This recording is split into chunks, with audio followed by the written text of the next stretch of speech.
Hey, hello. Welcome back to the channel. Happy Friday. Mountains. Mountains and forests and trees. Knights and castles. Perfect for a Friday night, right? Saturday night, sorry. Saturday night.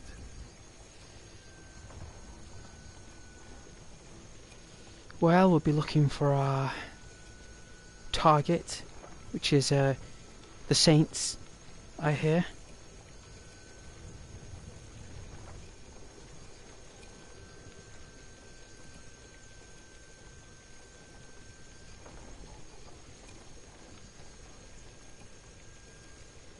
Get a cup of tea later.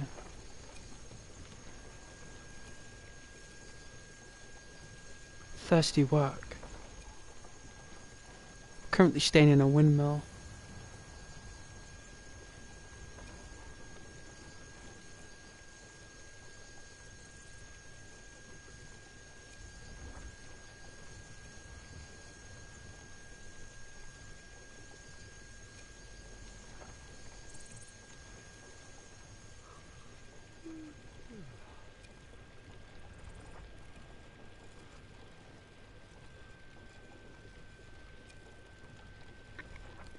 Um,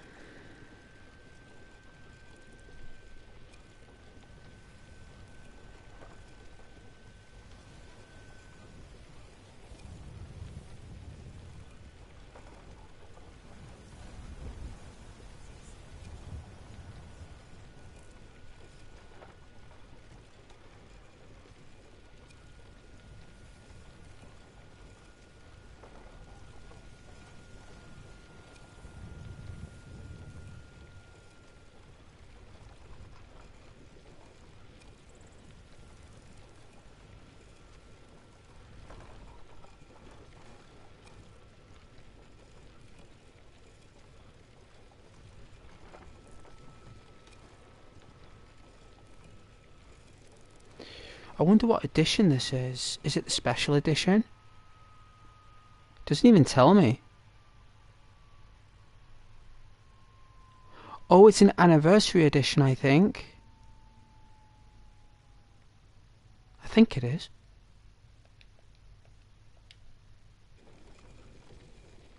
I think it is.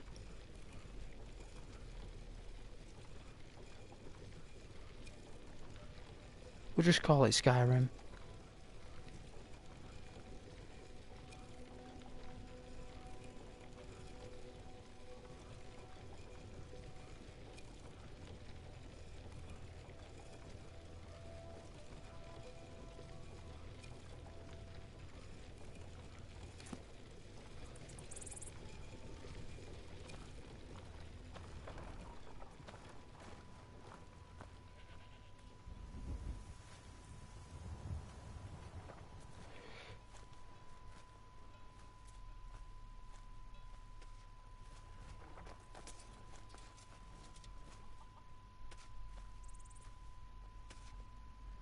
Wow, look at the graphics. Well, we've got to go over this hill.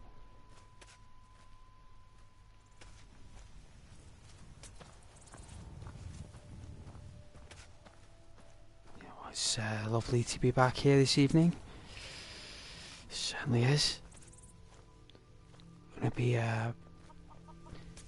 taking a nice adventure through the forests.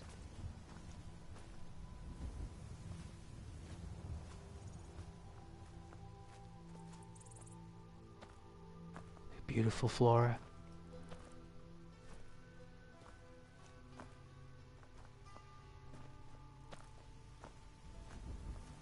Wow, look at that mountain. Look at Whiterun.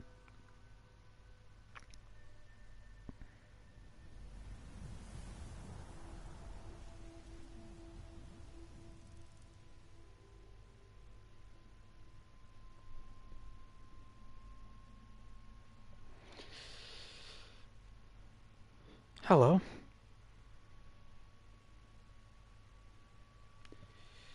Hello, Rohan. Ramkar. Hey, Ghost. Happy weekend. Happy weekend to you too.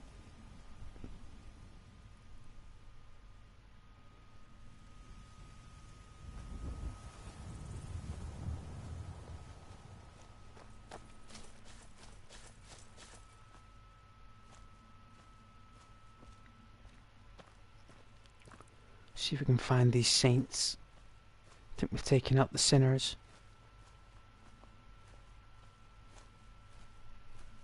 Or I think there's an actual hideout, to be fair. It's a difficult mission, this.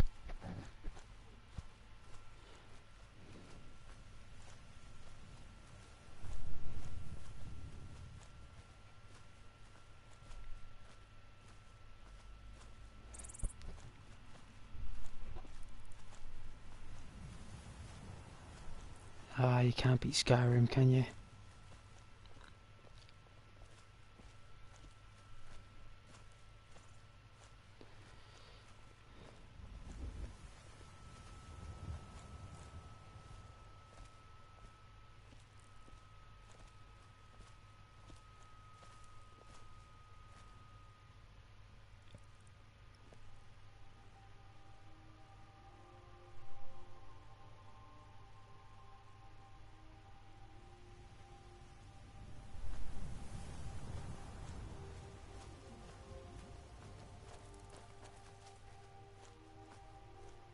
Wow.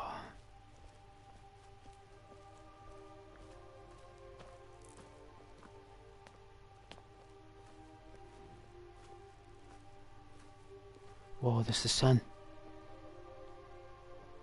It's blinding. I was trying to squint. Finally, we had optimal optics.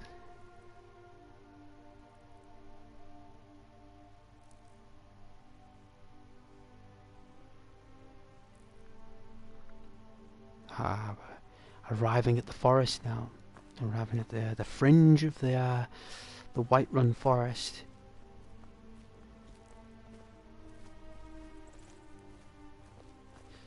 Courtesy of our extraordinary modders. Courtesy.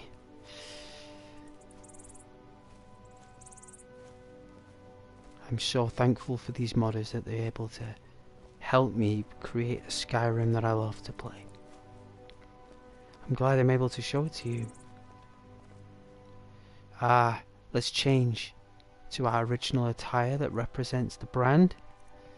So is Mara.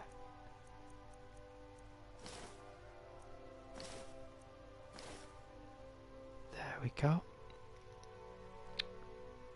And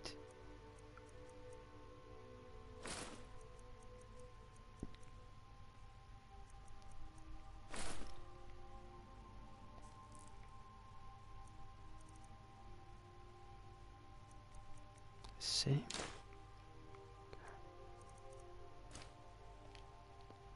There we go. And then we take off the helmet so you guys can see.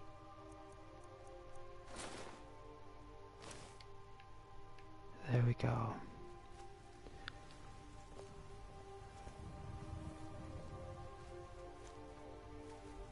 Oh, he's very swift. Today he's full of energy.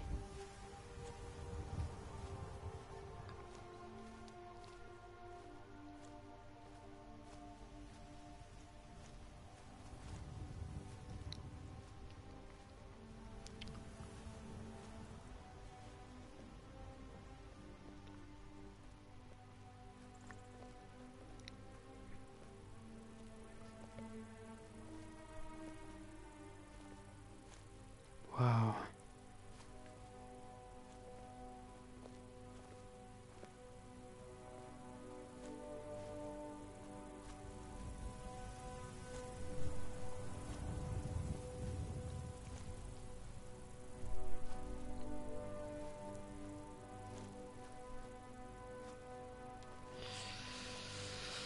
Oh yeah, I forgot to do a volume test.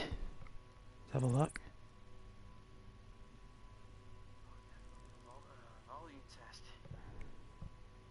That's great.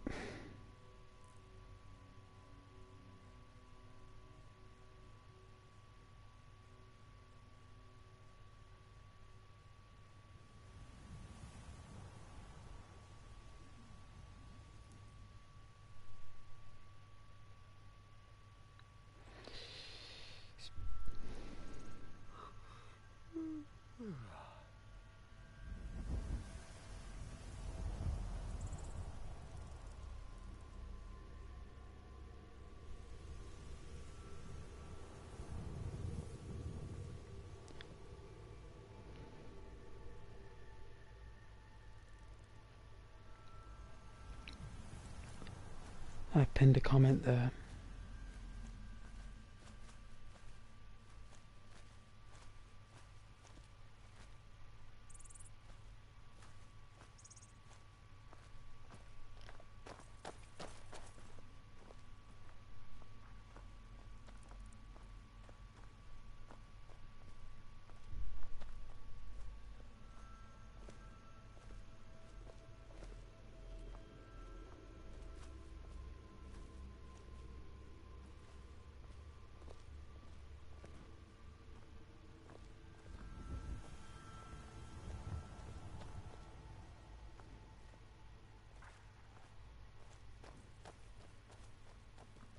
I'll leave them be. I'm not going to get involved with some random settlers.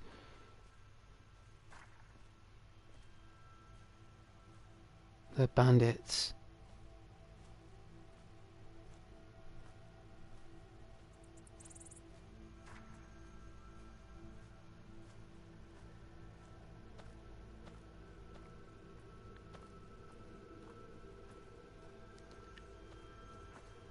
Wow, look at those henchstones. All the way up there. Oh. Gotta watch our knees. Ah!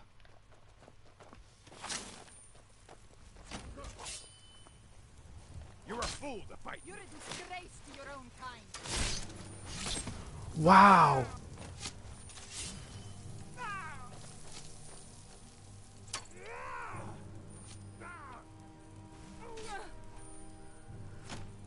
He's chopping him down.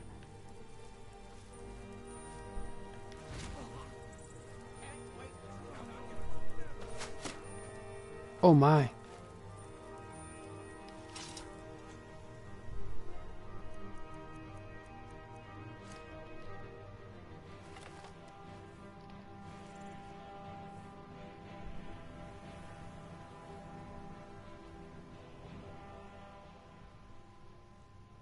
Don't tell me we went down there and took him out.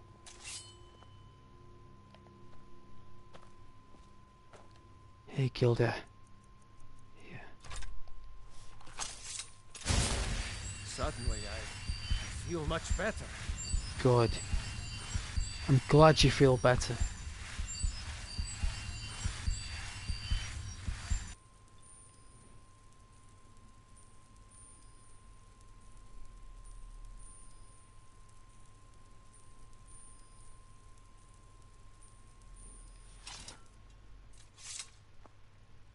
Let's try and take out this, oh, I was going to leave it. Don't even need to. I mean, I'll take the garnet. You can never be low on garnets.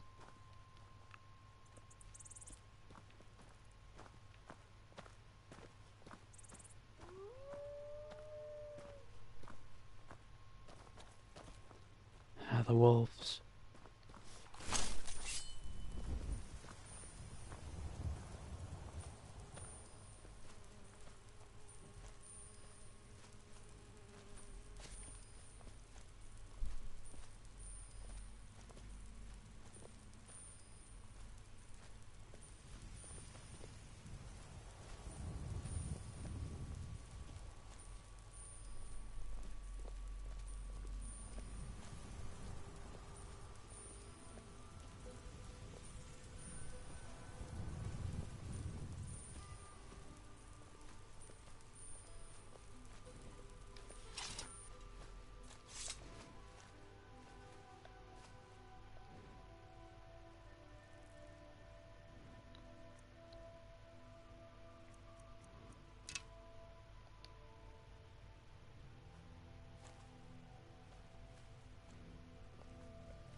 It's a bit cold.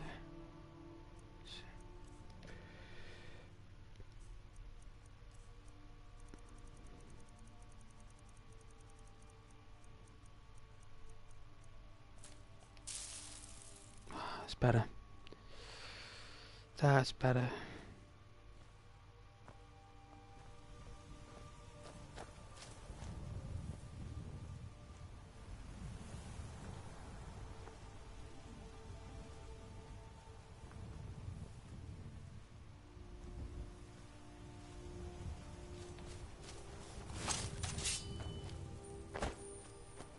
Ah. Alright.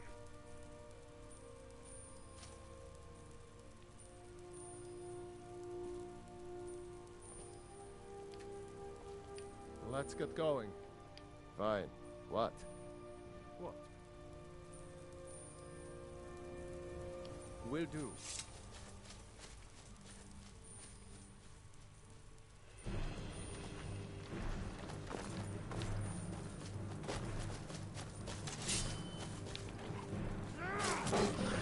That's right.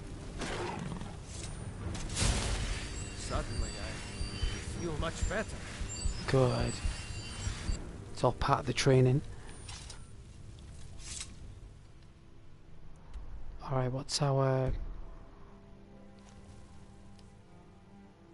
Okay.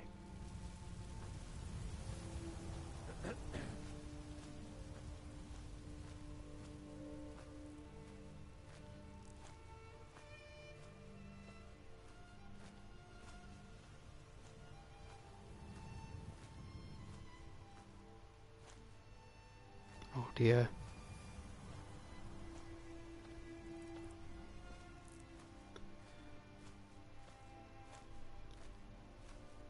Don't know how a tree got up there. Probably an asset conflict.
Village of Giants.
I know that this is probably one of the most difficult.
tall trees.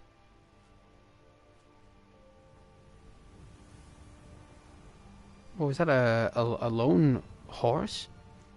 Really? It's rare to see a horse running in the wild. So rare.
What's this? A troll?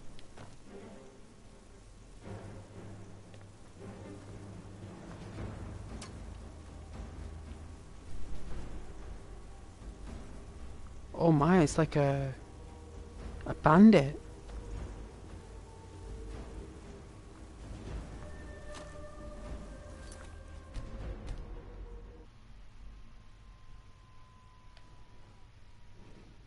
Wow.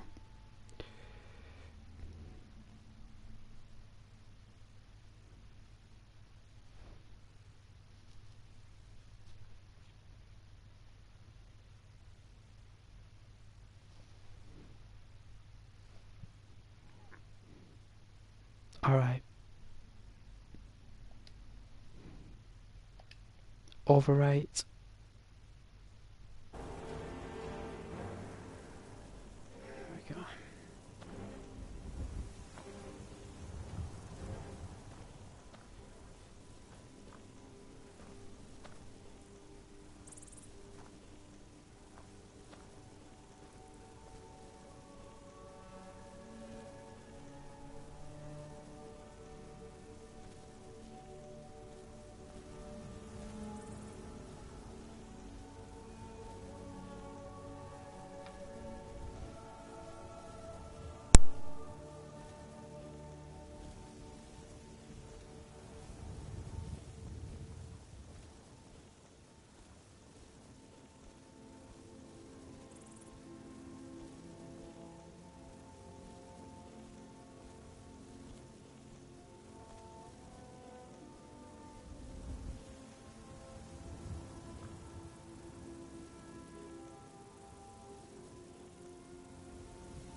It's run by the Imperials.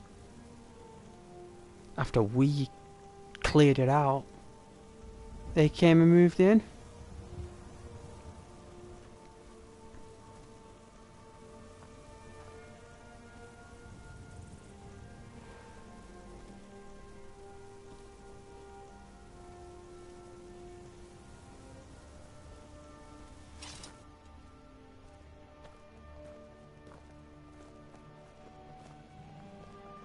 The Legion's always looking for strong, capable warriors. Wow, they've all got face paint on, but they're actually... They are Imperial Legion soldiers, but they're from a different bucket. I believe they're a different bucket of Imperial soldiers, so those aren't actually the Imperial soldiers that the game has. Not like the original, the vanilla ones that are built in. Those ones with the purple face paint are basically files that have been added extra, I would assume. And those extra files have been given perplexed assignments.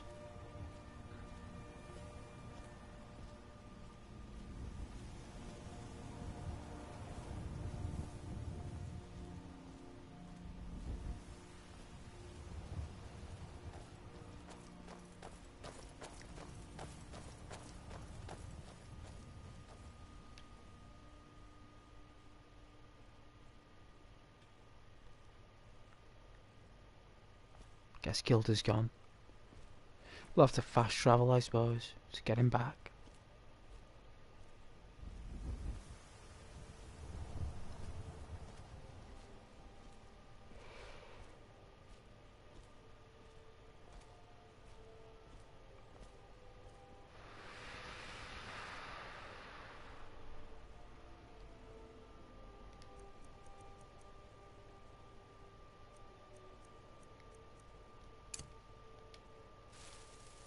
The suffering the Daedra cause will not go unpunished. Oh, such colors! Yes. Our order was founded after the Oblivion Crisis. We dedicate our lives to facing the threat of Daedra wherever they appear. We're quartered in the Hall of the Vigilant. Keeper Karset heads Skyrim's branch of our order there, providing healing and justice as needed.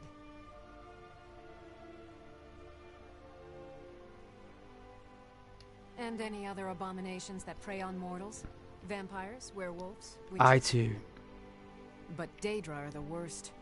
Their callous disregard for our lives is abhorrent in the eyes of the God of Mercy.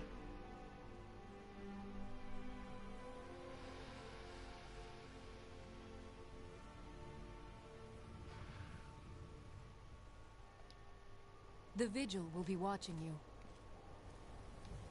The mercy of Stendarr does not extend to Daedra worshippers. Same voice. None escape the Vigil. All come into the light.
Mayik's father was also called Mayik, as was Mayik's father's father.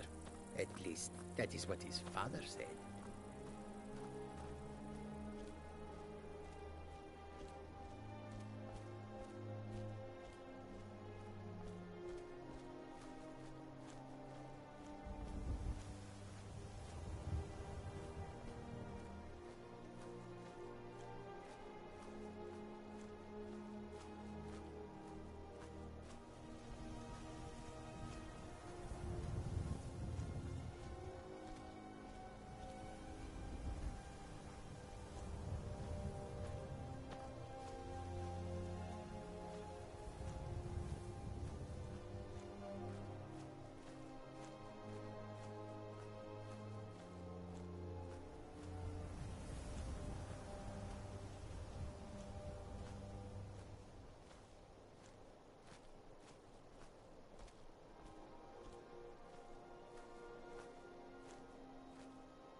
There we go.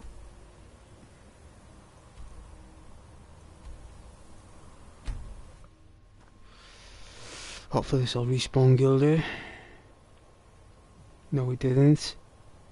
I don't know where he is. I don't know what Gilder is.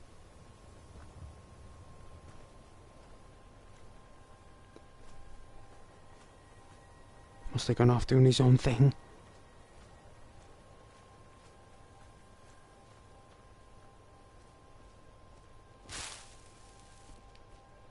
If I remember rightly,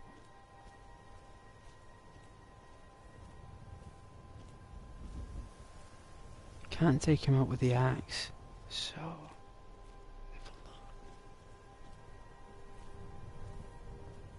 Let me check here. Alright, I could probably get a sneak shot on here, so let's have a look. Got the longbow. Use the orcish arrows for extra damage, and I think we've got a couple of accessories. So they should have some archery. Have a look. Let's see. Alright, this here, minor archery. So we've got that.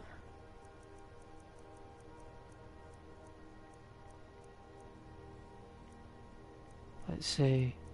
I don't think we've got anything else that's related to archery.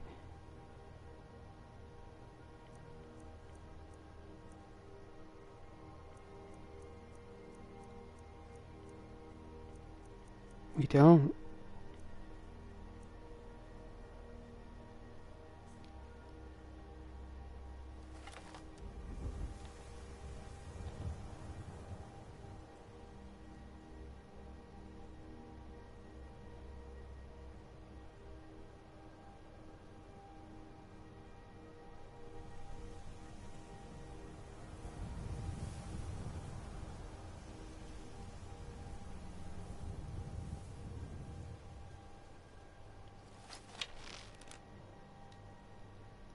I say we save it.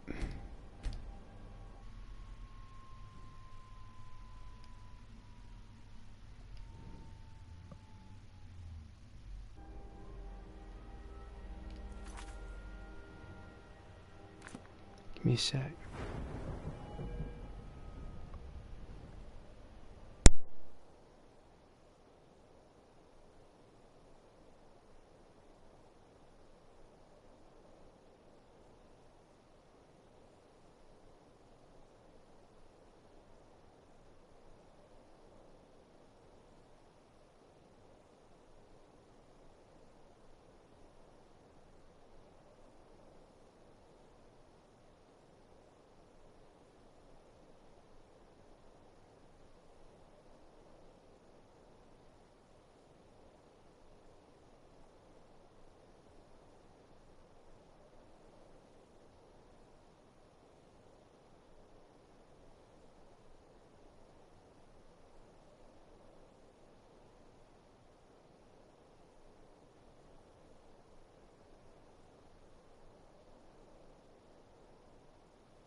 Ah, well, I got some toast. I did.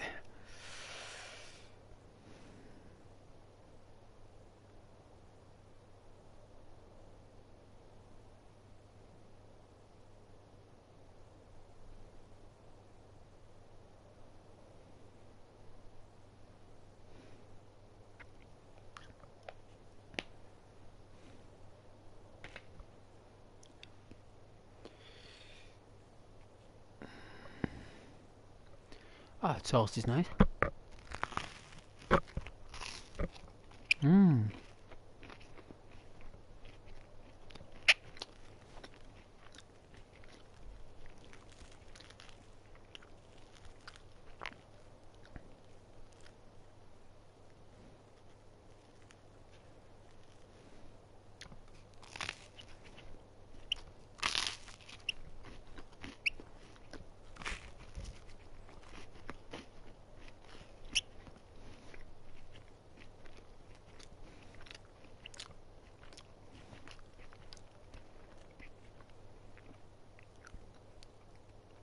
I've always liked toast.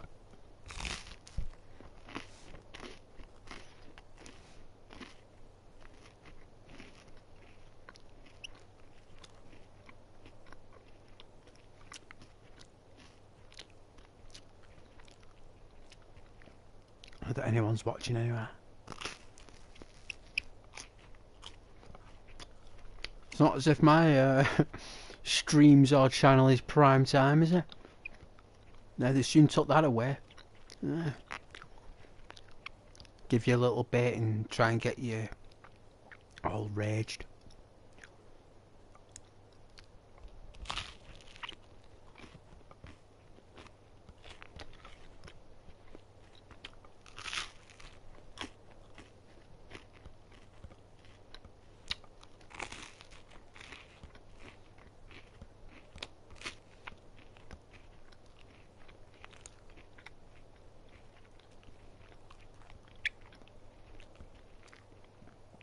No, even though I burned my finger and I got to put that cream on, it still hurts. Still does hurt.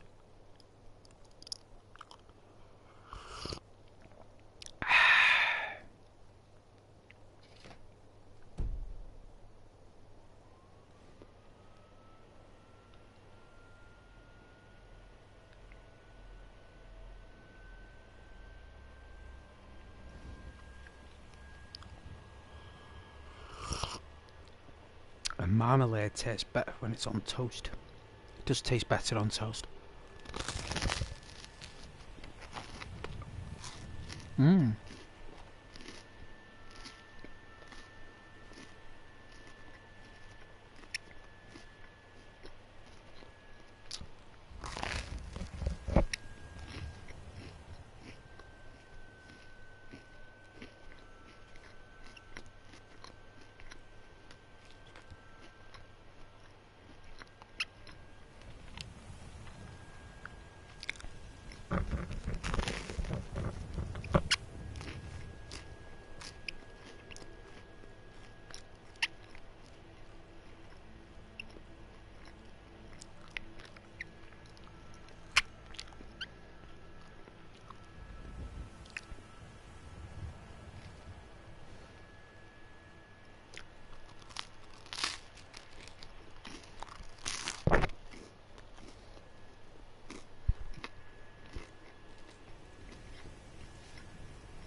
I recommend marmalade on toast.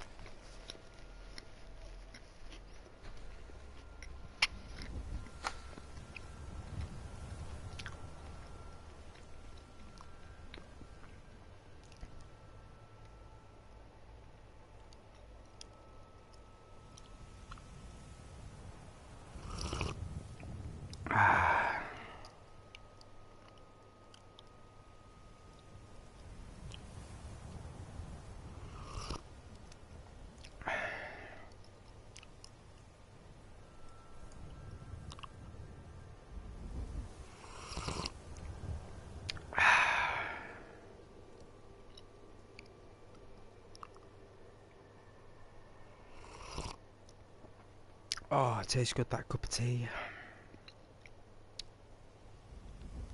No, tea and toast. Any time of day, you can eat tea and toast. And it's great. Absolutely great. I wouldn't have Earl Grey or anything. I'd just get English tea, me. Well, it's from India, actually. Well, Asia. But get English tea. Just regular tea. I think that's expensive in America, though. I think it is.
Oh, that's good.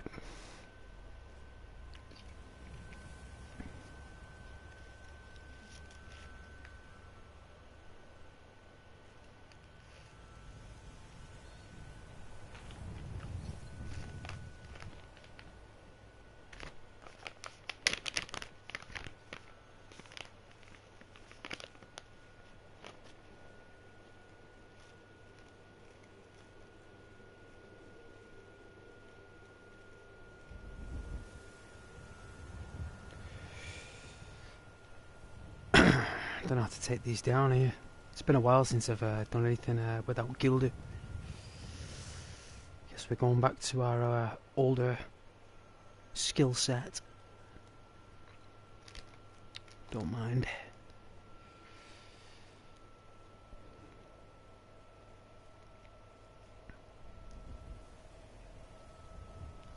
I know that I've got to take at least one out with an arrow. The other will have to be a flame antronak. Don't know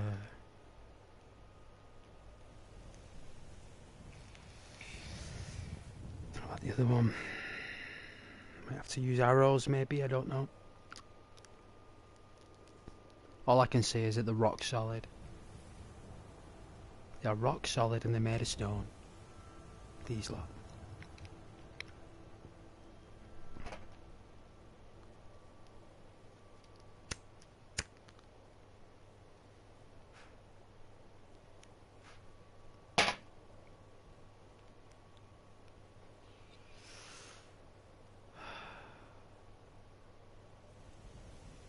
Yeah.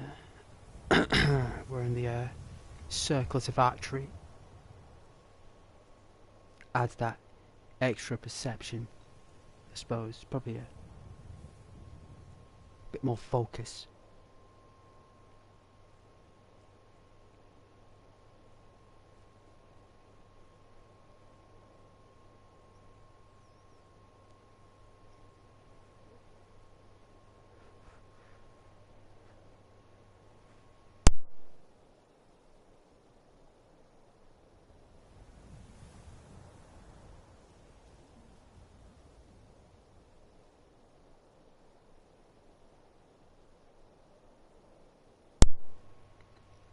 You know, I was everywhere you go now, there's just scousers everywhere.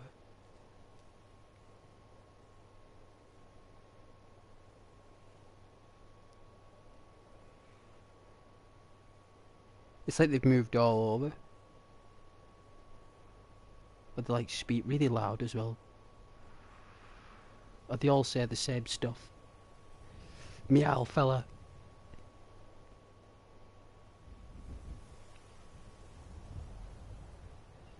Al, fella. Our kid.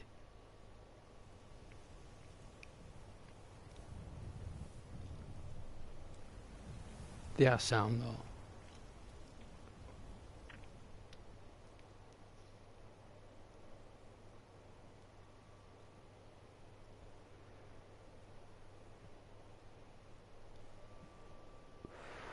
But they are everywhere. It's like they've just populated and respawned out of nowhere. Not like it's spawn areas in Minecraft. It's like instead of spawning creepers or spawning chickens, spawning scousers. It's like you could go in a shop anywhere in the northwest. Excuse me, the northwest is quite big. You could go into any shop in the entire counter and there'll be a Mickey Mouse somewhere. My friend went to Saudi Arabia for a midlife crisis holiday. Ends up travelling in the deserts on a camel. Paid all extra money to go visit an oasis. He goes on his own. No one with him, just on his own. He ends up having a guide through the desert. They arrive at some waterhole from the Lion King. They arrive. It's a little market.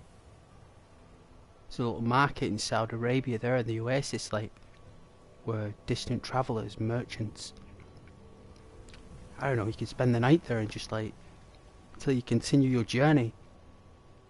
All Scousers in the Saudi Arabian desert, in the markets, they were all Scousers. They were all from Liverpool.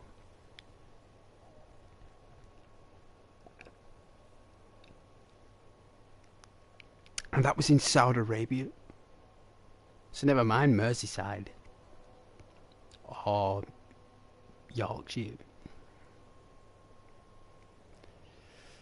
And then you got a lot of Londoners as well.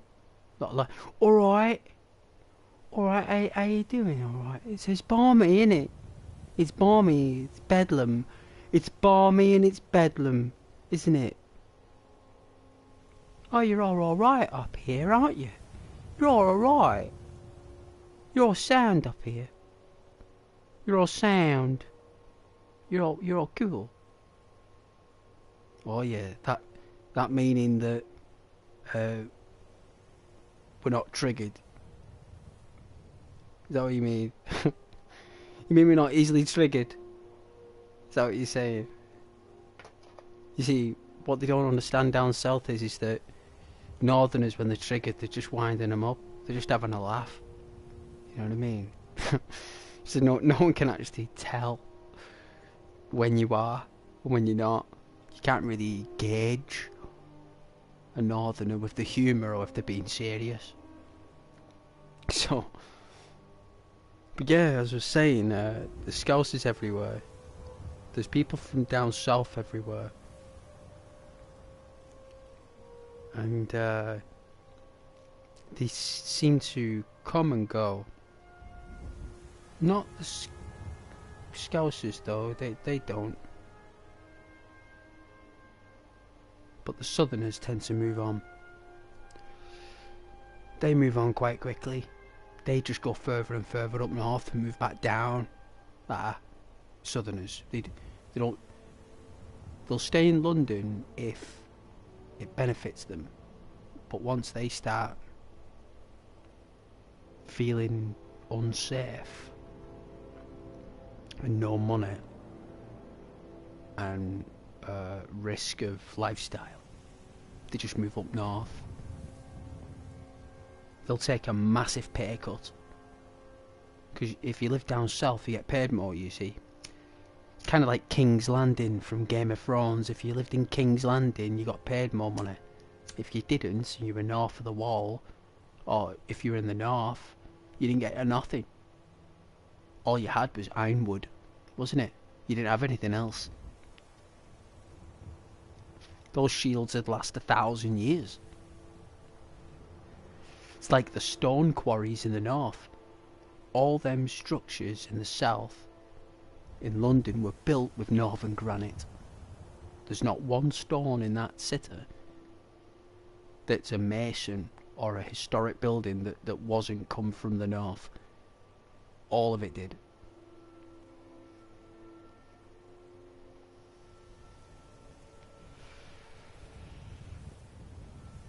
I think we sliced up a piece of our quarry and handed it to China. There's a special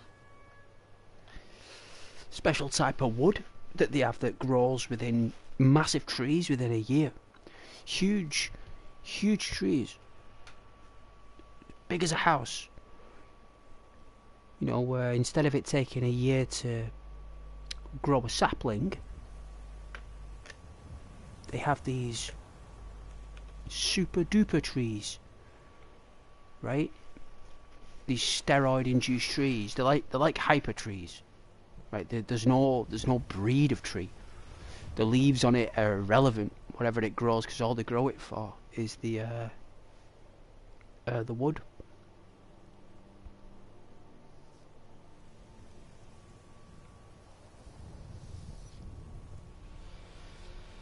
You gotta see the trains full of it. Like you're talking 8 to 12 carriages a day sending that wood to Europe.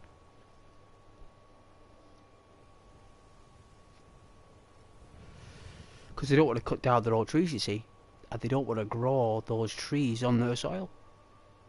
Do you know what I mean? Because it's a chemical soil. It's not exactly a real soil. It's protected land, and it's in shroud,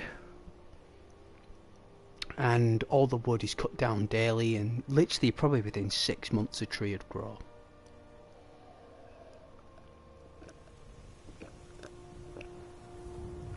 As tall as these trees. I swear, within a year, if that, they'll grow to these heights. And they just chop them down, cut them all up, and send them wherever. It's like a clone of wood, just cloning wood, basically.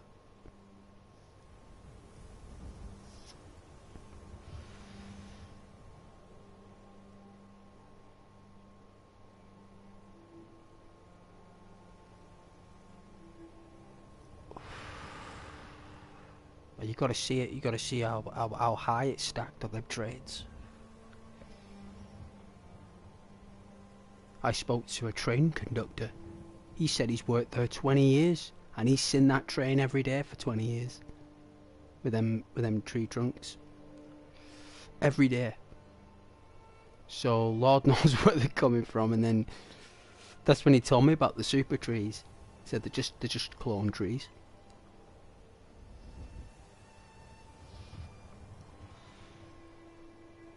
Trees aren't even alive. They're just built to grow wood.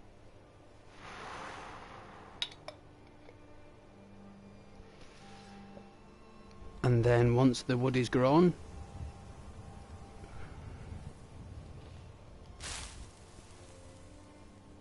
got yourself a market. Let's see.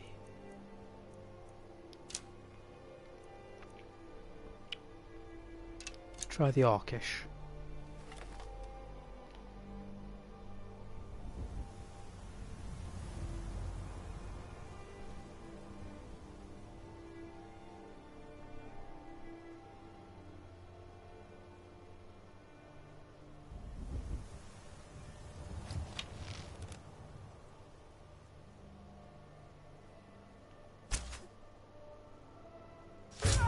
Got it.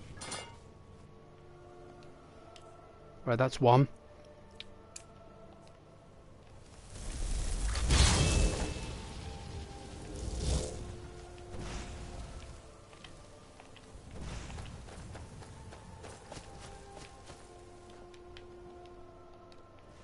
There you go, that'll keep it busy.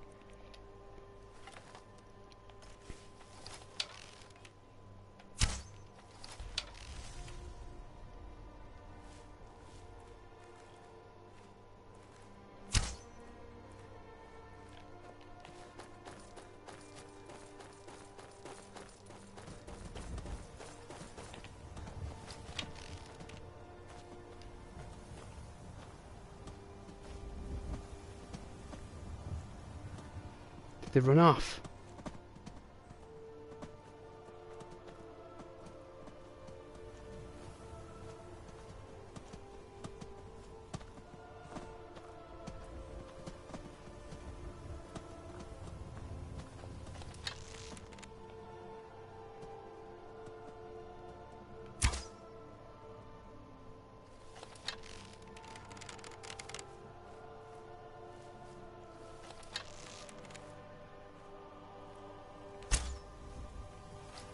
Ooh.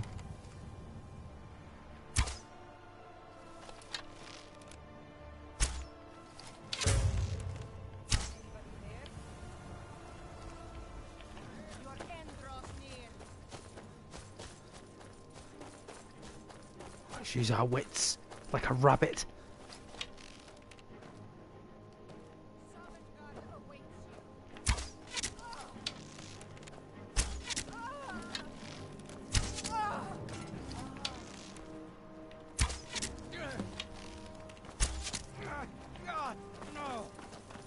No way, they took out a giant. How dare they?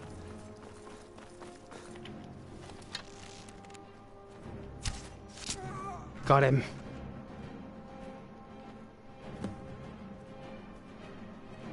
We did it. Wow, the game's better when you play on your own, isn't it, rather than a follower. Wow, look at these,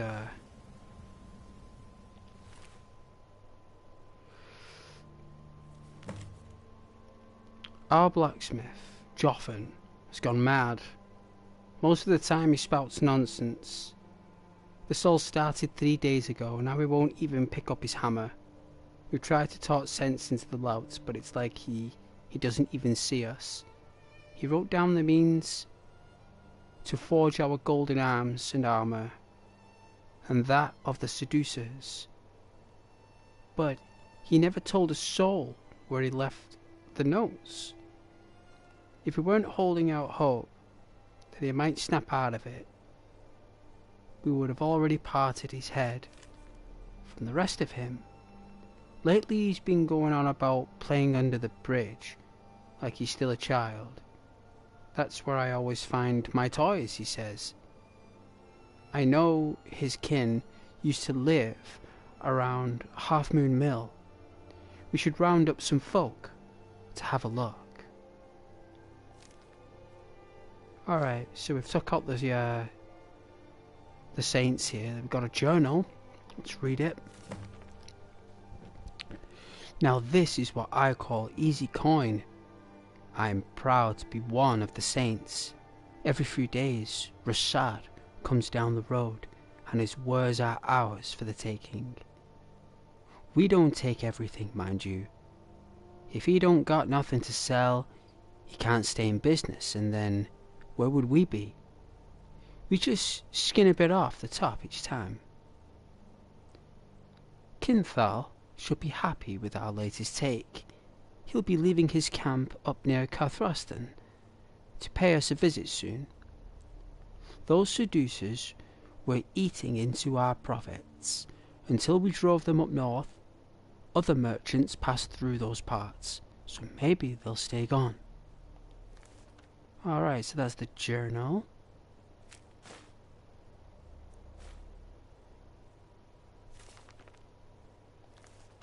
I think I've read that. So they've got a golden shield, which looks really nice, by the way. Look at that. I don't think I've even got enough room for any of it. Is that a gold sword?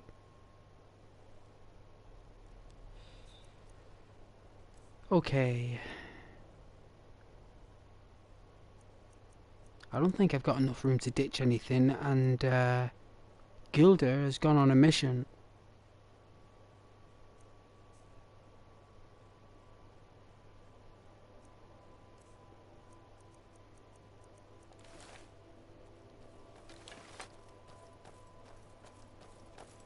Let's check the others.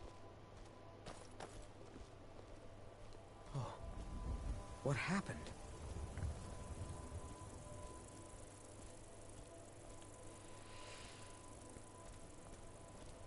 Yeah, giant lies limp on the path. No doubt that's why they're a bit easier to take out, these seducers. Well, saints. They're called saints. I don't know what they're called. Saints, that's it. Wow, a golden mace. Look at that thing. Wow. It's a shame we can't pick it up.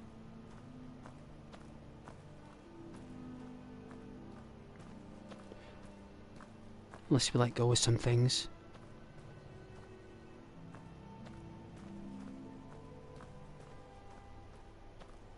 Let's go to the camp.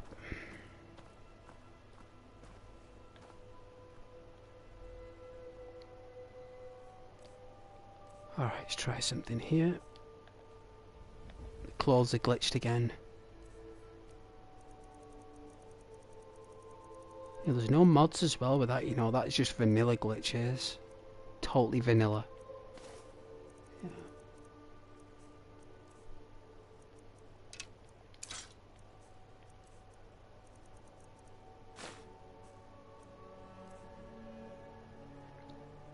See if this works. What, you gotta do the longbow first? There we go.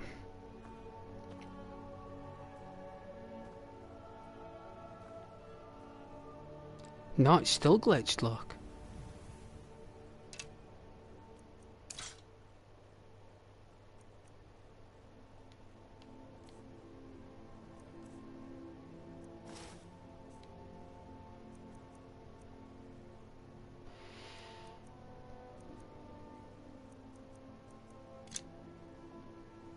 Okay.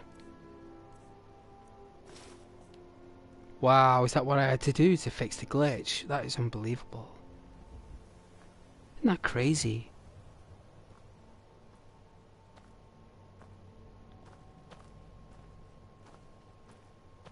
Look at the size of this tree trunk.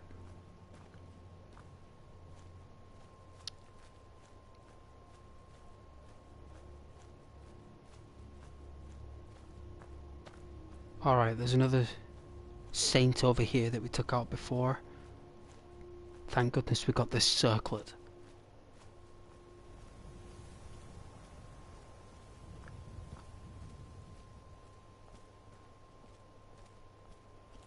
Alright, they've got the boots, have they? Golden boots?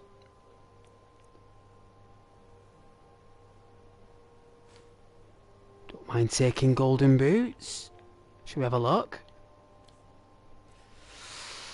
Can't say I've ever walked on gold before. Solid gold.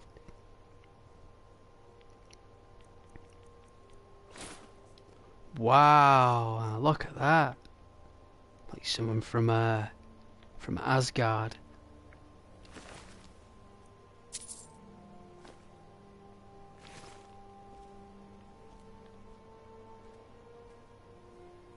Show off our new boots.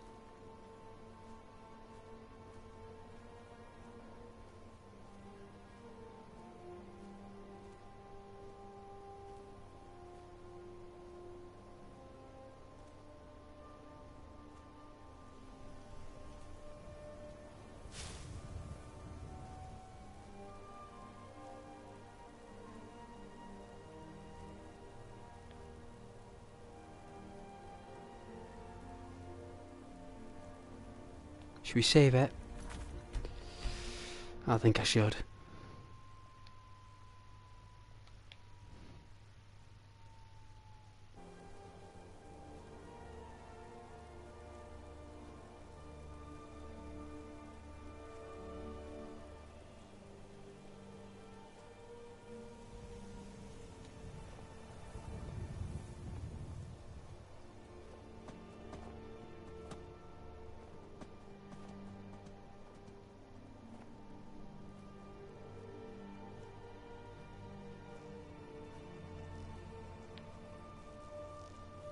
Oh yeah, the little minion.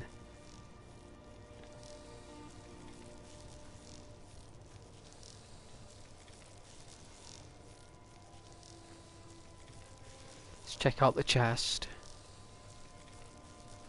I remember that minion, it's just a dog, just dog meat. So that's the cage. Ooh, armor, look at that, it's heavy. So heavy. Oh, Gilder looks so good in this. Wow, golden arrows, we'll take them. Refined malachite.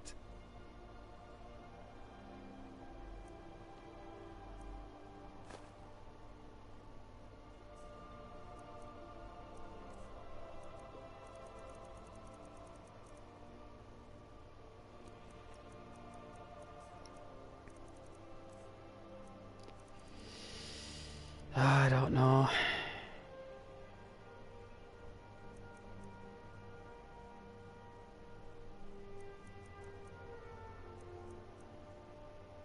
Got nothing that's not worth a carrot.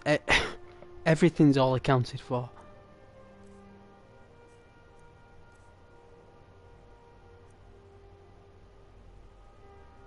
Don't know why I've got that.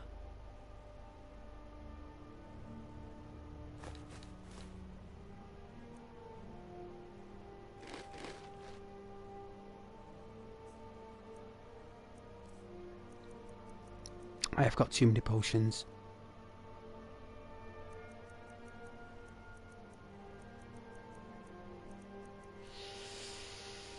Ah.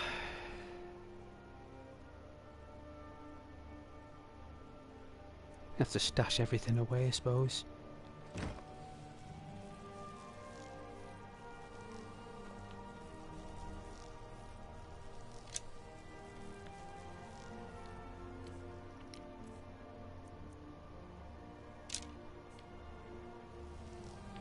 Wow, they look so cool.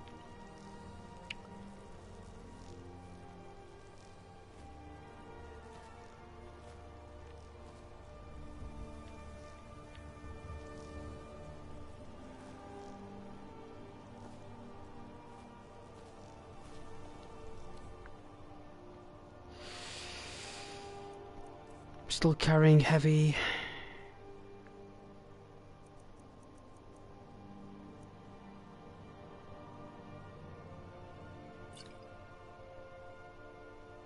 That's a good poison for an enemy. Wow.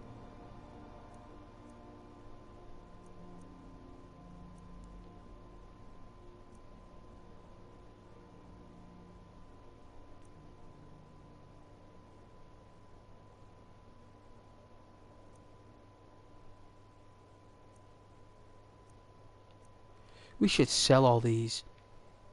Like 11 cure disease potions.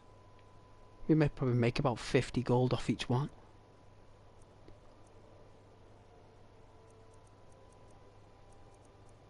It's like all this is accounted for as well. All of it is.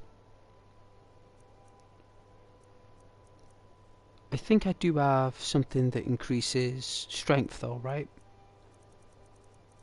I'm sure there's a...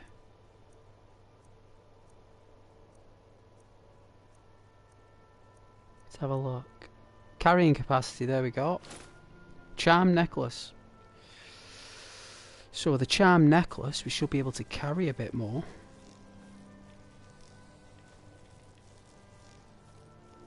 Let's see. I don't think we'll be able to carry that, the armour, because that's 35.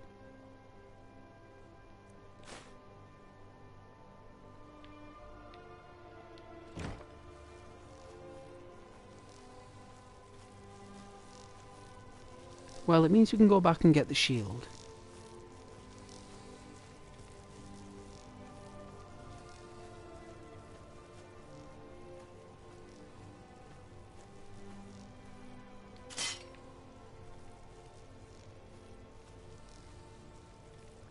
Make sure this little dude is safe. Don't want him landing on a trap.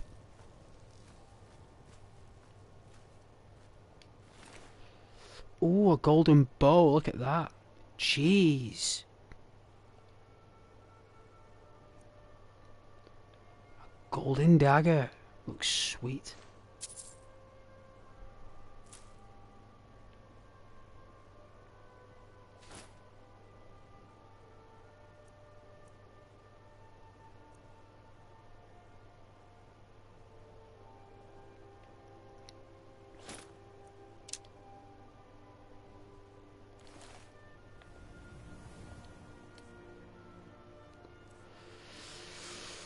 Look at the gold gauntlets. Wow, cool. Bit too clunky for my character. But Gilda would look cool in the golden gauntlets. It's alright for values. It's not as if they're going anywhere.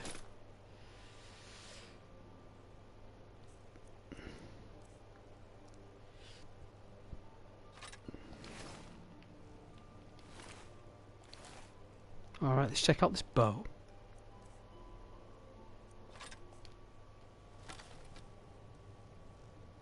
Wow.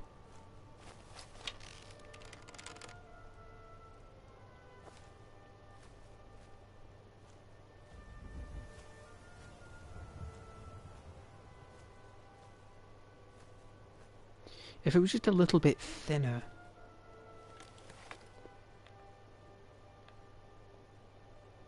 Wow.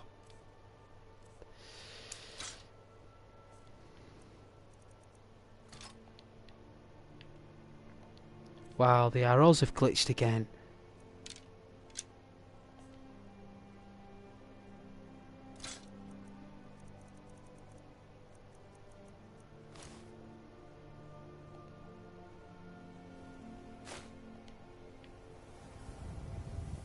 Isn't that crazy? That is so crazy. Save it. Alright, our character is getting more decorative. So... let's put on our gloves. Oh, aye, the helmet. Whoa. Now we're talking. It's like an adventurer, isn't it? Like a treasure hunter helmet.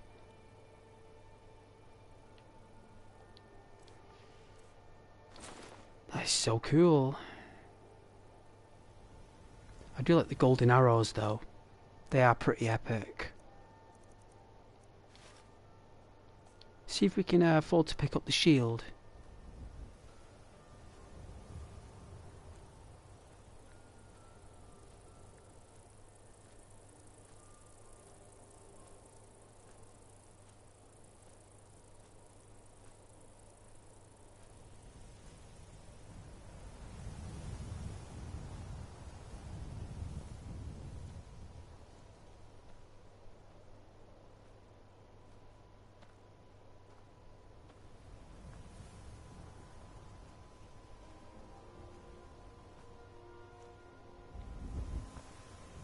Here we are.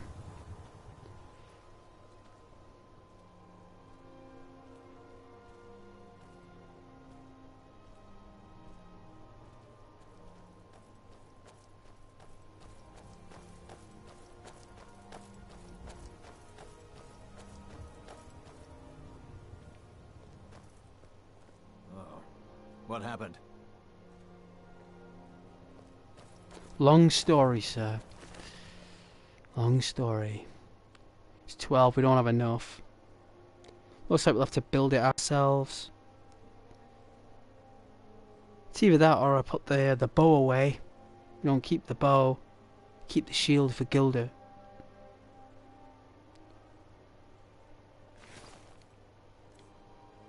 Let's have a look at the golden bow. It's like 500 gold. I'm sure that little shop in Whiterun would love that bow. I bet they'd be over the moon with that bow. The golden sword looks nice. Let's take a look, see what it looks like.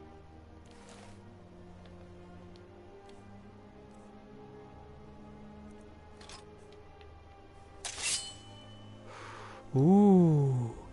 Similar to an elven blade, isn't it? It's like a He-Man sword.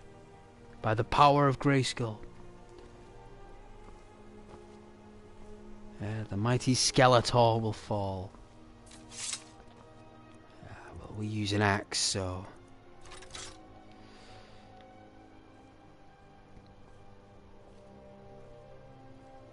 fallen giant.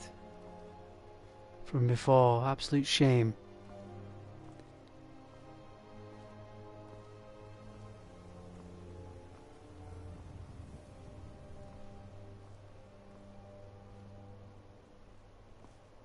The size on this thing.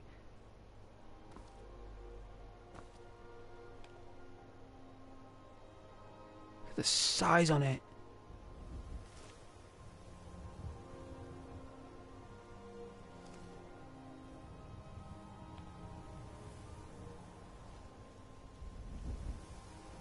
It's like a...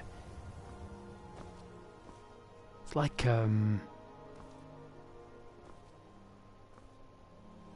like a Bigfoot, isn't it, with the feet?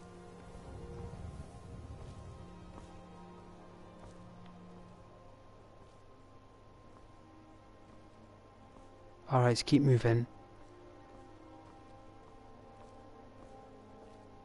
Looks like Maik is following us.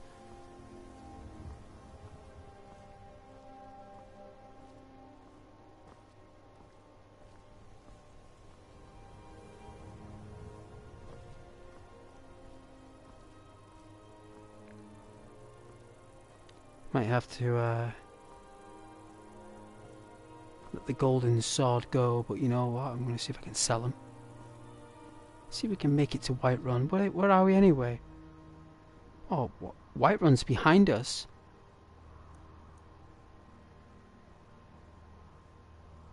It's too far to Falkreath.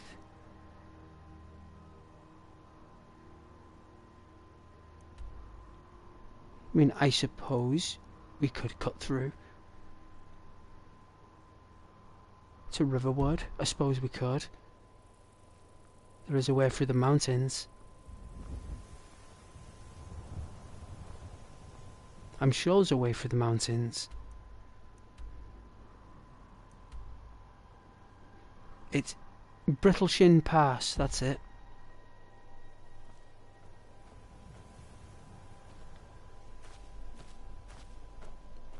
It's over here.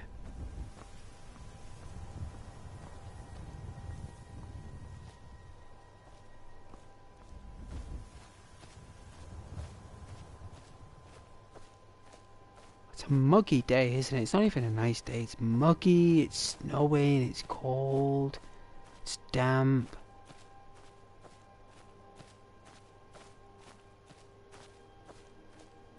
Good, it's where I was. I'm actually going back to where I was. Unbelievable. Unbelievable. There's a flag down here. That's where the flag is. Sometimes there's a bear in there, so we better be careful.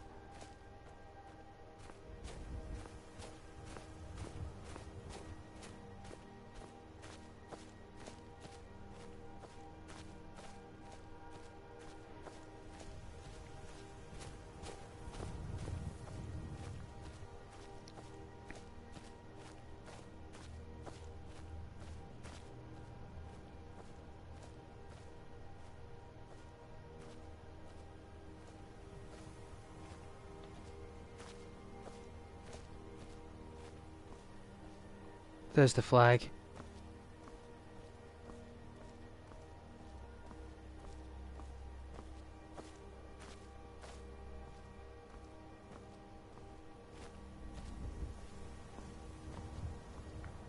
So it should be... There it is. There's the gusts. It's coming through there from the other side.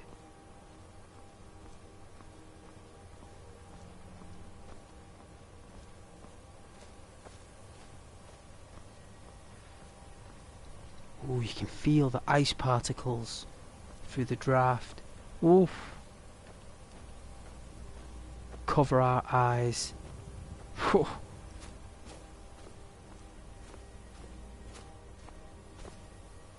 Alright. See if we can pass through. Hopefully there's no riffraff.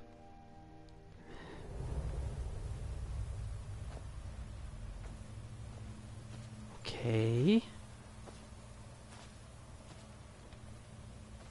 Ah, warm flame.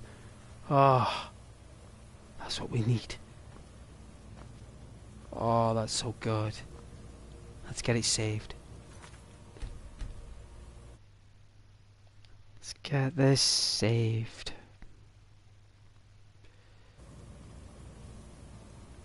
Oh, that's better. Alright, let's give ourselves a couple of minutes.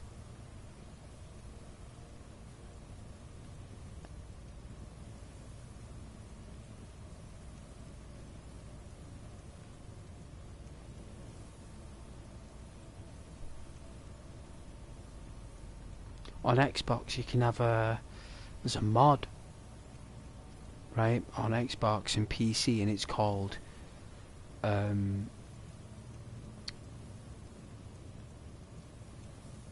Unusual Travelers. Right, there's Unusual Travelers, and there's I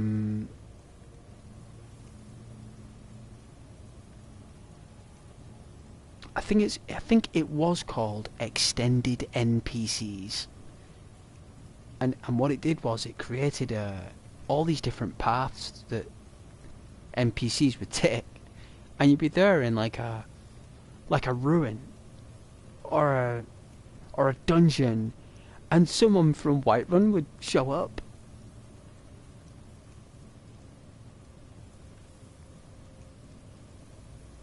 Just like walking through, like just randomly. And the modder must have given all the other NPCs unique different paths, and it was so cool. Like, just meet random NPCs in dungeons and caves. It just made it more organic, in my book. Just made it more fun. It's nice to have fun with these games.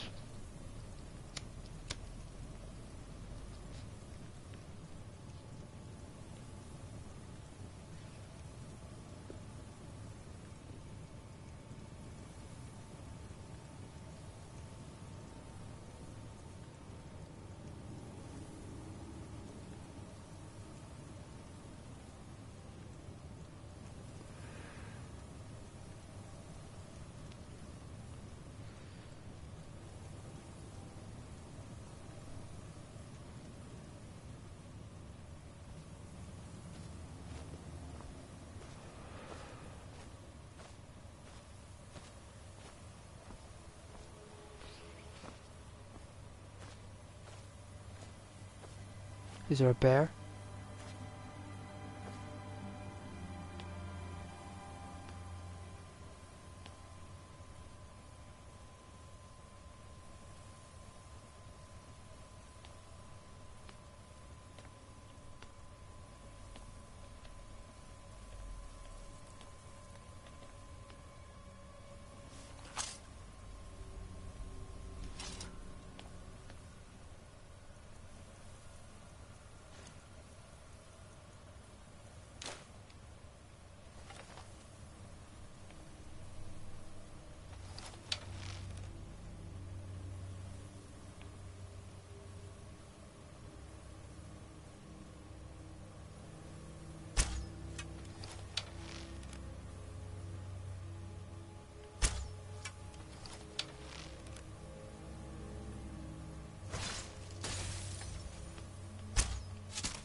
Did it trigger it? It did, I got it. It was just enough to splinter it.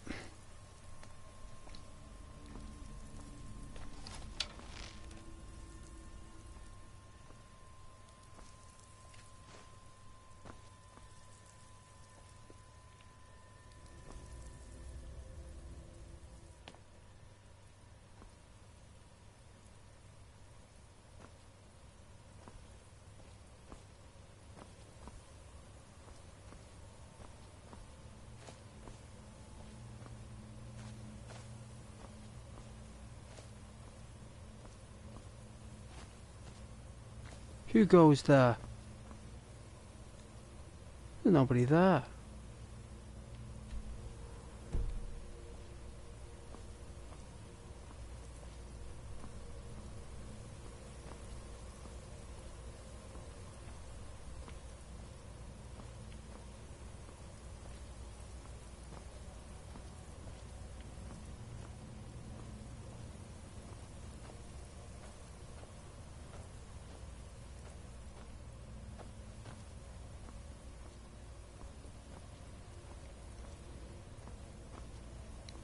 Is that a Minecraft stairway?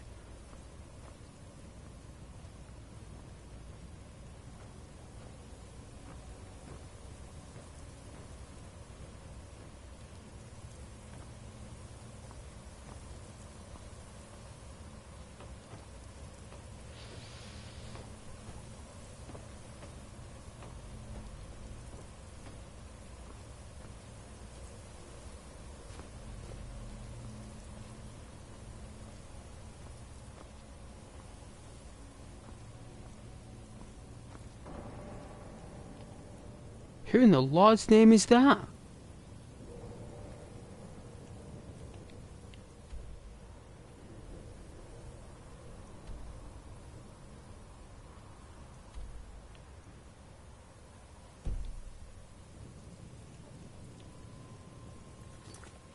Who is that? Save it.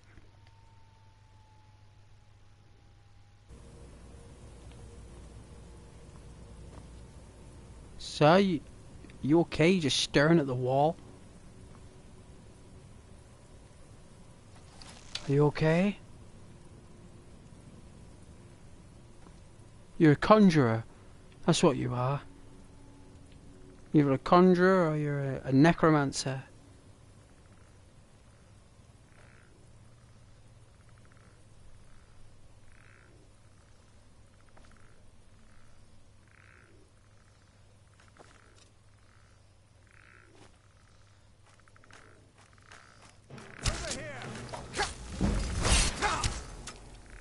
Ow! Ow!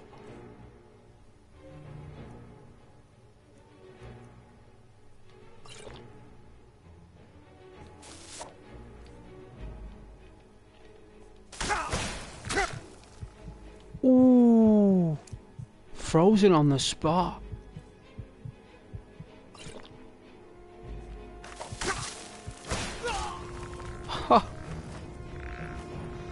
I thought he was a good guy. Well, we know what to do now. Get a nice, swift, clean shot at his head. That's what we'll do.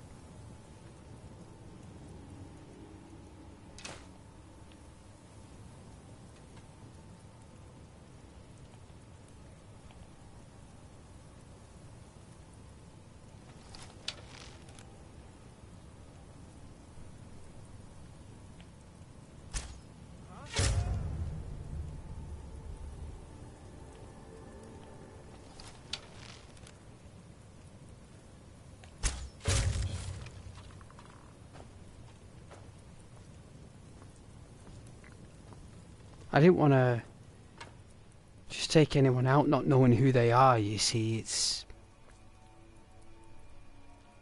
For all we knew, he could have turned around and said, "Do you want a sword? Would you like a sword? I found a sword. Would you like a sword?"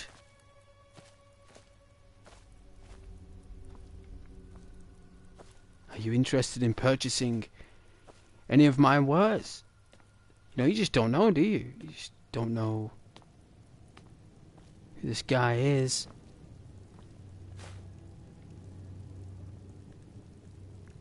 Well, he's reading about heresy, so...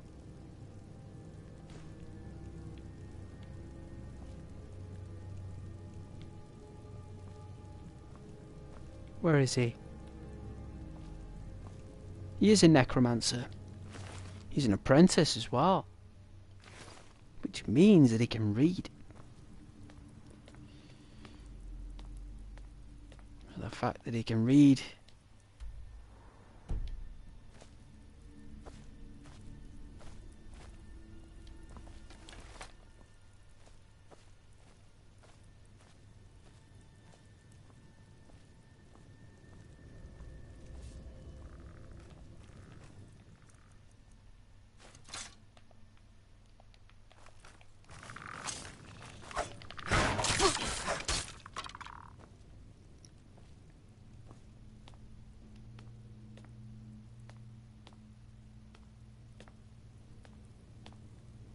The undead.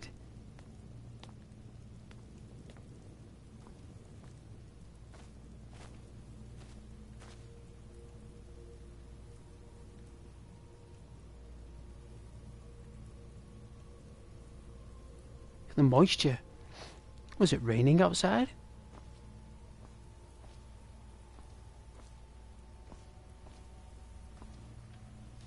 Okay. You like a luminescence? You want to see some illuminescence? I'll give you some illuminescence.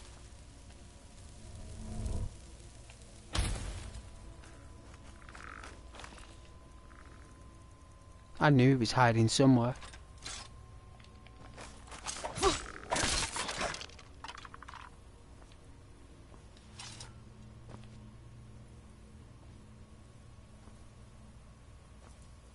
There you go, nice graphics for you. Give me a sec. Oh, let me sit up. Oh.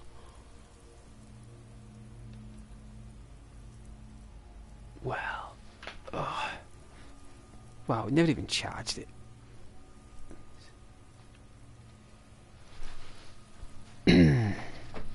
This flaming phoning cable, I tell you. I don't want to throw it in the bin. I want to throw them in the bin.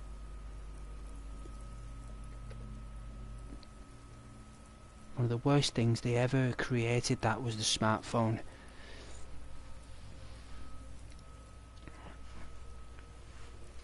Oh.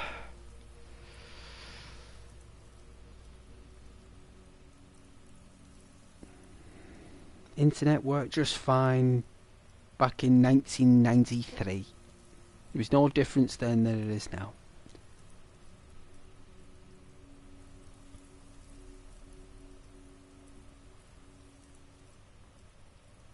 Just that you had those dragons creating businesses that have opened doors, haven't they? They've opened doors to things that none of us were even interested in. It was the big plan all along, a 20-year plan.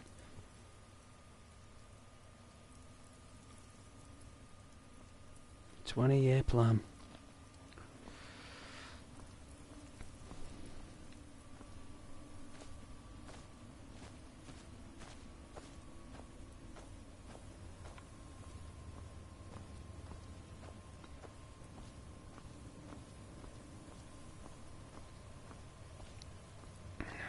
Doors.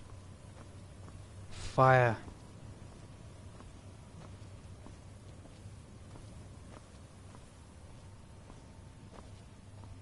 I love cutting through mountains. Something really unique about it.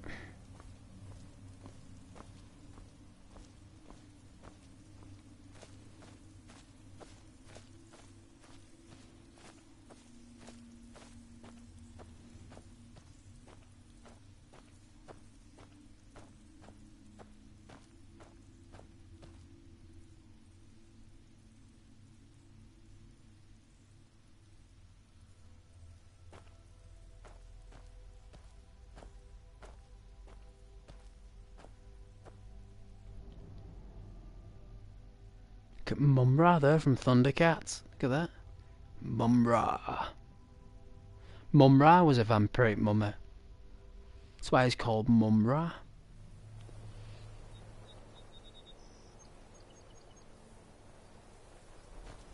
It's like he became a vampire while he was mummified. So he must have passed away as a person. But before he passed away, he must have been infected with vampirism. They mummified him, put him away, and then he became a vampire while he was in a tomb. That's why he's got two forms.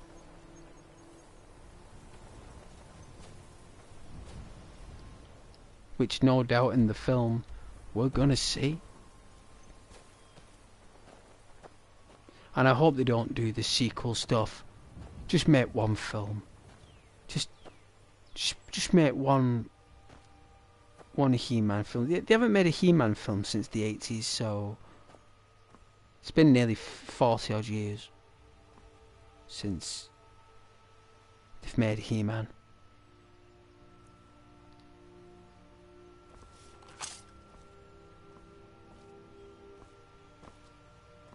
I hope they get it right. They've done the story where he's basically been hiding on Earth, isn't it? Same old dweller stories, you know what I mean? The Lion King story where, like, Simba is in hiding.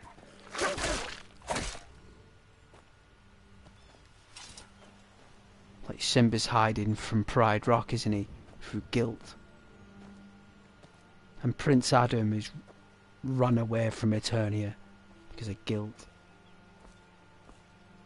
And then he'll be asked to return when the evil tries to take over Eternia.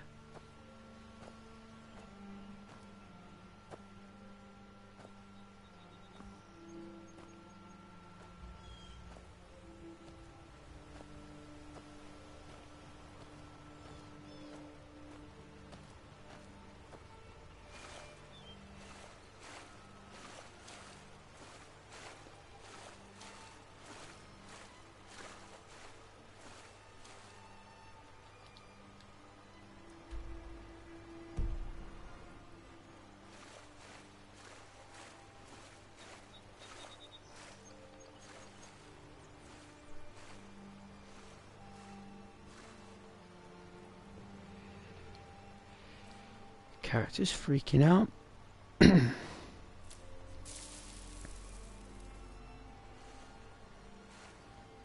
Have a minty fresh thistle. Minty fresh. It's like having a...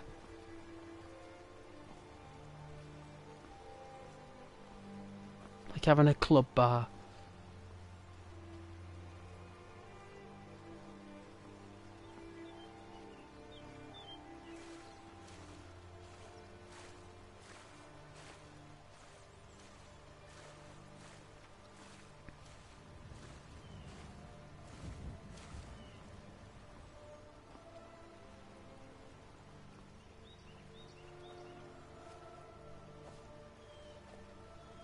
This rubbish weather.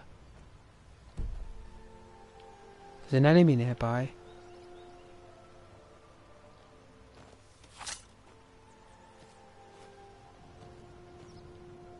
Should we save it?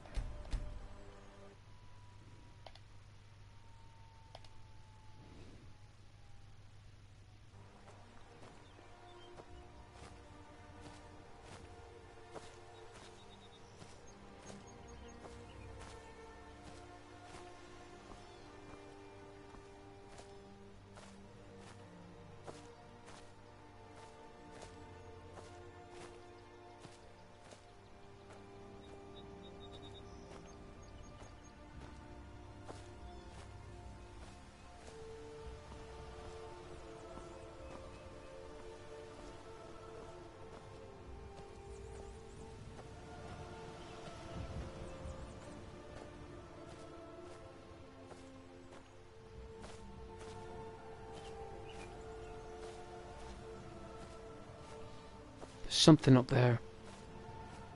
Something evil up there.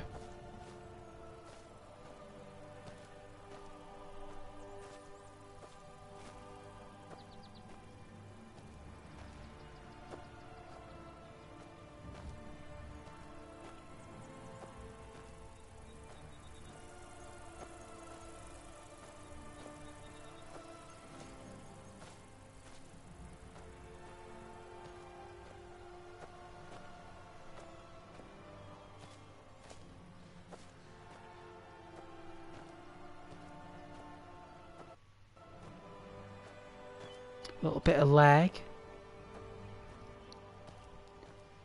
Little bit of lag. Nothing too serious.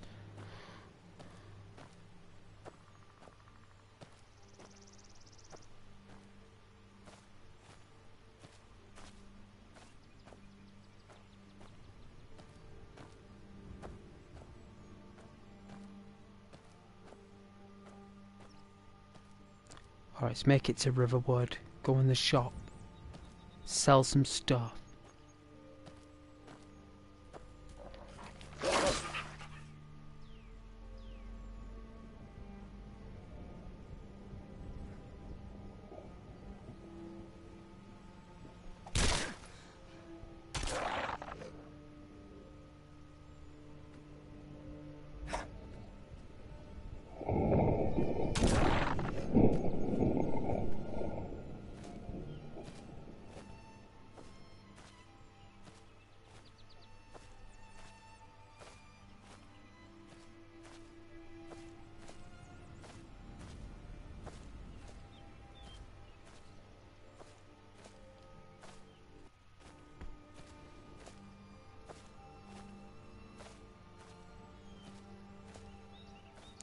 I think there is a cottage up here.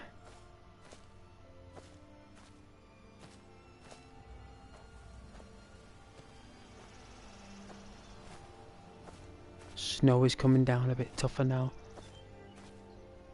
Since we're getting closer to Riverwood. Look at this conspicuous place.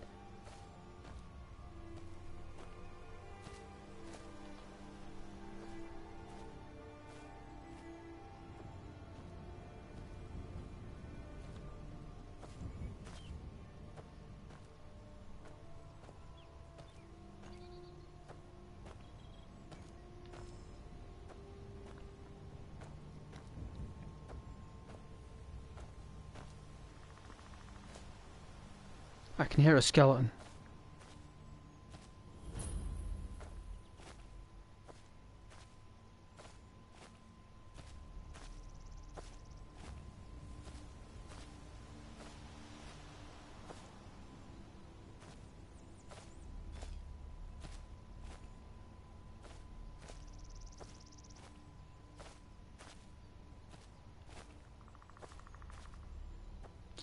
Oh, it's a bird. I thought it was a skeleton. It's a bird.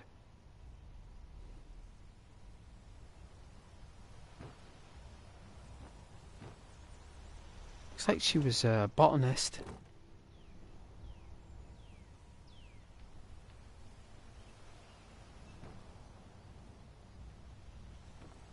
I think I picked one up by accident.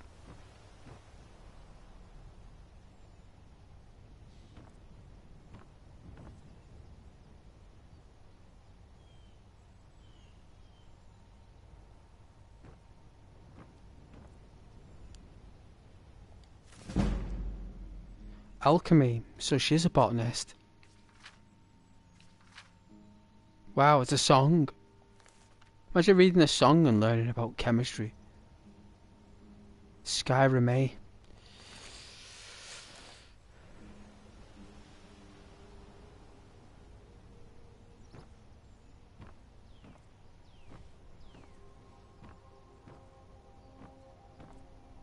A cellar?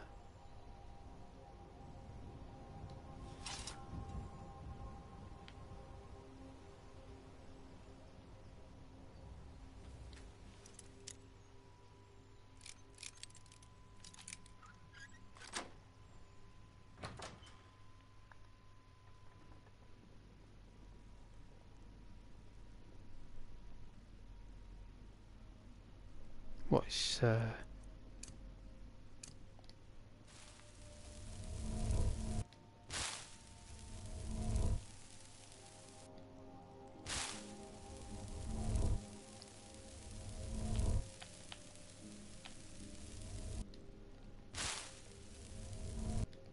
what is going on with this left trigger? There we go.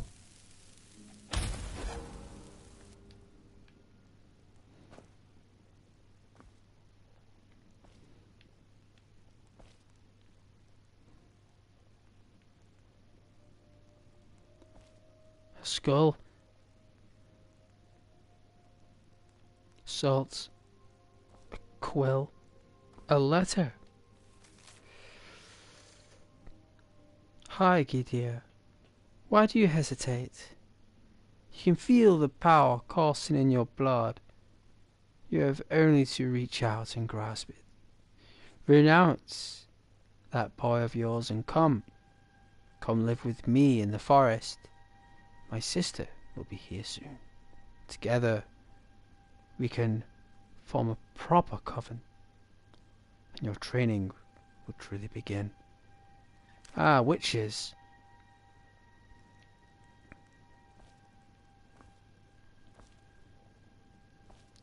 That's what they do, witches though, don't they? They try and drag innocent souls from loving families.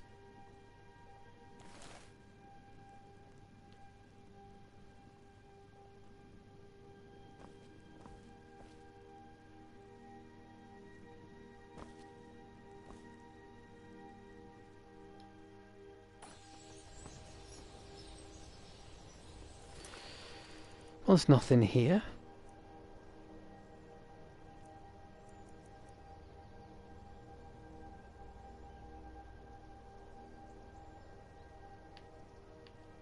Double items. Let's have a look.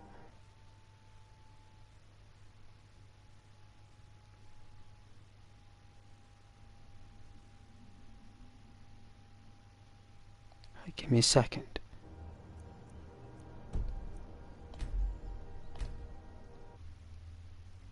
Sheep.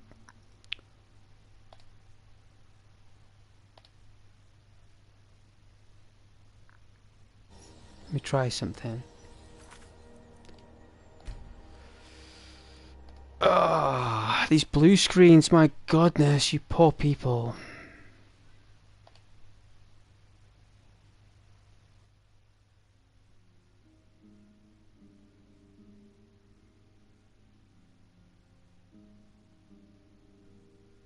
That would be Sony's way of coping with a break screen.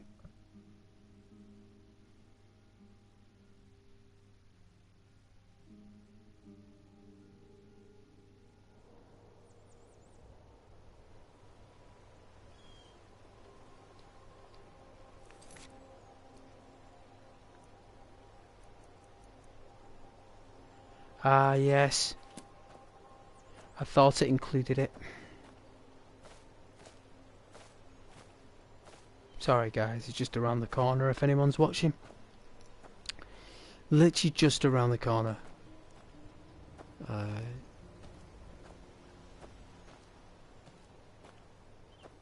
know we did those fancy moves with the wolf and the axe and stuff, and it's all good, but I can do that all the time.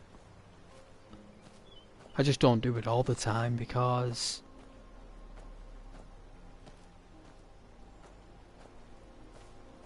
I find myself running away from combat, to be fair.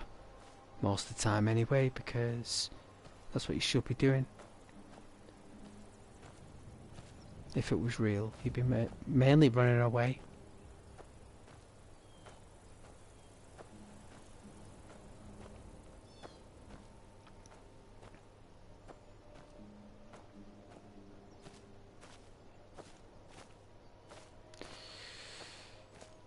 Is it like a homage to that tale with the witch? Is it Gretel? Hansel and Gretel it's called.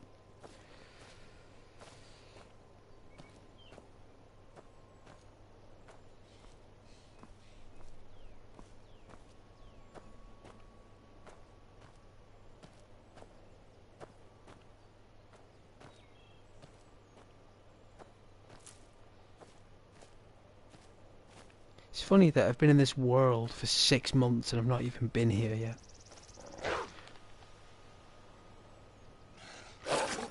Grab him by the ear.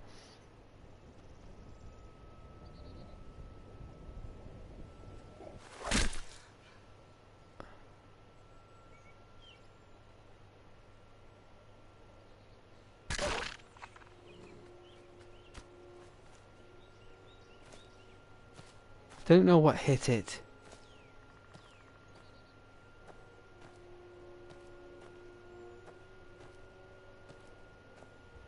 Alright, let's get this marked and then we'll go over to Riverwood.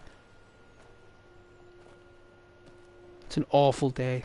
It's an awful cold, glum evening star day. It's nearly New Year's Eve tomorrow. New Year's Eve.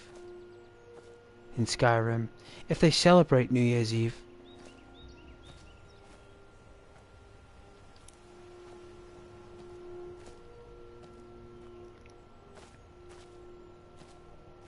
I don't think they do.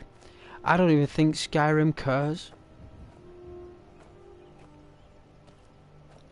And I feel really shady as well because really you're supposed to start the Dragonborn quest straight away, but we haven't. Like, I haven't. So the dragon is basically still chilling in his cave.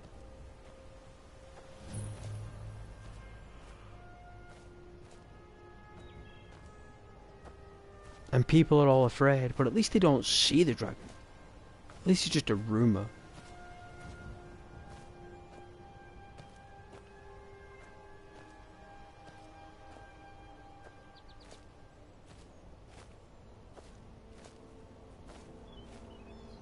Until the legend becomes myth, and the myth becomes fact. And then all of a sudden everyone's just running around, going bananas.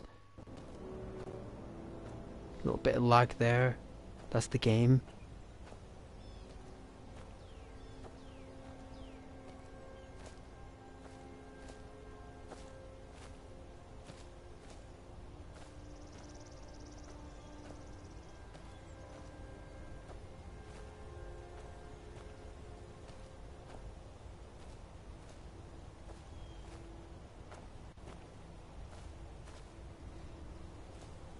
Looks pretty cool.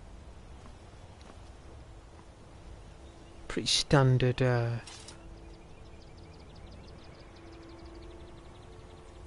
standard setup for a river.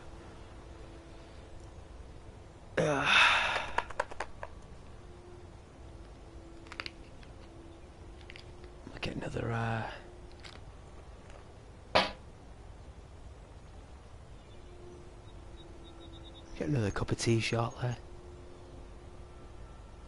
Want to get as much fluids as we can, to be fair.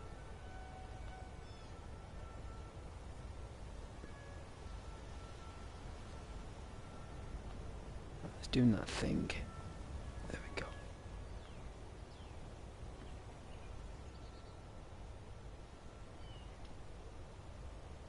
It's got like that. What's it called? Magenta.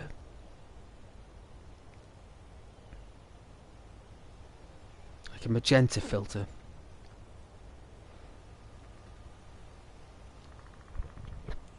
Sure, it's called magenta.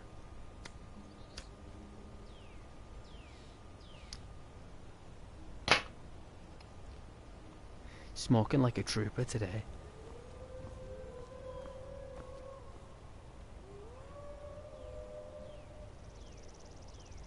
Is that the wolves? Try and communicate.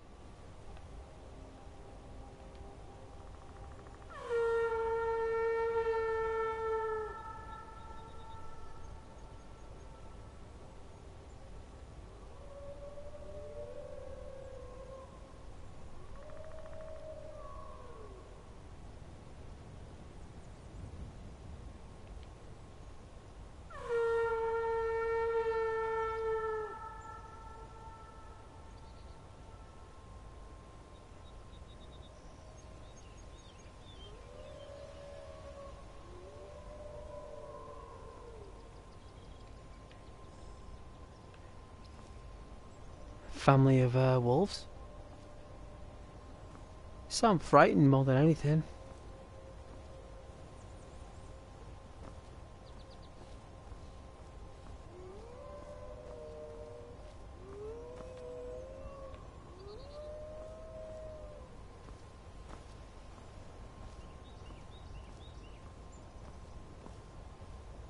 Well, we don't want to frighten a family of wolves.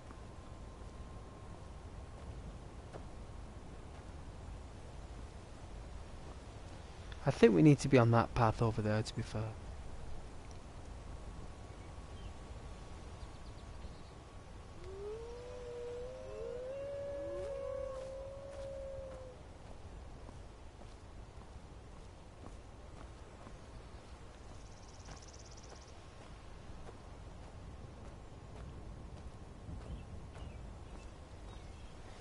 Is that an unmarked location?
These trees.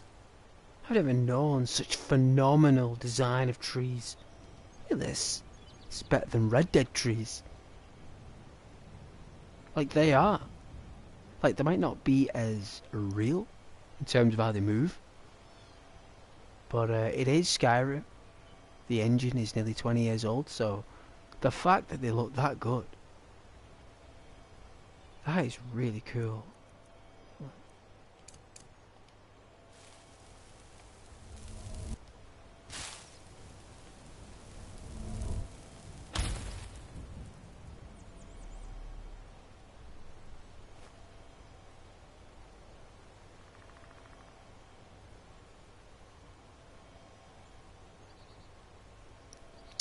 Some really good visuals.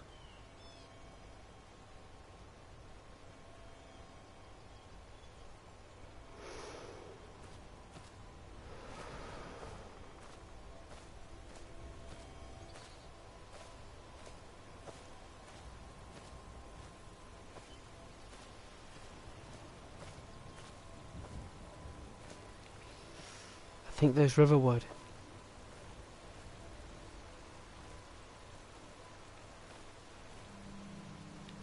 Let's climb up. Ah.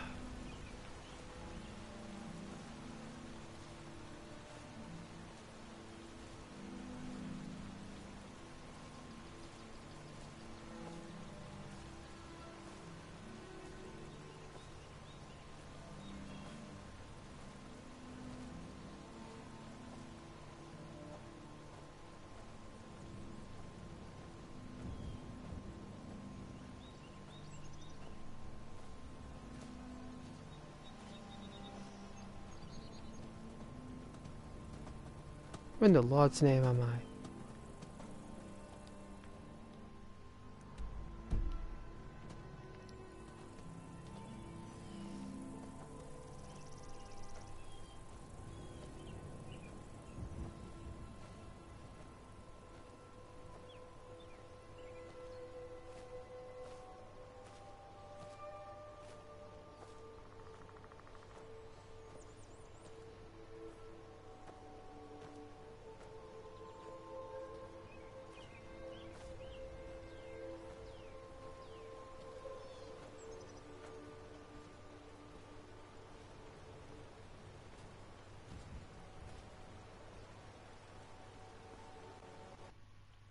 Oh dear. Bit of lag.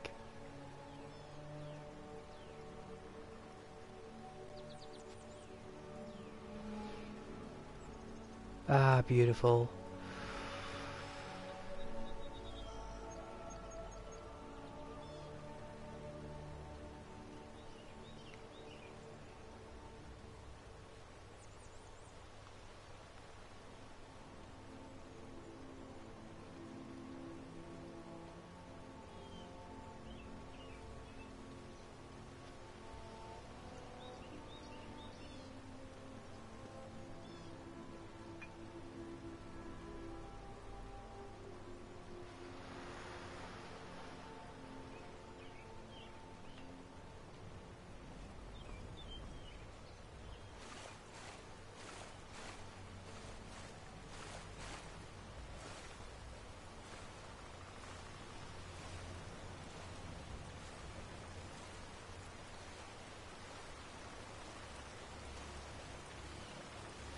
Oh, the water's so cold, but we're a Nord.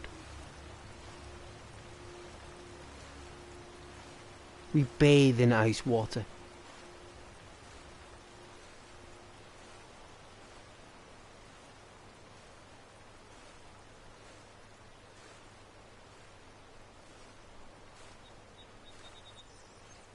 That looks beautiful, doesn't it?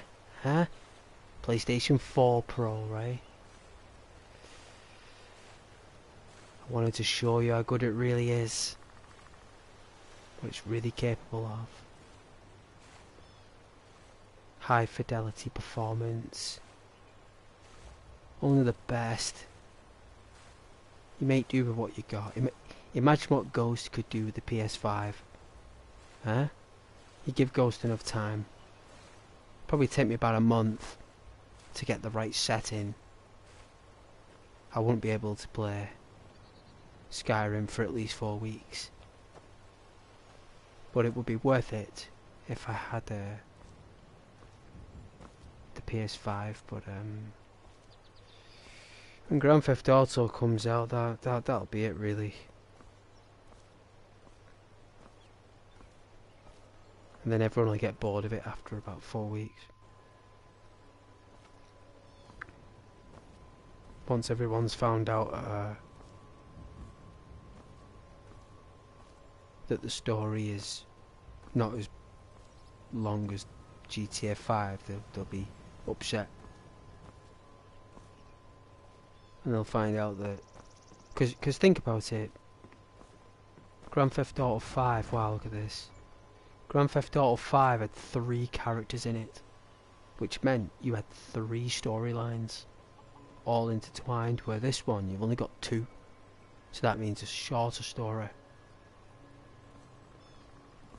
because they'll just want online to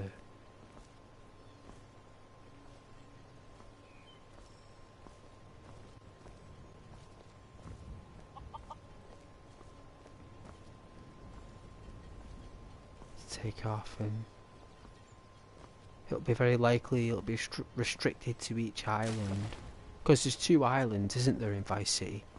It's not 3, there's only 2, so it was the only GTA to have 2, wasn't it? I think it did have a little small 3rd island, but no one really went there. You only went there for that mission, didn't you? That one mission where you did that deal as Tony Vassetti, didn't you? You went there once, that little tiny island. I think you had to get there by plane, if I remember. You had to land in the water.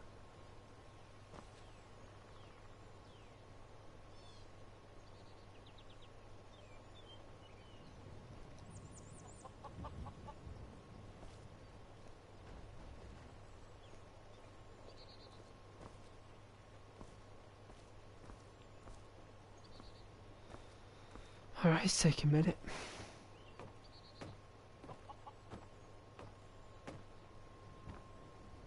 Alright, let's take a break. Golden boots. If anyone's watching, just relax. You don't need to see Achilles or Hector combat, you know. That'll all come, believe me. All the combat. But for now, just enjoy the scenery and enjoy the colours. It's snowing just ever so slightly, so it's a nice unique flair to it. Just have a break, and then we'll get cracking. We will. And I want you guys to get a nice drink or something, and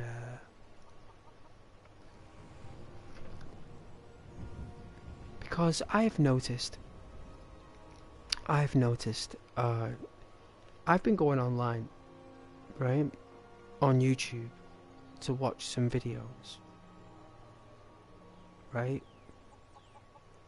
and correct me if I'm wrong, like, tell me I'm wrong, I mean, you can even think, or just tell me on the screen that I'm wrong, I don't mind. Everyone's shouting at the camera. Everyone's shouting at me on the camera, like, not me personally, but everyone's just screaming.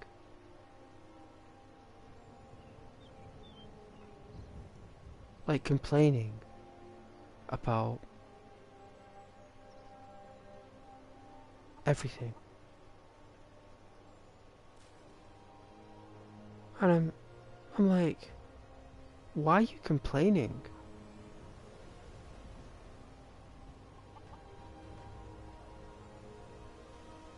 Why are people watching you?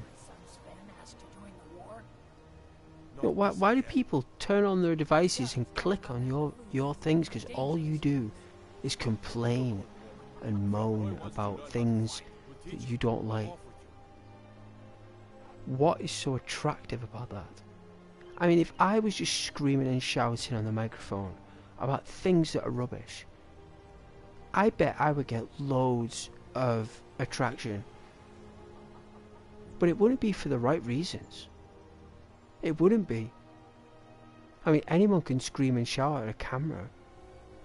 But it's like, it's guys as well. It's not like not just girls, it's guys as well. I think the only creature that hasn't screamed in front of a camera lens is a dog or a cat. And the only reason those dogs or cats howl or groan at the camera is because of humans there. And they're being triggered to do it.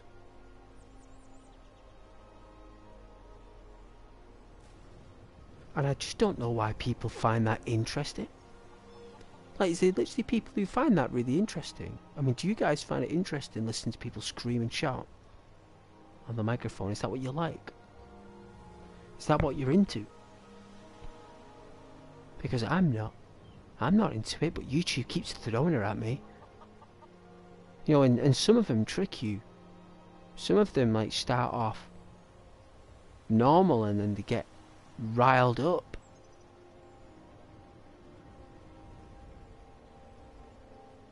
Like, they start normal and then they increase their tempo as they go on.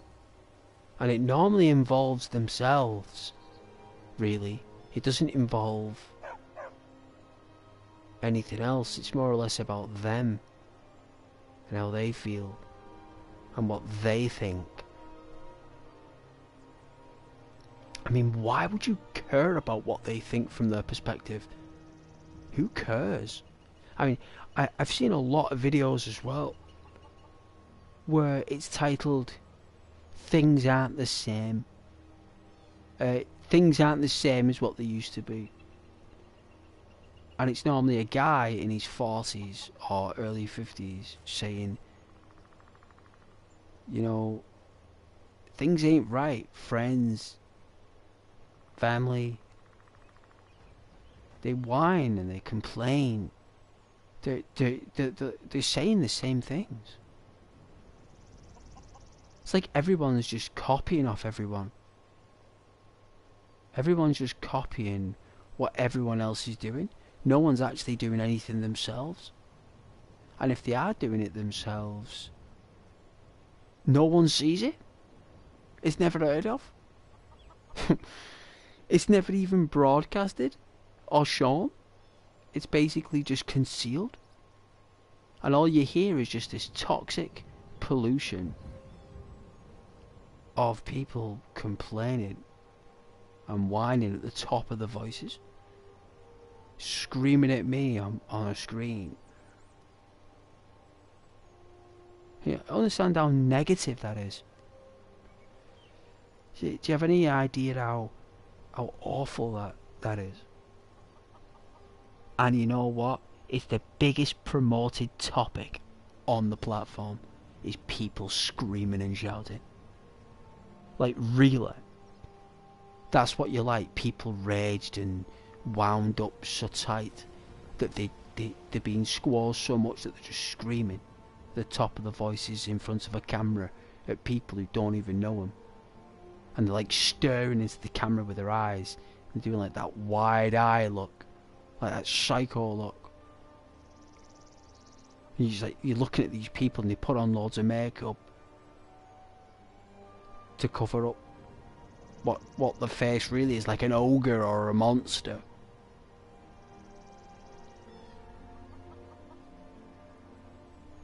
Like, stop showing me that stuff. Stop even putting it in my feed. It's not even something I'm interested in, but the platform throws this junk at me as if I'm interested in it, and I'm not. And no matter how many times I turn it away, or rank the channel 0, or rank the recommendation 0, it still throws it at me. And I'm like, well, why? Why are you throwing toxic puke at me when what I want is, like, some kind of aromatherapy, some kind of spa treatment for the mind? But instead you're just given this rowdy rage, rumpus, gobbledygook or men going through a midlife crisis saying things aren't the same. Well, things aren't the same because you're no longer 20 years old. You've got half the amount of energy that you did. The reason why friends feel different is because they've lost interest in you. And the reason they've lost interest in you is because you have been more interested in yourself. So what they did was, because you've been so interested in yourself for so long, people just assumed that that's who you were interested in. So after the pandemic, they realised because you were just more interested in yourself that they just left you be. You know? And the reason why the other people are screaming and shouting in front of the camera is because they haven't got any money. Or they haven't got a partner. Or they haven't got a job. Or all three. You know, they haven't got all three. And then what they do is they scream and shout at the camera at innocent people who don't even know what day it is, and we're turning on the platform to watch some decent content and we get thrown some angry rage puke on my feed. It took me 6 weeks to remove the news feed. 6 weeks! It took me to convince the thing to stop showing me the news. All that was on was President Trump talking in that White House. That's all that came on. It was either some guy talking about something, about politics, about left or right or whatever that means. The president, I mean, I don't mind watching the president. I mean, he is pretty cool. He's fun to listen to. He's kind of comedic, to be fair. You know, but I'm not saying it's not good stuff. But it's all that was on my channel feed when I was watching it. It was just Donald Trump talking in the White House. Or it was Congress. Yeah, like Kennedy, JFK Jr. It's like, this is a barn owl. This is the spotted owl. Now the barn owl, it's an endangered species. It's like why is JFK Jr. talking to me about barn owls and the spotted owl? So, you know, but he is funny though. He is funny. He does make me laugh, JFK Jr. I remember him in the 90s in Congress. I remember in the 90s. Very popular character, but he was always on my news feed as well. So it took me 6 weeks to get rid of JFK Jr. on my news feed for YouTube feed. It took me 6 weeks to get rid of the presidential Congress feed and the US President White House feed. It took me 6 weeks. And now, when I turn on YouTube, nothing gets shown to me. Nothing. Just empty. Everything's just empty. Just an empty space. There's nothing there. The only thing that's there is my videos that I make. That's the only thing that's there. There's nothing else there. YouTube doesn't know what to show me. It's like, what do you want to watch? You don't want to watch Congress? You don't want to watch the White House? You don't want to watch JFK Jr.? Well, you ain't getting nothing, Ghost. If you don't want to watch JFK Jr. or Congress or the White House, you ain't getting anything. Because the only thing you're getting to watch, Ghost, is that. Because we want you swamped in American politics. But you know what? I don't care about American politics. Because I'm not American. The only thing I care about America is that they're my allies. That's the only thing I care about. Whatever they do over there for themselves is their business. You know, unless it involves anything to do with the island that I'm living on, called the United Kingdom. If it's got nothing to do with that, then I'm sorry, like, you know, I can't grasp. What is he saying?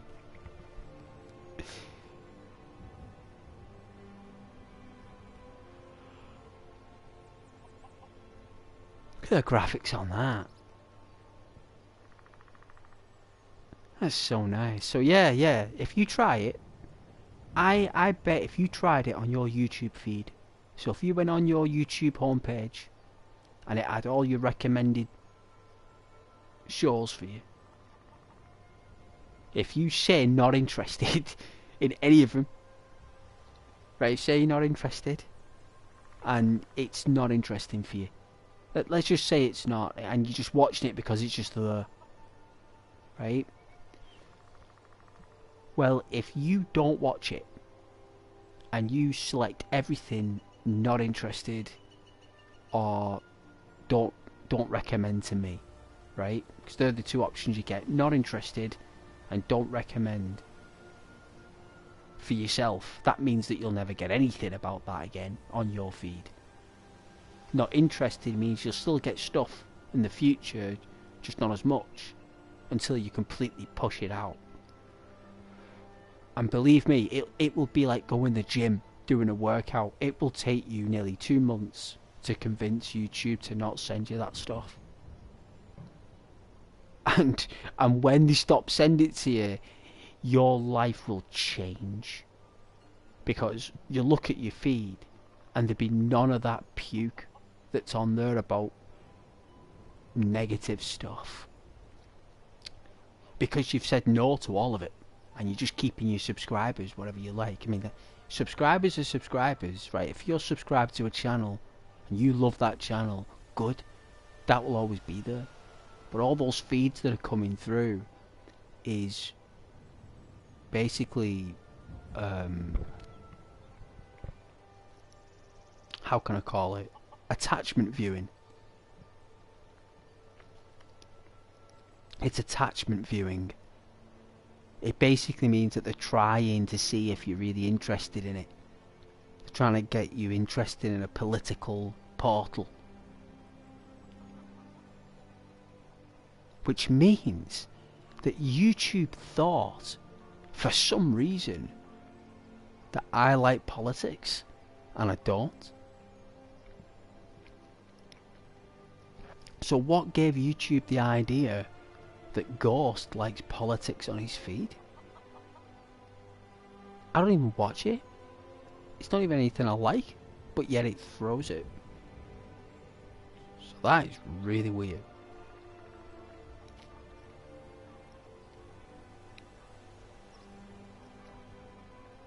And like people getting trapped in caves as well. Like, why are you showing me videos about people who got trapped in a cave and they were buried in a cave? They took the wrong tunnel and they're now lost in a cave and they've never been found. Why would I want to watch that? Why are you showing me people who've been lost and drowned in caves? No splodunking.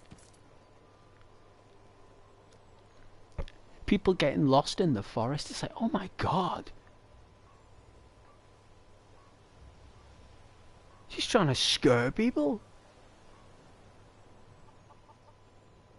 You know, and then you get like those cheesy haunted channels that are so cringe, like hunting ghosts. It's like, you do realise there are no ghosts in real life. It's like, you do realise that.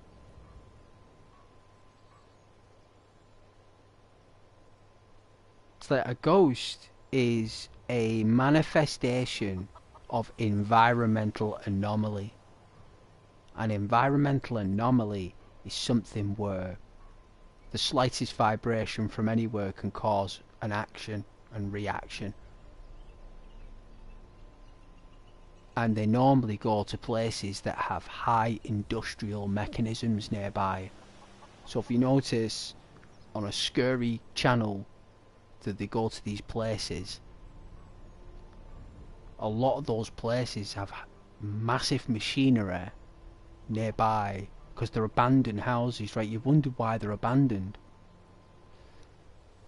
And a lot of those houses that they go in have underwater, well, sorry, not underwater, underground sewage pipes that swell through the night. So at night time, that's when they clean the sewers, remember? In America, they normally swill them out with toxic waste sometimes to wash away all the bacteria, you know?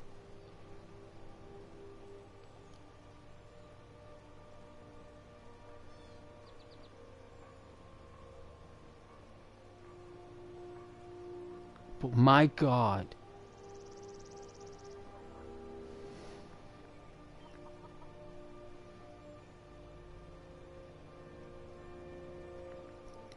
absolute tripe.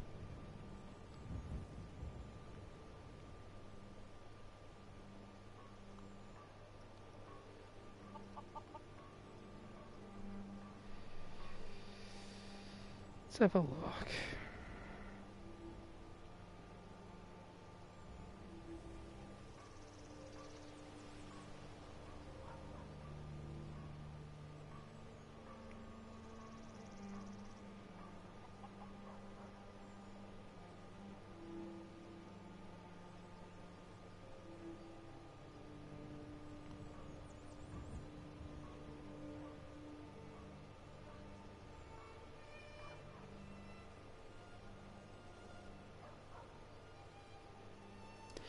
Hope you guys like my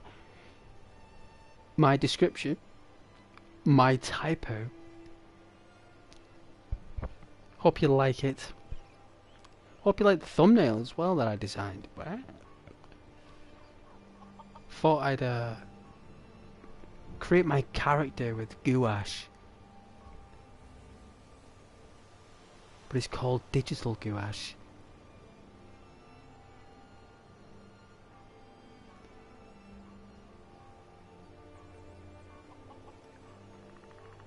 Can't expect me to be a machine and play for 12 hours straight without any breaks. Can't expect me to be Superman, Super Skyrim, hey?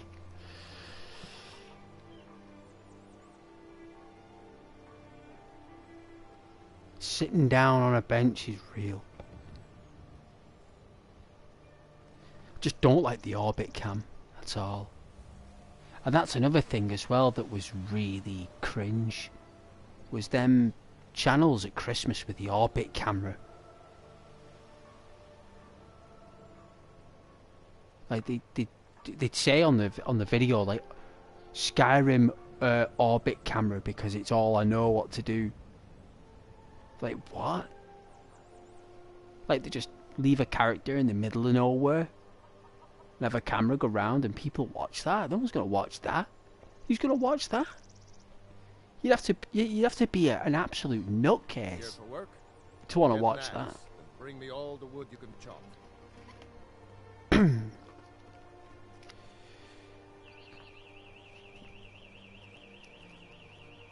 Oh, is that the alarm?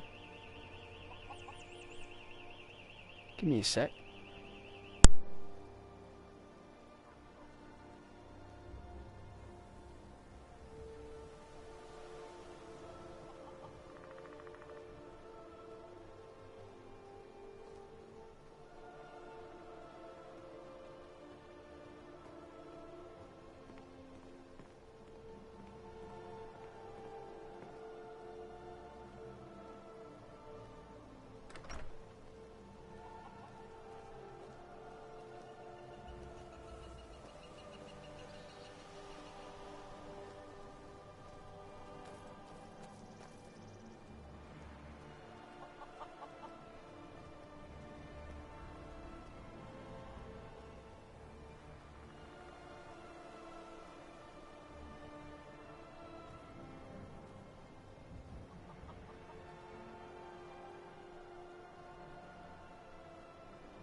Alright, that alarm stopped.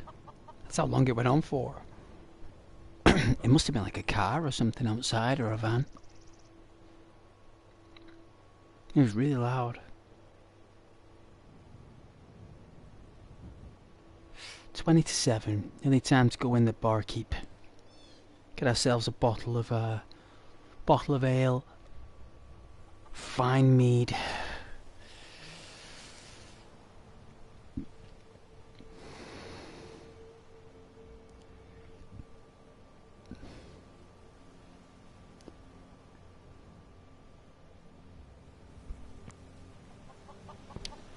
Twenty past midnight. Eh?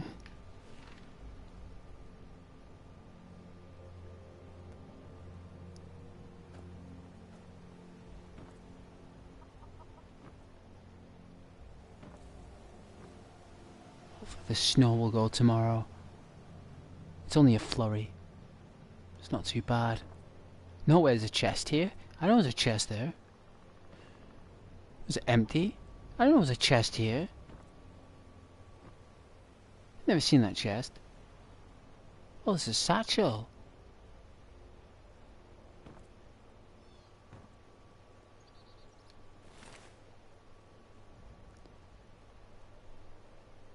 Dragon Bridge. What? What's a Dragon Bridge chest key?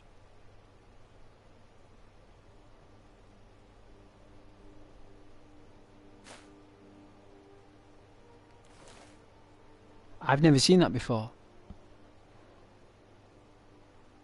I've never seen it.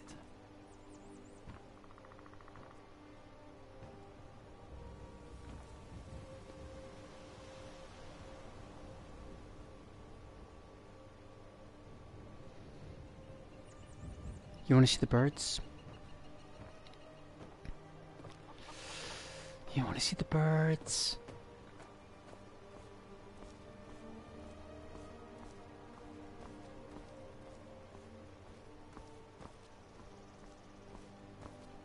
There should be some sparrows or starlings. It's a beautiful battlement. Alright, let's see if these birds are still tweeting. Let's see if they're still tweeting. It's like my channel, see if it's still tweeting. Very much not.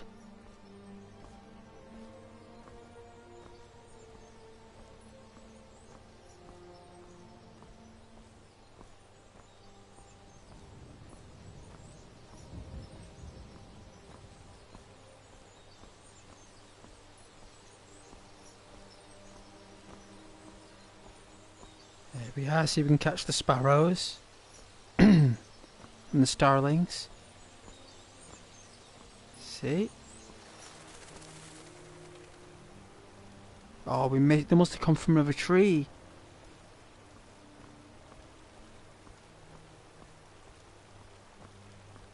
Oh, got it. I love bird watching.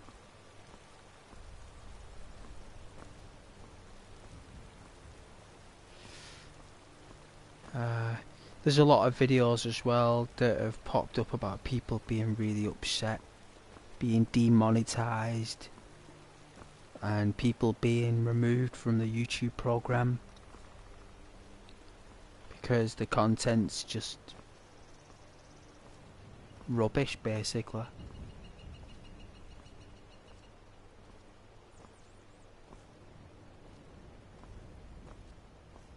Most of the channels on it anyway are corporate, aren't they? Aren't they corporate, eh? Come on, it's like you turn on a channel, it's got the purple lights. They're all sitting there in a room with that neon effect, bragging about their made up money that doesn't exist. Unbelievable.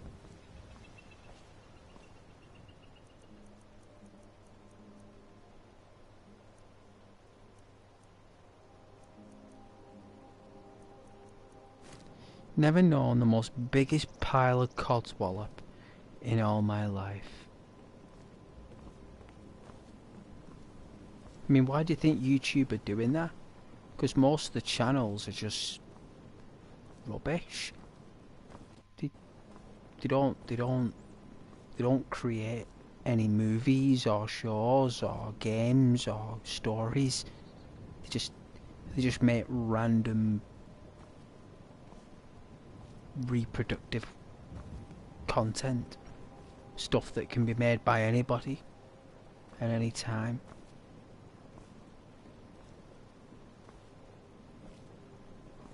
And it's a scam for some people, YouTube, you know.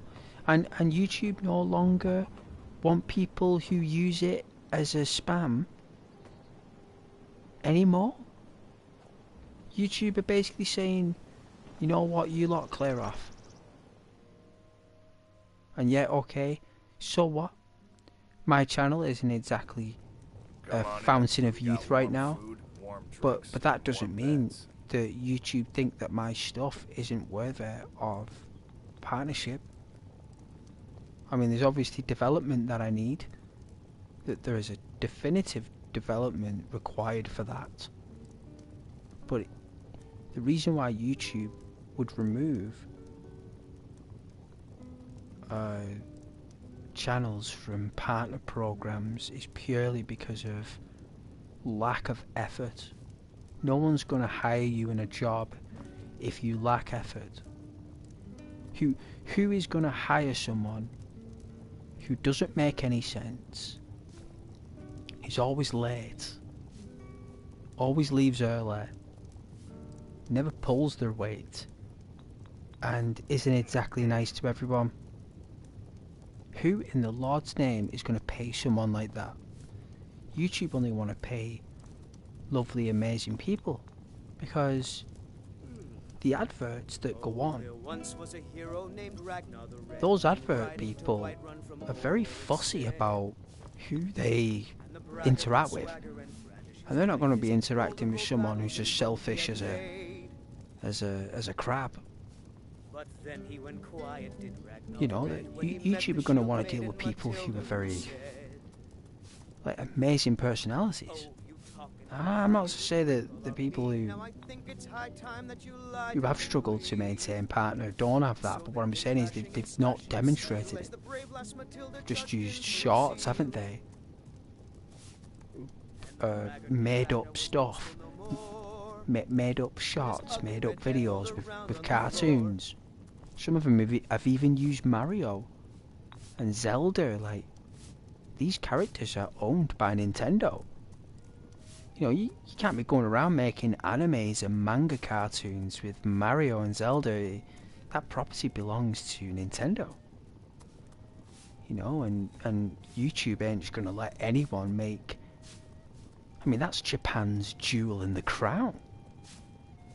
Japan don't really have much to... Apart from the samurai and the Waba Chaba Kabo, the samurai film-esque Chabakabri, or whatever it's called. You know what I mean. The style. They've got that. They've got Sony, PlayStation, and they've got Spider-Man. Because remember, Japan owns Spider-Man. Sony. The film version of him. So they don't have much. You know, and if someone's stealing Mario and Zelda, and they're putting them on the videos and expecting to be paid for using someone else's paid product. It's been around since 1984. Mario's worth trillions, hundreds of billions. He's not even real. But if you start making it your product, I don't think the corporates will appreciate that. I don't think they will. If I spent my whole life designing a character and someone else was using it and getting paid for it, I wouldn't be happy about that. Like, that's just me as a person. You know, if I design this character Korrin that you're seeing on the thumbnail, yeah, it's a fan fiction. the product belongs to Bethesda and ZeniMax and Microsoft, but I've created a character. So if I did a character based on Korrin, it's not Skyrim because it's fan fiction. But if I was to do a character, I'd draw it by hand and I'd animate it by hand. I wouldn't use a computer, but I'd need a computer to process it. But my gracious point being is that loads of people are being removed, like literally in the hundreds of thousands, if not there's over 1 million, millions, even millions of channels, and everyone's trying to give their take on why, and the only people that know why is YouTube. Do you know what I mean? They're the only people who know why. You're that visitor been poking around. Sure thing. It's yours for a day. And thank you, my dear Delphine. She's the only one who doesn't show you to your room. She's the only one.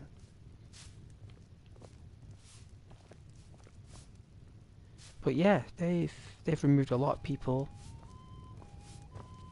Let's listen to the Bard. Get warm. So you can listen to Ghost waffle on about policies. I'm sure you'll all enjoy that. Yeah, I'm sure you would.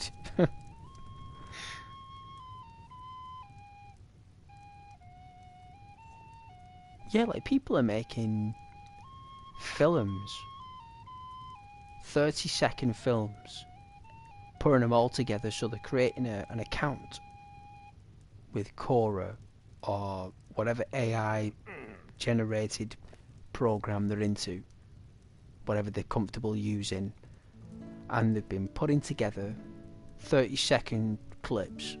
Toadstool, Princess Toadstool, Koopa Bowser, Luigi, Mario, Goomba, all them people, right? And they've been putting like 5 to 8 minute films.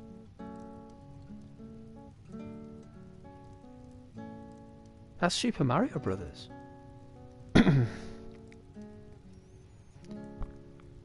In fact, YouTube would get more in trouble from that by Nintendo than the actual content creator making it.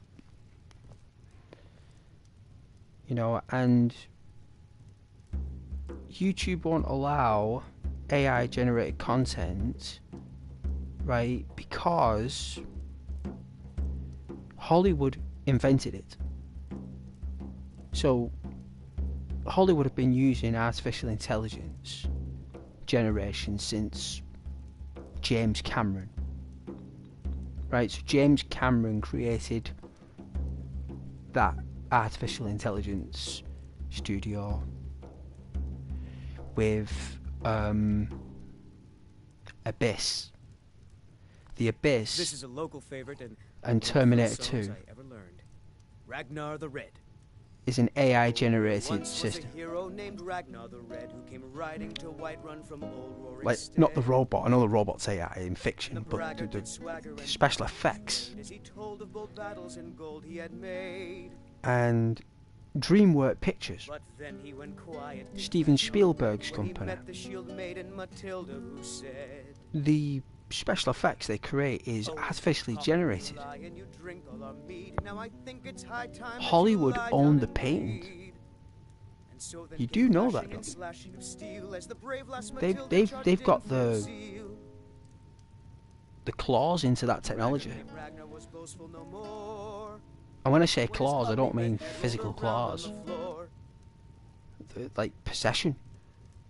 Because if Hollywood made that technology, and someone who has worked in Hollywood software and firmware studios has left that circle, become independent, created their own DreamWorks studio themselves, called it something, you know the names of them today, put a token system on there,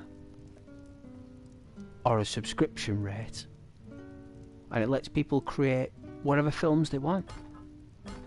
But the thing is, Hollywood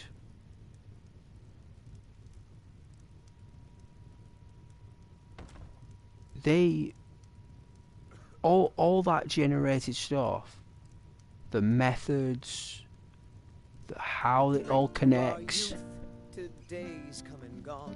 how the characters express themselves, it's all done by Hollywood's work that has been adapted and transmuted from a corporate rich individual who has generated their own independent tech of it for everybody. But just because it's there for everyone, you can't use it to profit or gain like Hollywood do. You can only use it to learn how to be creative. Does that make sense? So imagine that the AI engines are there for you to learn how creative effects matter, not how creative products like that profit you. Because it's not a business game anymore. It's gone, isn't it? Like, I don't make that content. I'd say 50% of YouTube does. Right? Like, the 50% of the existing active channels, I'd say at least 50% do, or have been doing, for the past 5 months, if not longer. Especially when they did like Martin Luther King, Muhammad Ali. These people were legends that are now gone, and people are just recreating images of legends like that. It's quite offensive, isn't it though? Not to me or you, but to the loved ones of those people, to the family. You got to think about them as well. And you got to think of everything that they own. That's Martin Luther King. The guy was a legend. He had Tupac as well, wasn't it? Albert Einstein. Like, all these people serve their purpose, and people are just regenerating them for money. Aye, we can get that for you. We just finished the timber for those catapults. At the end of the day, it's got nothing to do with the AI tech itself. Everyone loves it for what it is. Let's drink to the fallen. But if you want to profit from it like Hollywood did, or do, you got another thing coming. Because there's only one way you can profit from AI. And it's got nothing to do with creating films. There's only one way you can profit from that technology on YouTube without actually using it. One.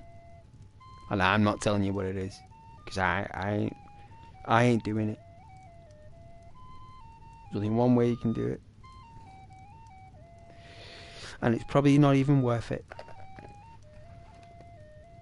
But I promise you, it's got nothing to do with the fact that people are using it. It's the fact that they want to profit from it. Is the problem.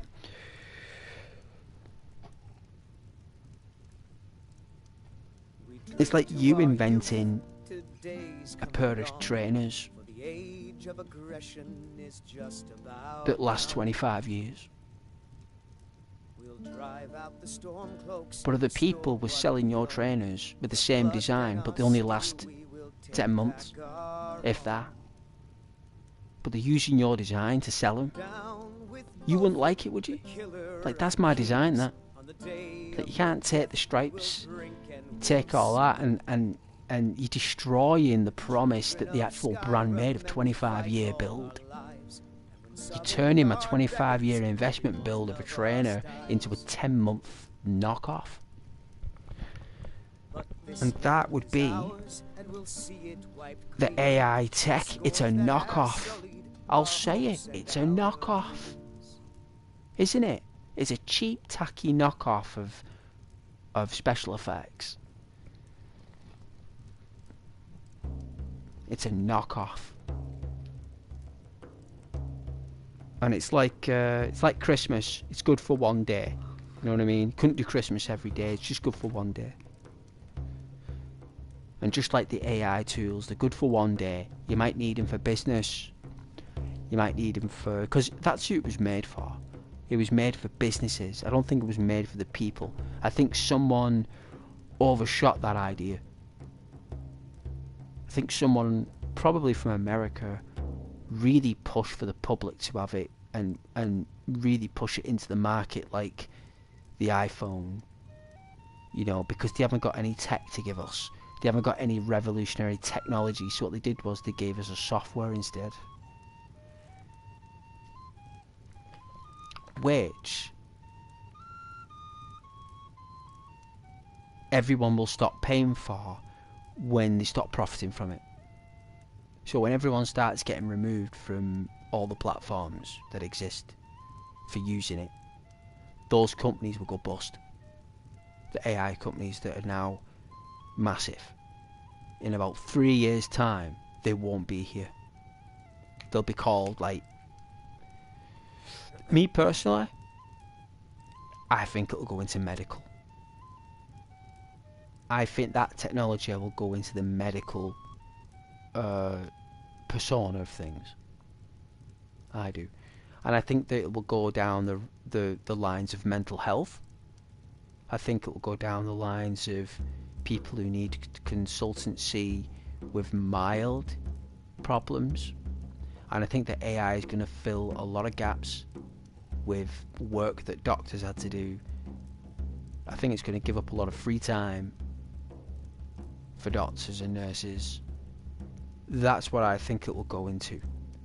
I don't think it will be a media product. They tried, it failed. YouTube don't like it.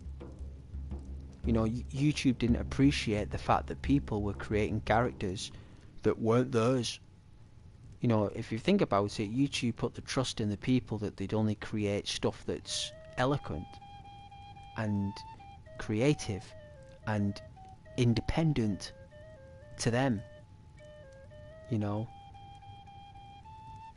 But if you're just going to make a stickman show that doesn't mean anything and doesn't say anything, like think about my stream now. I am giving you content. Whether it's the game and me, I'm giving you both. I'm giving you my reaction and my thoughts on things. I'm giving you my opinions on YouTube's thoughts on it. Like, because these are just opinions and entertainment values, right? Like, that's what my channel's about. That's why we go to these barkeeps. So I could explain these things to you while you're falling asleep.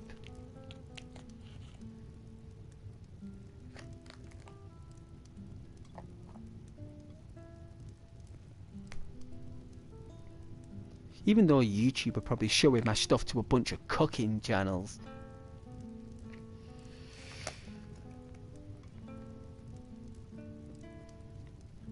But the idea is not to cut. You know what I mean? All those channels are gone. You have to be super duper now to qualify. And you know what? You got to send a copy of your face and everything. They want your face, your side of your face, the back of your head, your build, your height probably, and then even after you declared all that information, they can say no to you. You know what I mean? It wouldn't surprise me. Like, they get that information off you, that product, and then be like, oh, we've now decided no. We've got all your data. You know, you got to be careful. And that's why those channels are screaming and shouting. Because they've all been removed from that program.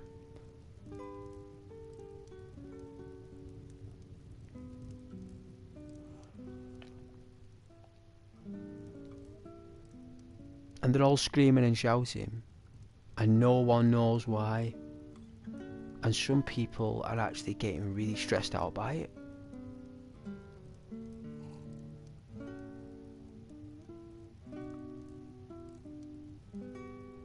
Because this is all that people have relied on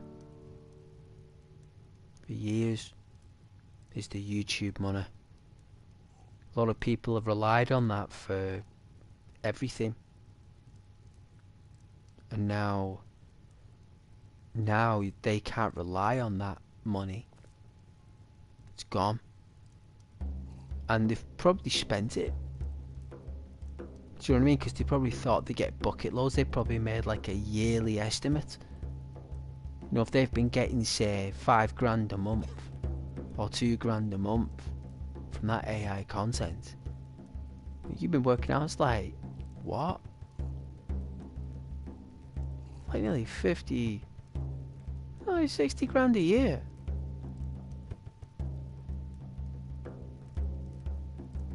You know, that's gone. That's gone. This is a local favorite and one of the first songs. Like, I these learned. people now will just be Ragnar the Red. basically like, Oh, there once was a hero named Ragnar the Red who came riding to Whiterun from old Rorikstead. and they're all scams anyway. And the braggart did swagger and brandish his blade Them as he told channels. of bold battles and gold he had made. But then he went quiet, did Ragnar the Red, when he met the shield maiden Matilda, who said, I promise you, that AI product will be gone in 2 years. 3 years tops. It's high time that you lie down and bleed. You know, So going to they keep clashing and hospitals. slashing of steel as the brave lass Matilda charged in full of zeal. Oh yeah, Metro. Braggart named Ragnar was boastful no more. When his ugly red head Got your rolled Geiger around on the counter. floor.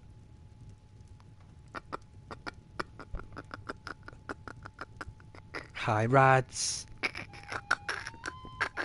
Hi Rads. Metro's in the chat. We're all glowing green, everybody. We're glowing green.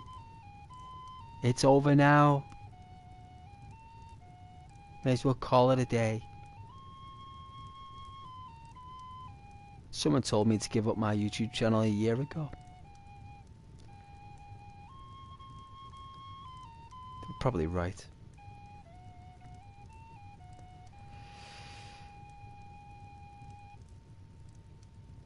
They were probably right.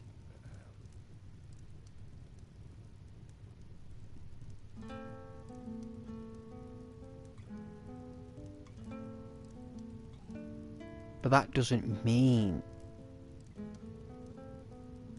that they were correct. They might be right, but they weren't correct.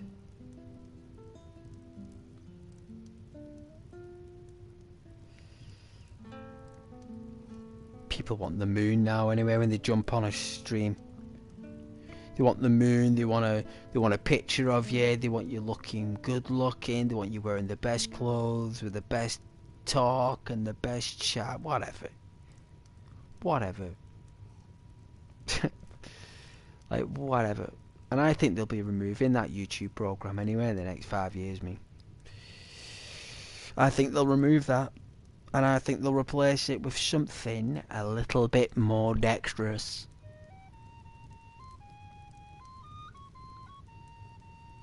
I do. I think that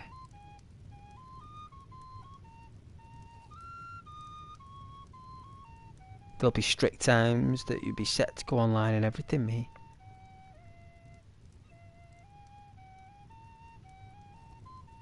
But you always know though, when people when channels start going downhill, and that is really unfortunate, by the way.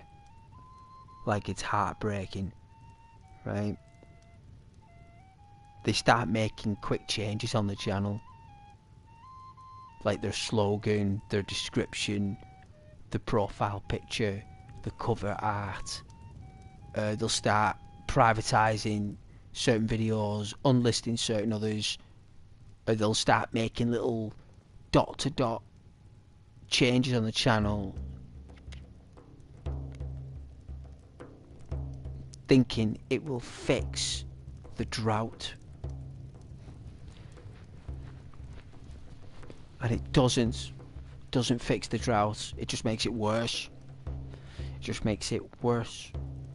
And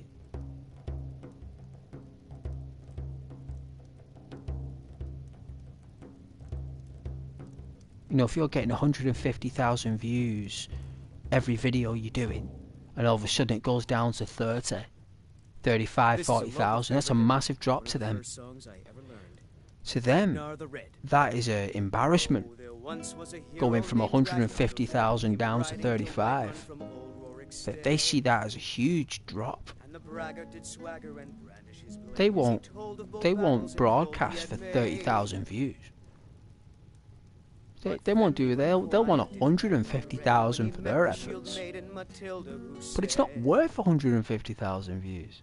They've just been conditioned that it's worth 150,000. It's not worth 150,000 views. That's what they're saying to them.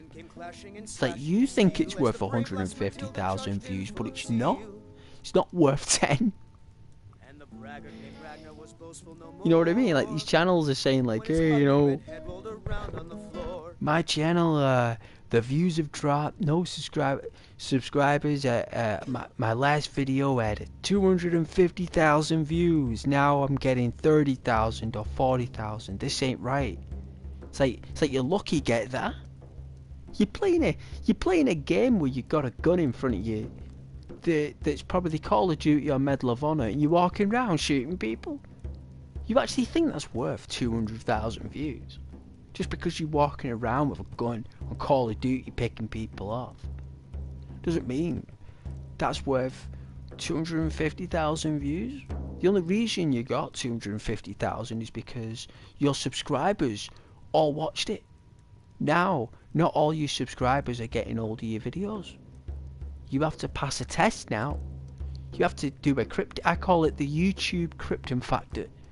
You got to do some kind of military exercise now to be up there on the top tier.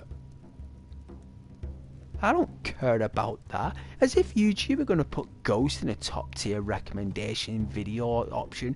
Who in the Lord's name is going to recommend an ASMR chill out streamer to the top suggested streams? They'd have to be high off the cake to do that. Hey. Right. To say or not to say is to be. And to be is not to be, but to be aware. Yes.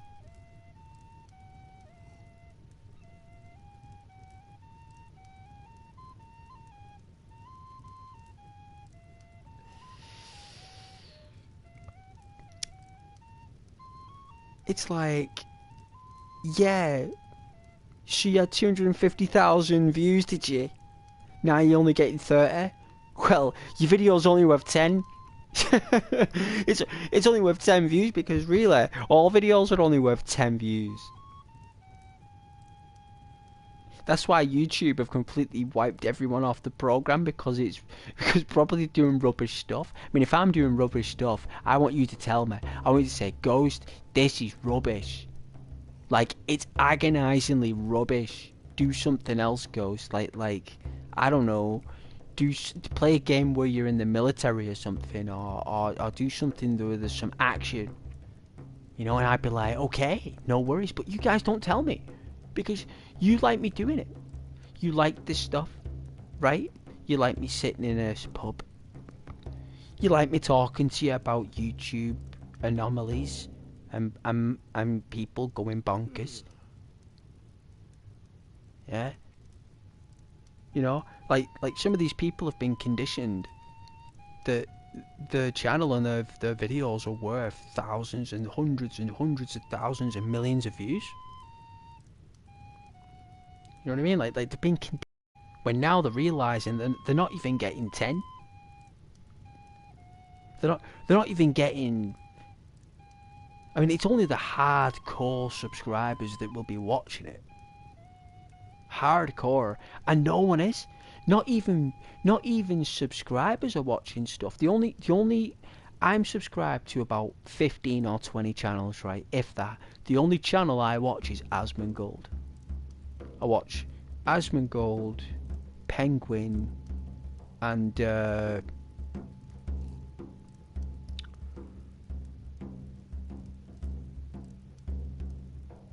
Mr. Balin, who tells the horror stories. Mr. Balin, it's really good. He's one of my favourite YouTubers, Mr. Balin.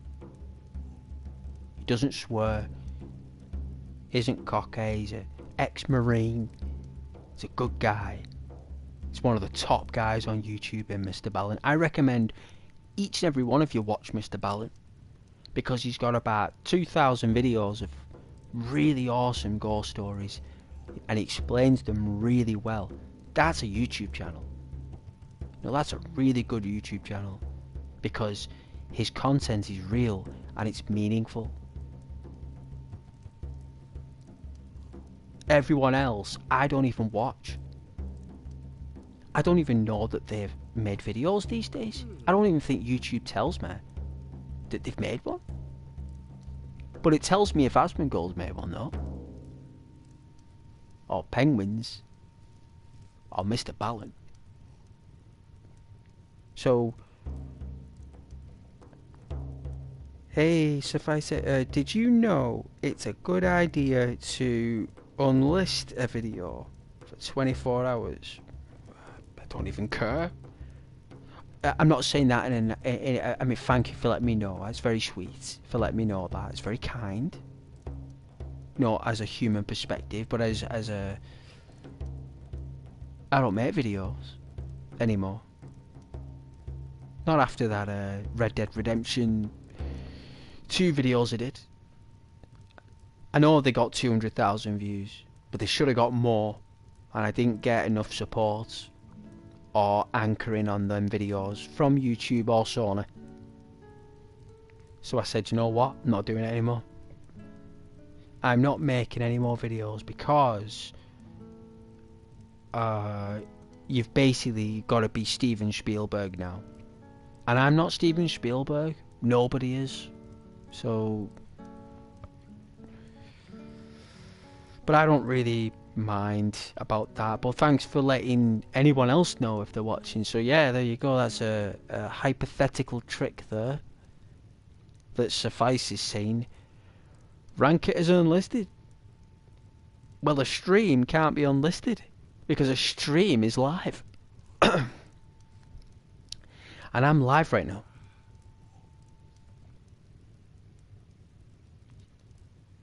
Right.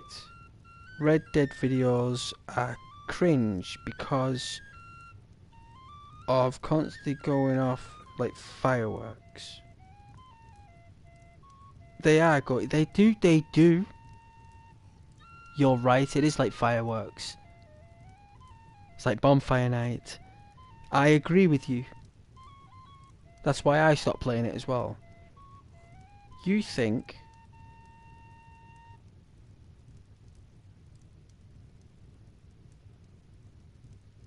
Who do you think's got harder hearing?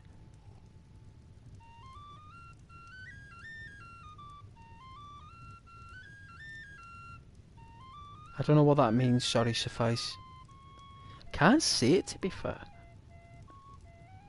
I don't even know if anyone's watching. My view counter has probably not worked since 2015.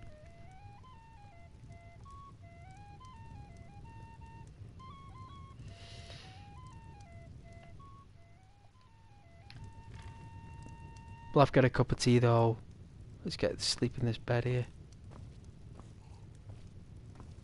Hang on, it's this side, right? A hero named Ragnar the Red who came riding to Whiterun from old Rorikstead. And the braggart did swagger and brandish his blade as he told of bold battles and gold he had made. But then he went quiet, did Ragnar the Red, when he met the shield maiden Matilda, who said, nice room. "Oh, you talk and you lie and you drink all our mead. Now I think it's high time that you lie down and bleed." Yeah. And so then came clashing and slashing of steel as the brave lass Matilda charged in full of zeal. Alright, let's lie down on the bed. Let's get comfortable.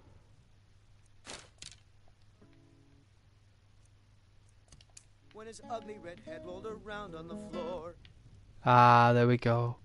Fast asleep. Yeah, no, don't worry about them tricks. It's all baloney. All of it is. It's all baloney. everything. Everyone has to take their turn in the trash. It's the way I see it. Everyone's got to take their turn walking around in the trash, cleaning up, when other people are going to be up there elevated in a building having drinks and having champagne while you're down in the rubbish cleaning up. And then one day you'll be up there and looking down at people cleaning up, looking up at you drinking champagne.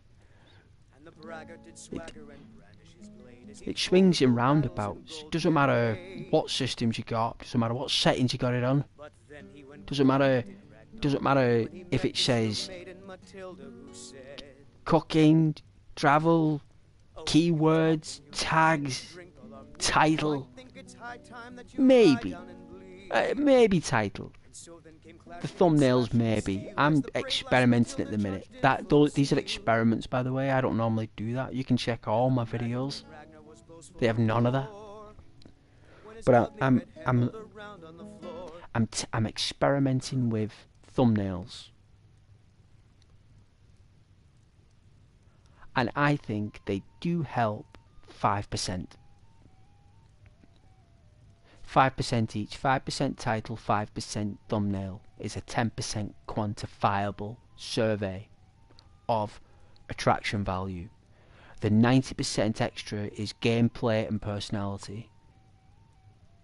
And when I say personality, I mean either the voice or the face and the voice. Either one. The gameplay is how the person plays. Some people don't even care if someone's good at the game. What people care about is how people play.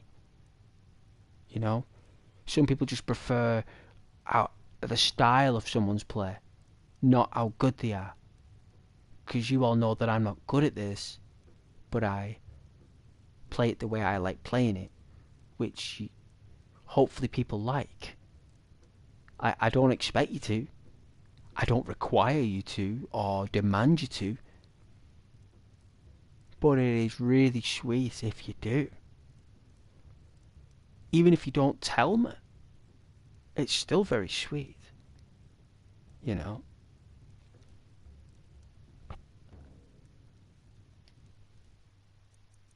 Let's have a look.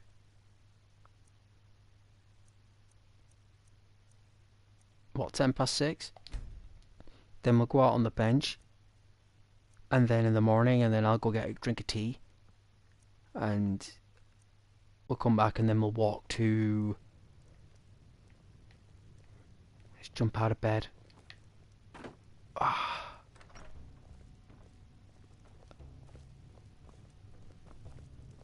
have a look. Good morning, everybody. Good morning. What's for breakfast?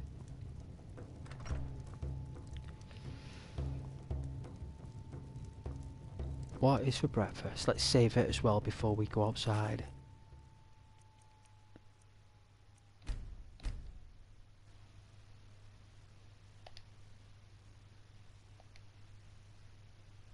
New save. See if this works. Did it work? It did.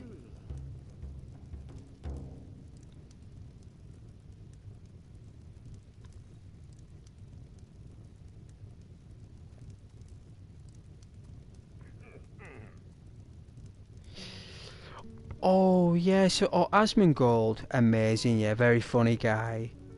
Yeah, I do like him. He's like, if I was in college, high school, at work, I would definitely talk to that guy. You know, like probably the most based personality. A really funny guy. A bit blunt sometimes. A bit over blunt sometimes. I think he's like that for his other audiences. The giddy. You know, the audience who's quite giddy. I think he does that for them, which is fair enough. He's a content creator, so. But yeah, I'd say Asmongold is one of my favourite ones. yeah, I'd say Asmongold, Mr. Balin. I like Penguin's personality as well. He kind of like squints at the camera as if like he's bewildered by what he's just read or seen. Like he looks at you as if you're the point that he's talking about. Like you're the exact point he is speaking of. Looking at the camera as if it's you, but it's not you, but it's you. But he's funny because he's a comedian, you see. And Asmongold's a comedian. He's funny. But yes, definitely my favourite one. I like Asmongold's videos when they're 40 minutes long. His 10-minute ones and 15-minute ones are rather vague. I think those topics he kind of gets bored of.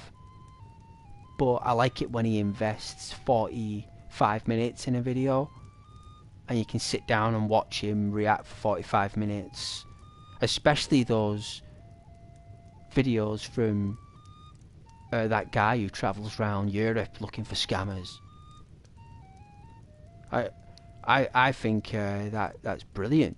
That guy who's always, you know, the guy with the cups, the balls and the cups, round Paris and round Rome. I think he was in England.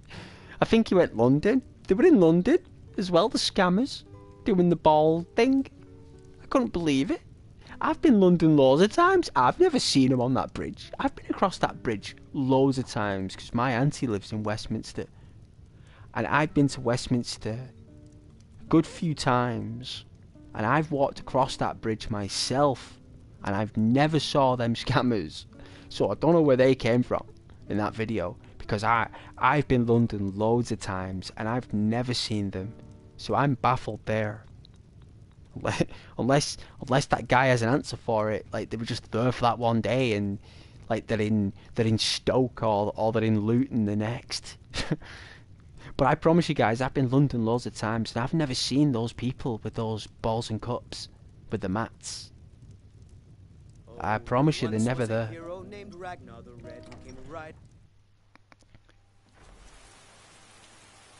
Oh, is it raining? Ah, you guys won't mind that while I get a cup of tea. If anyone's watching, sit down on the bench. There you go, here's the guy in the picture. I didn't do a bad job though, right? I did my best. Hope you like the picture I did of him. I think it looks very fan fiction. Anyway, enjoy the rain. I am making a hot drink, so I'll be back in a couple of minutes.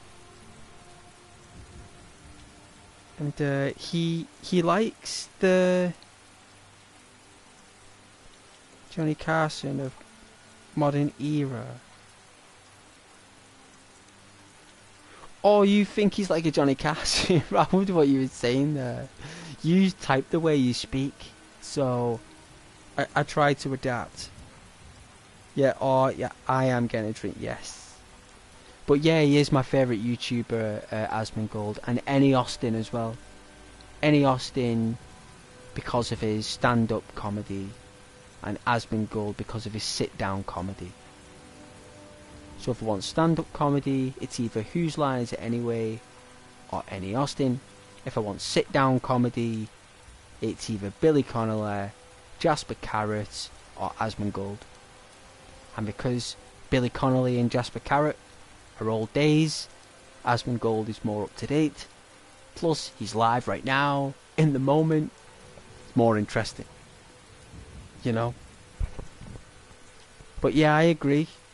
He's definitely funny. What's the word?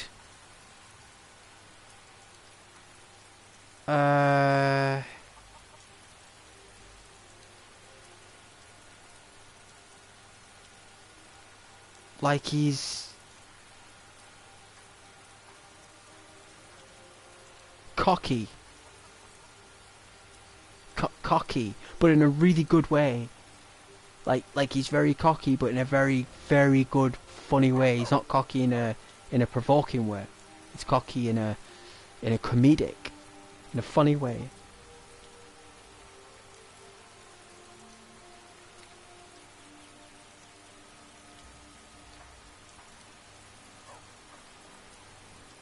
Oh yeah, you think he won the battle, did it? Didn't win the war though, but he won the battles, not the war. I don't think Asmund needs to fight any wars. That guy just likes his steaks. Guy just wants a nice steak. Just wants an easy life, a quiet life. Have his steaks. He loved his mum and dad. Just like me, I too have lost my mum and dad. So I know how he feels there. You know? He's now no longer got his parents with him. And he's now navigating the planet the best he can, the way his mum and dad raised him to look after himself. And he's doing that by providing the people, you know, base content that's funny. And I think that's admirable. Like, well done, Asmongold. He's lost a lot, and he's still bouncing back, so I'm happy about that. You'd be overjoyed if Asmongold reacted to one of the fates. Oh no, he wouldn't do that. He would never do that. No, never expect anything like that. Ghost is nothing like that, man. Ghost is just like on a shelf. I'm like one of those little toy ornaments that's on the shelf that no one can see. Nah. Asmund and all that and Austin, they're too busy making mega money, man. They're making content. They don't be, But I know what you're saying, though. If they did, you'd probably be over the moon. But I wouldn't wish for any of that coming anytime soon. Anyway, I'm going to get this drink. Otherwise, I'll never get it.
Alright, we're back. Is it still raining? Really?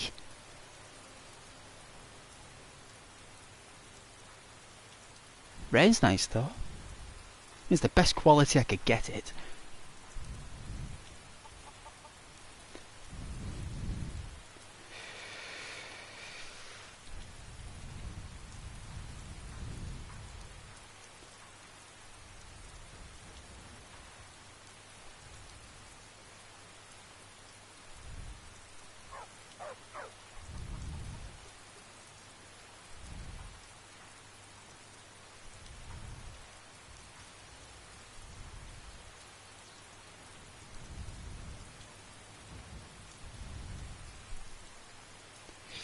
Oh yeah.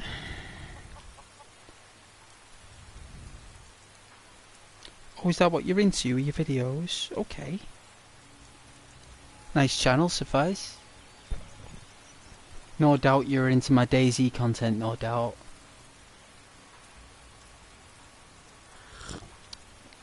I do have a lot of people who like it when I play that game. I don't know why, but they do. They do like it. Maybe because I'm able to survive without any guns. Maybe that's why. Maybe I'm able to survive without guns for so long and people just like it.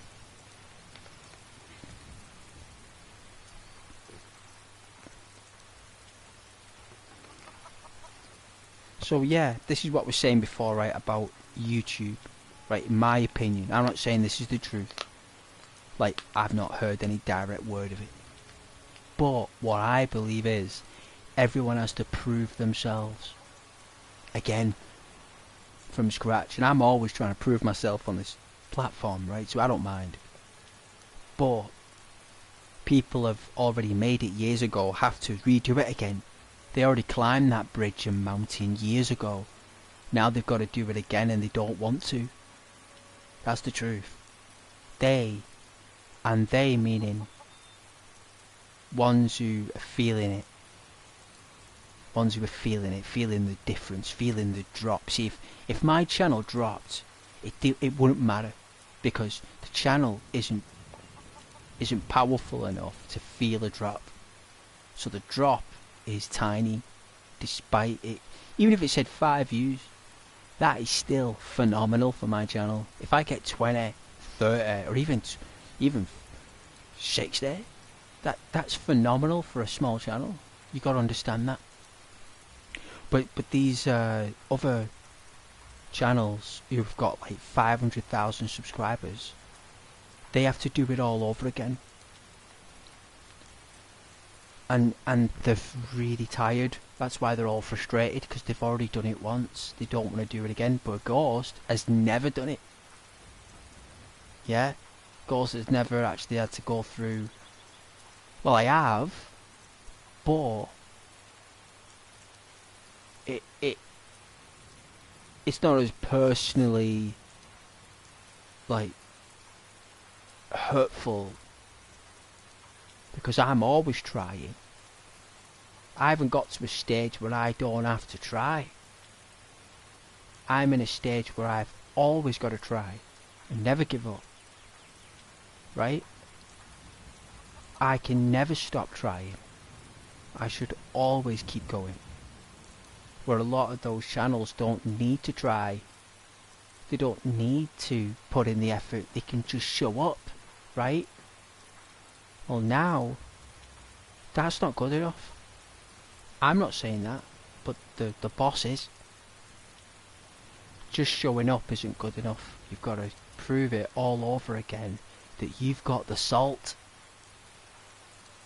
for the gravy. You know what I'm saying? Like, have you got the salt for the gravy? And you've either got it or you've not got it. At the minute. You either have or you haven't. I've got a little bit of salt because my channel is ASMR content. So I've got a topic, I've got a salt. It might be a grain of salt, but it's something. were these other channels that play Counter-Strike, Half-Life, COD, Medal of Honor. All them channels that go in all the online battle arenas, or the little battle arenas that they have. Really good ones, really fun ones back in the day, the 2010s and stuff. Well, that era's gone. Where people are in them little battle matches in the little arenas on PC. Them channels aren't really... no one watches them. All the kids that played the game are now in the late 20s, early 30s. They've got families, got a job, or they're looking after their own kids. You know, a lot of those first-person shooter games have lost 60% of their audience anyway. So, you know, there's massive changes ahead in the market. That's why I'm sticking to what I've done since the very beginning, which is ASMR content, where I talk to you guys in a sweet voice, where I listen to you and read your comments, and compliment you, and make fun of myself, because that's what you guys like. Or if you're new, that's what you'll get, you know? That's why I knew when the changes were coming, when I just stick to what I've always done. No one can take your personality away from you at the end of the day. They can take all the other things, but they can't take you away from you. Because YouTube care about the person, not about the content. The content is an extension of that person, which has complications or benefits. The person is the person, because it's not your content that gets banned or gets removed. It's you or a person. So if it's a person or you that gets challenged, then that means it's about you as a person. You know, and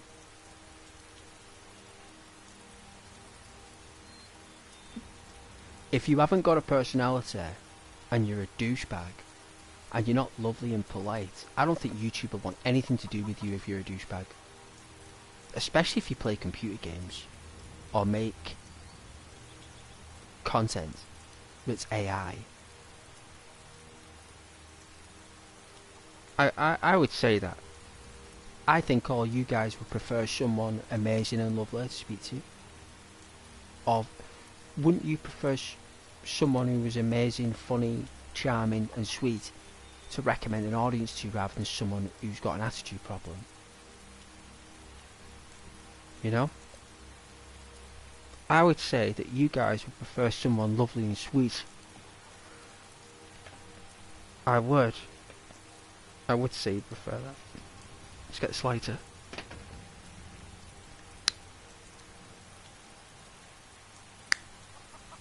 Alright, where are we going to next? So, if anyone's watching, we are going to...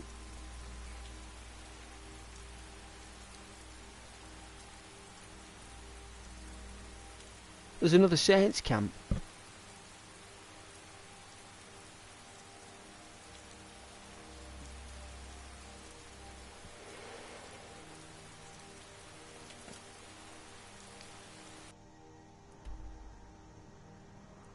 Oh my goodness, it's all the way there.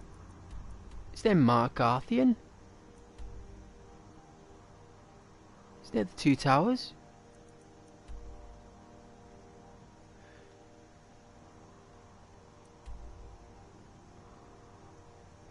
Alright, won't take long. Won't take long.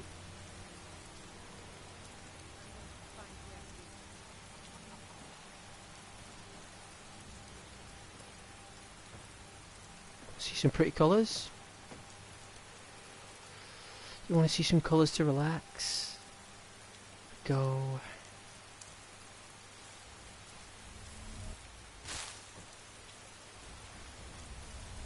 Alright, colour.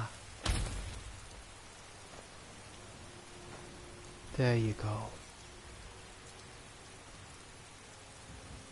That nightshade.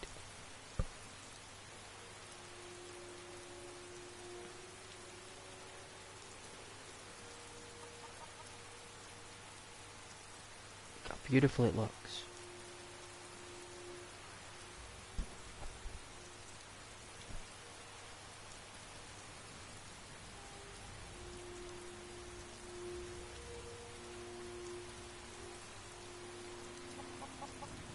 But yes,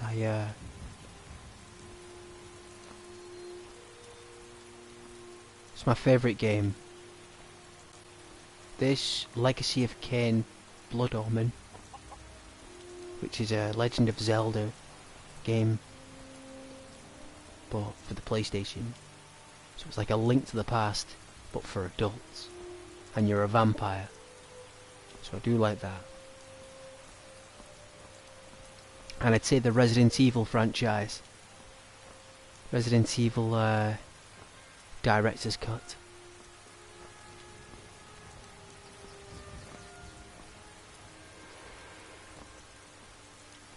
They're really good games. Kingdom Come Deliverance.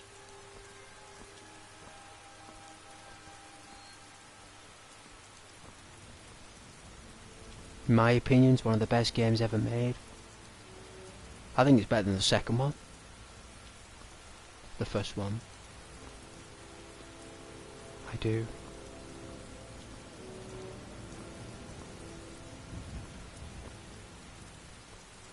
And I watched Asmongold's videos today, actually, that he did.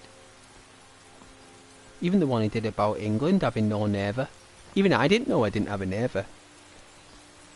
I mean, do you want me to tell you the truth? Why Britain doesn't need a navy anymore? Do you actually know the reason why? Let's get these birds on camera. Like, Great Britain doesn't need a navy anymore, and explain to you why we don't need a navy. Like, as big as what it was. Like, we do have a navy, but I'll explain why we don't need a navy that big. There they are! Wow!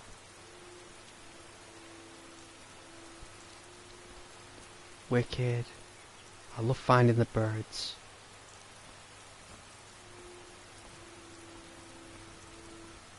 So,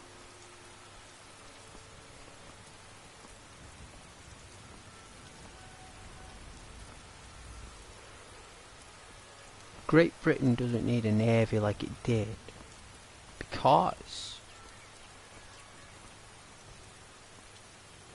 we have a dragon laser.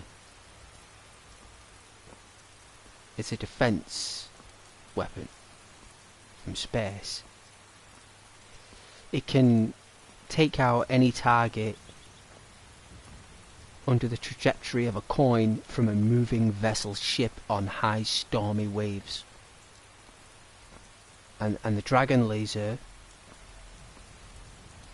right, which is going to be commissioned in the next couple of years. I think it's next year. I think it's 2027 actually. And the dragon laser is our new ships. So it's not just one laser. You're talking an actual construct of a grid reference full of lasers that can be independently pivoted and maneuvered on every single piston. So every laser, if you attach 50 dragon lasers to a grid, that means you can send 50 direct shots of lasers accurate to a £1 coin that can cut through anything. It's the strongest defense weapon in the world.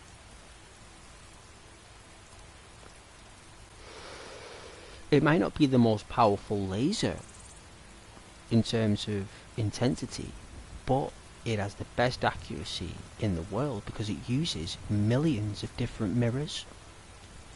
And these mirrors kaleidoscope in a fashion that enable the laser to accurately pinpoint the target with extreme precision from space. From space. So what would you prefer, dragon laser or a frigate? Great Britain doesn't want to put those men and women in danger anymore of ships. You know what I mean? Life's too important to be give away on a ship. In my opinion. You know, it's you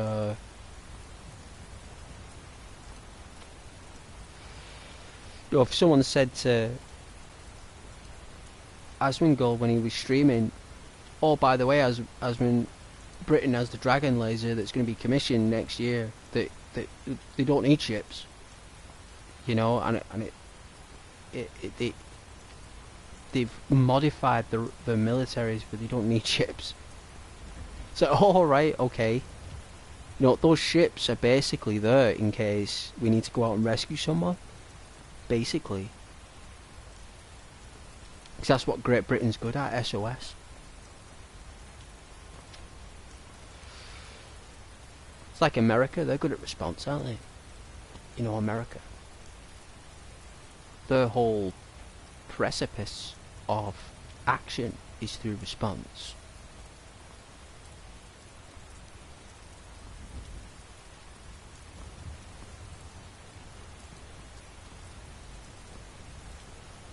So you can Google the Dragon laser. It's got 3 different names. There's a few different names for it, but you can check that out. It's actually on public knowledge. It's not a secret. It's actually been declared.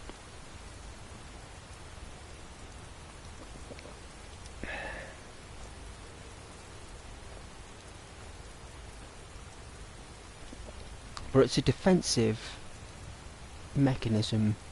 It's not a offensive one.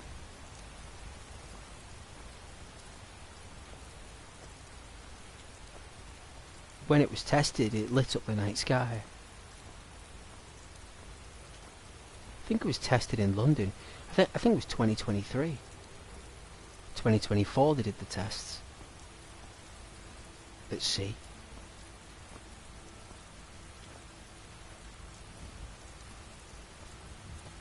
And they slice through holes. You know? So... yeah, I'd have said that to him. I would have said that. But I would have accepted the fact that we haven't got these ships. That is true.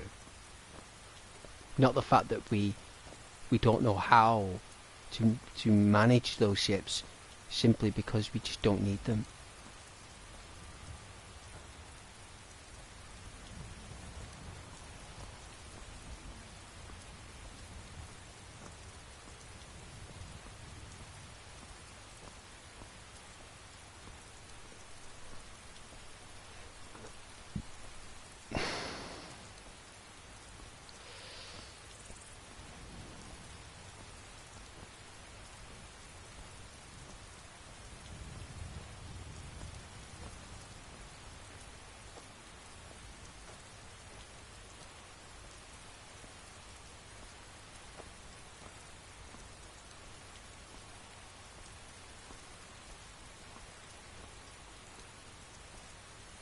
Go to Whiterun, sell this stuff to Bellathor or Adriana at the forge, or her... is it a dad? He's in the shop? I'm sure it's a dad. I don't think it's her husband. I think it's a dad. Or they could just be business associates. I don't know.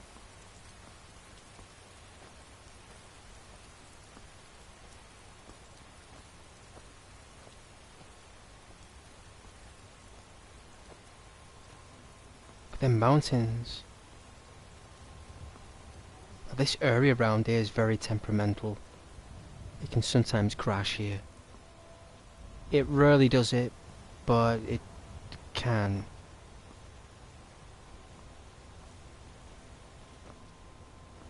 Take a shortcut.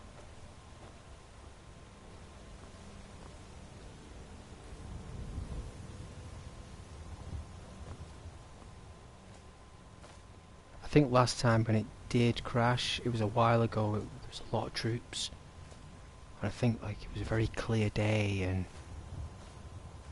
I I think the PlayStation was just like, oh, I can't do that. I cannot do this, it said. I've maxed my limit. And the PlayStation, what it does is instead of just freezing, it blue screens. Because the handshake between PlayStation and YouTube is severed.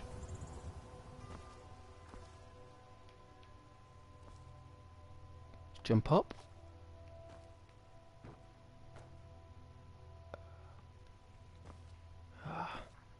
Oh, it's misty. You know what, it's probably better it's misty actually, that way it probably won't crash. It always seems to be where the bridge is, over there. So I think it loads in all the information of the stuff over there, as well as the mountains and everything, and I think we got lucky. Alright, let's go to our favourite hold. Well, mine's Falkreath, but I think this is everyone's favourite. It should have been a lot bigger. Why couldn't they just stretch it all the way along there? Like, do you think they tried and it just kept breaking?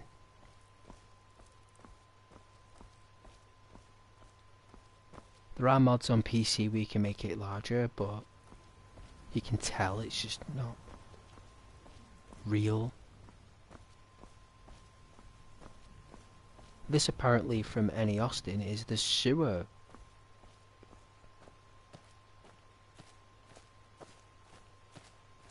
Sewer river, this is the waste.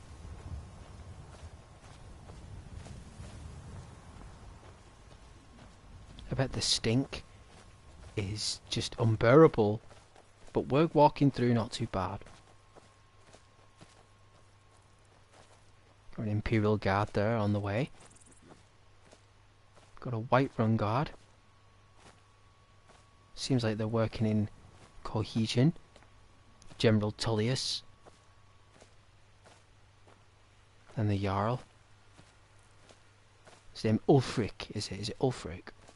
Not Ulfric. He's in Vindhelm, isn't he, Ulfric? Can't remember the Jarl's name in Whiterun now. It'll come to me. He's a very popular Jarl, so...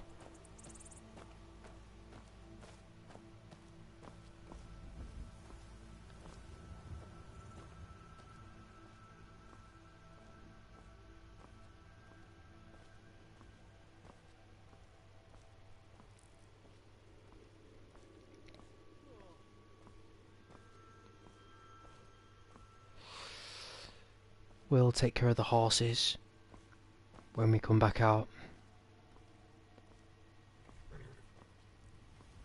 Give him a little cuddle. Bit of the healing hands. Look at this guy. Easy life.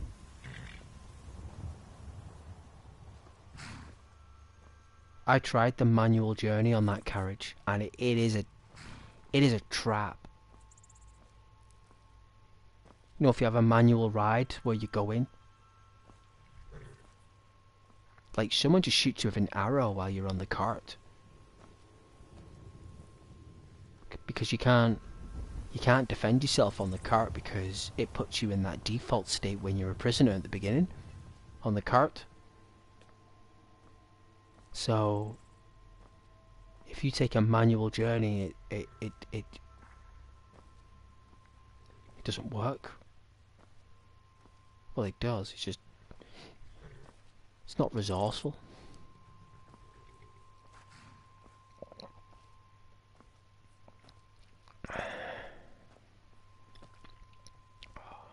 Ah, the Khajiit. Is this Rasad?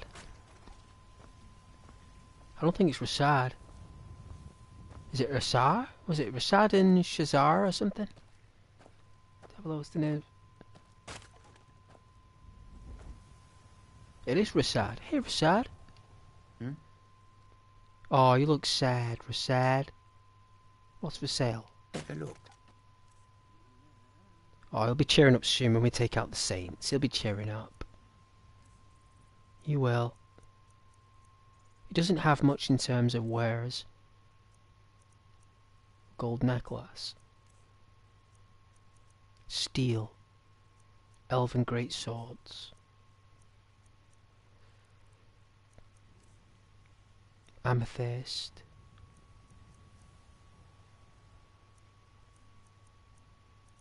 Greater soul gems. Moonstones.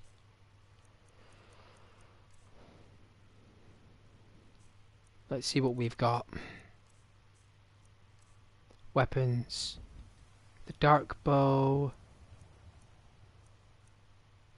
So we only get 170 gold for the golden bow?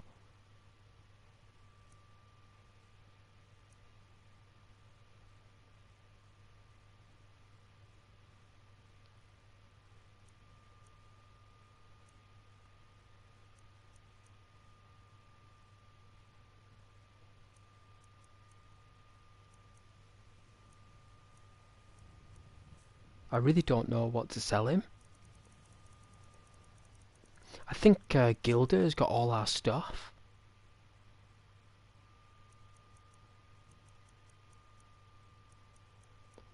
Could always sell him the jewellery though. I always keep one.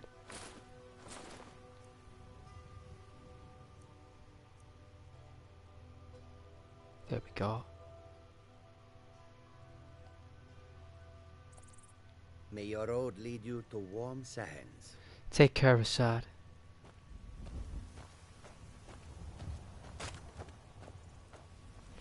I know you guys like Whiterun. Frame rate's really smooth. So smooth.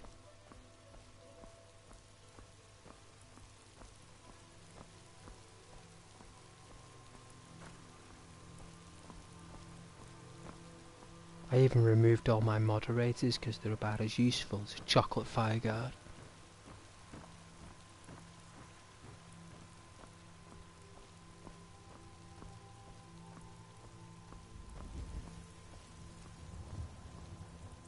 I may as well do it myself.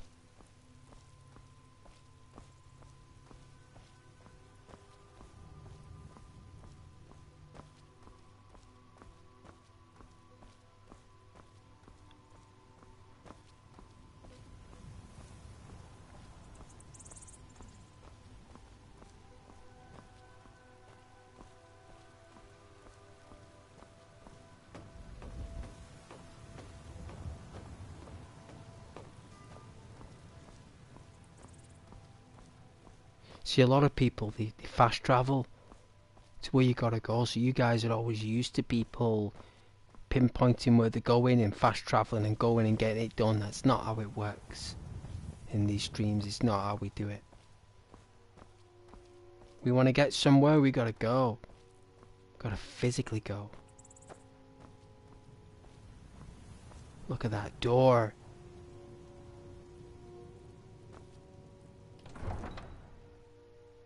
Let's do it.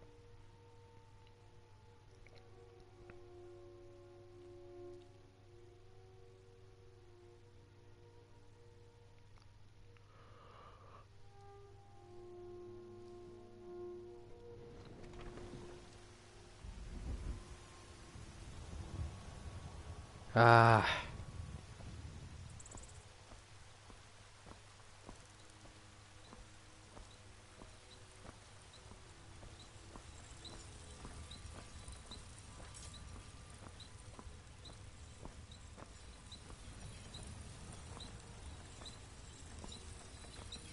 See if we can upgrade anything. Wow, so you can upgrade the crown. So you can actually upgrade the crown, but what it does is it doesn't improve its power, it just improves its value in case you want to sell it.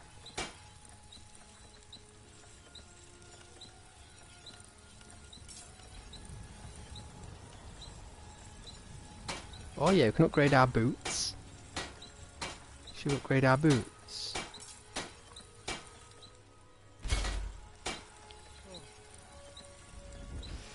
Helmet looks class.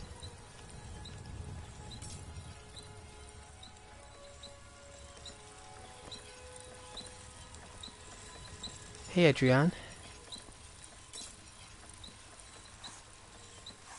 Nothing. It's because Gilda's got it all. He's got all the ore as well. You're someone who can get things done. I like that. You're welcome. Looking to protect yourself or deal some damage? Whoever come up with that line is a genius.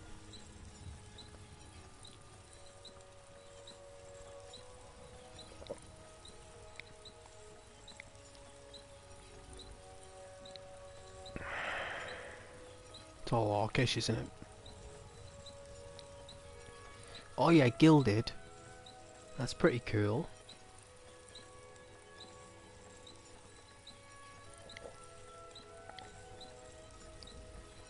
Made out of moonstone and quicksilver. Well,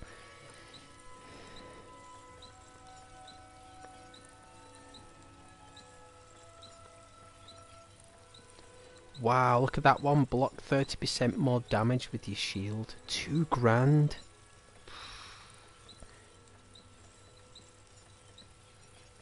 I mean, it is a good weapon to buy, it is worth it. It's 30% block efficiency. That is pretty good. I mean, I suppose we could buy it. No doubt we'll find it in a dungeon.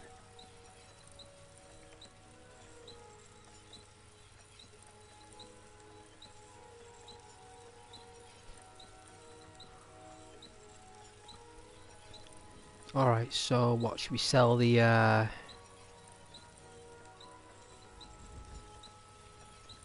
keep the dagger. Sell the sword.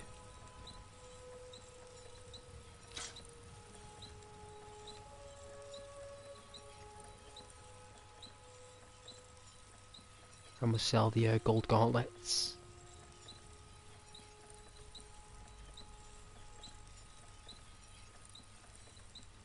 Oh, did I not pick them up?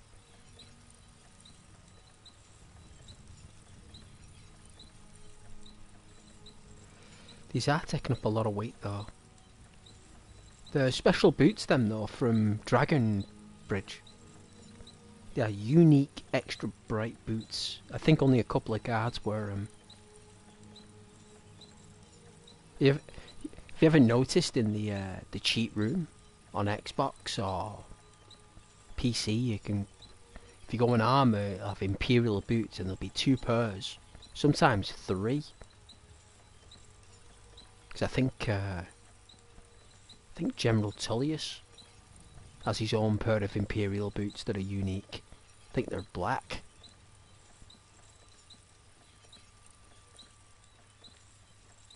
No, the grip's on the bottom, guys. It's like just whack it through a few nails from the inside so it pulses out as if they were studs.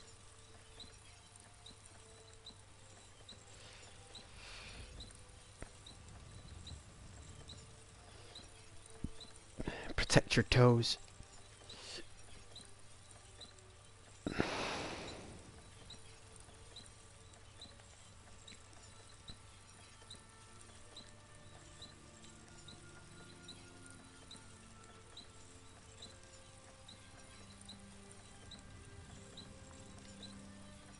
Take a look. Alright, I think that's everything. Gold, quicksilver, silver ingot. Okay. Don't forget. Check inside the shop if you need anything. We will.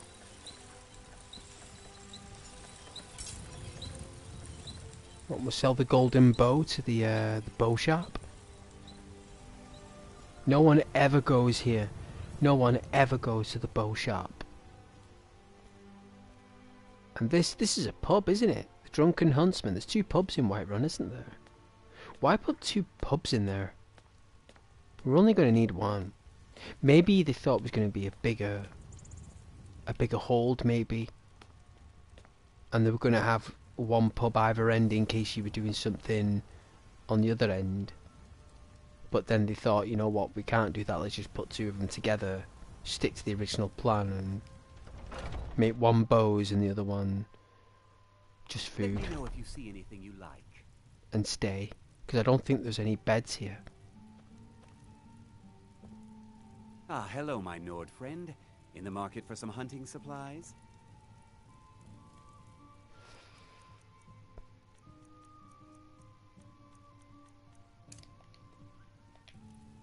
Folding arms, we mean business. Hello, friend.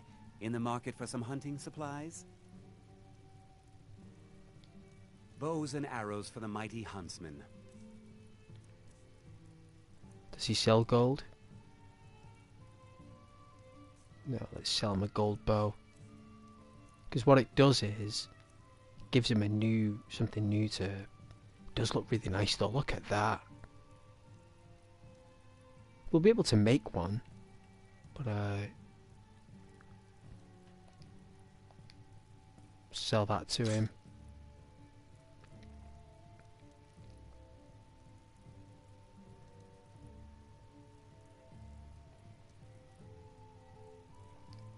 Thank you very much for your business. Very welcome. Very polite.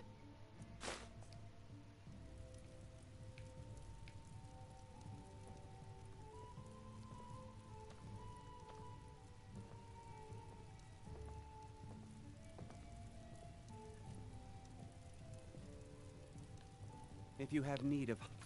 Save it.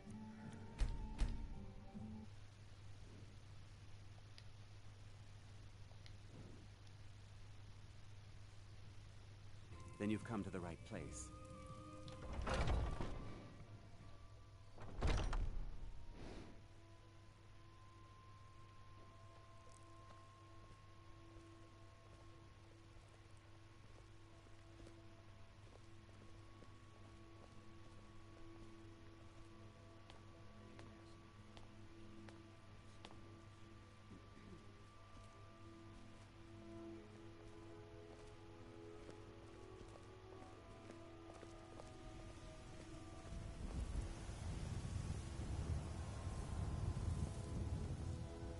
Spare coin for a poor beggar.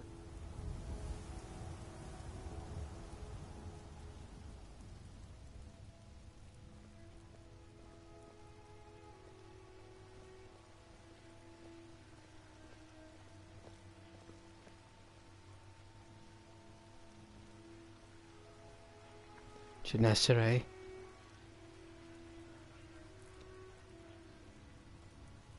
This is the Take potion pity, shop. Sir, and spare me a few septims.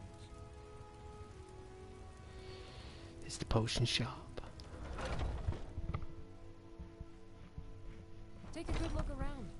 I'm sure you'll find what you're looking for. If not, let me know. I might have it stored away. You got a pint of Guinness.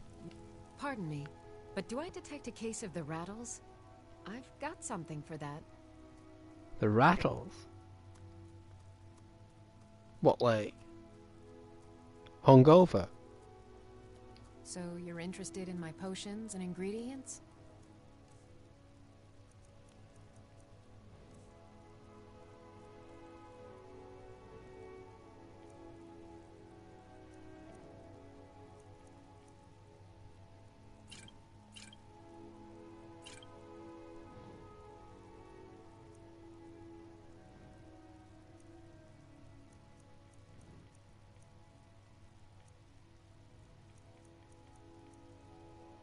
So you only get 28 gold?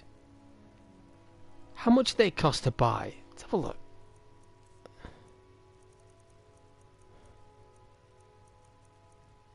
So you sell it for 226 gold, but you only buy it for 28? 200 gold profit? What a greedy mare. Oh, greedy mare. Oh, wait a minute. Right. The only way a vid gets watched is if we fell asleep while watching.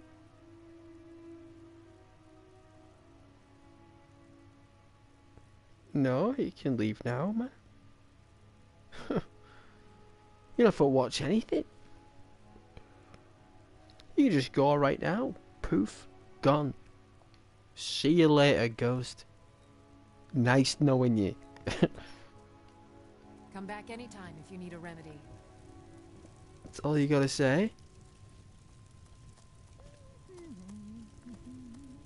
One, no. You'll find tonics. You don't need to salves, watch it or have to poultices, watch and it. potions on Two, the shelves. no. Browse to your heart's You don't content. have to be here at all. And number 3.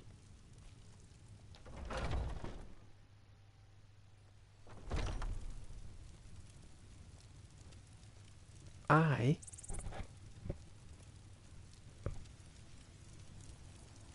do not hold on to a number on a screen. You get used to 0, A few remember? seconds for my supper is all I ask. And 1. You get used to that.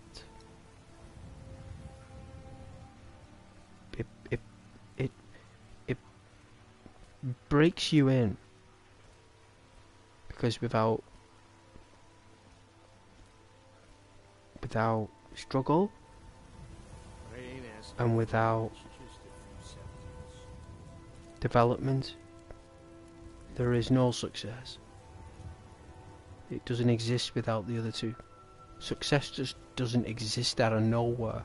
You need to the other two to gain success. It's like a recipe.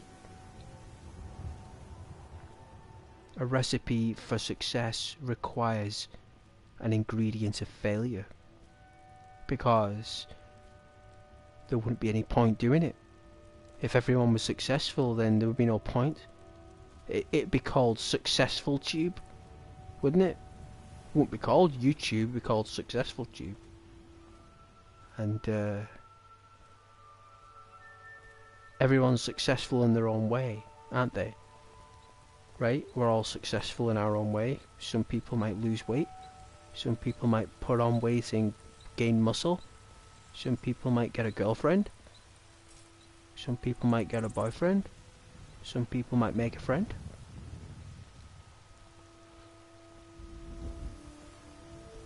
Let's go.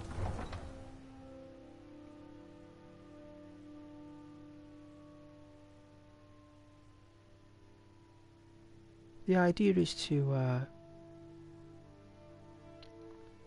be open to rejection on sales.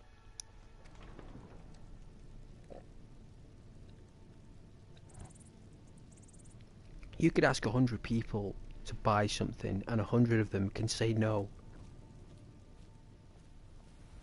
But if you never asked 100 people, you would have never have known the no's. It would have just been an unknown answer. But the no tells you something. Because you've asked 100 people and they've all said no. So then what the professional says to you, or to the person in question, is, what is it that you're doing that is working, and what are you doing that isn't working? When you ask someone what they're doing that's right and wrong, they don't know what to say. Because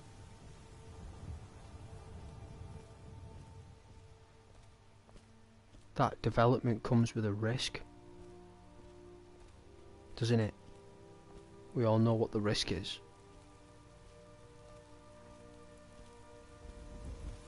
So if in work, if you're not doing the good stuff, the manager's gonna say something to you and want the good stuff. Otherwise they'll just hire someone else who'll bring it, right? They'll give you enough chances to prove you can do it. But if you don't prove within that time period, that you can do that job, they'll just remove you and replace you. So you guys operate the same way, only it's not in a work environment, it's in a media viewing environment. So you guys can go at any time, but I'm always here.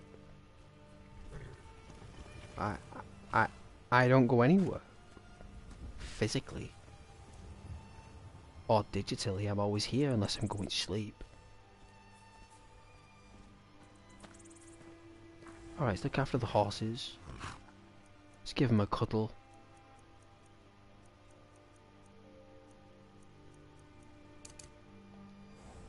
Alright, nice and easy.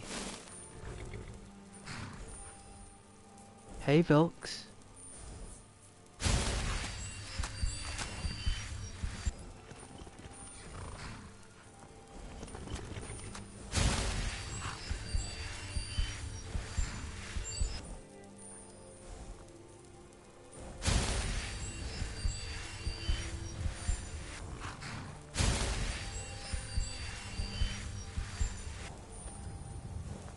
There you go, Raffen. It's a lovely horse. So yeah, so YouTube is sales, basically. Not you buying anything, that's optional, right?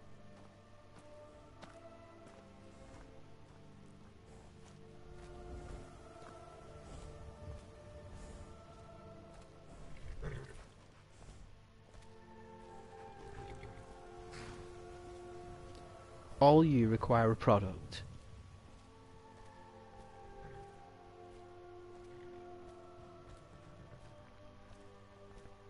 Skyrim would be the example, but the gameplay is the product. And the channel's the framework. Isn't it? There are a few things on there for you to demonstrate your enthusiasm. Like likes, shares, interactions, chat comments.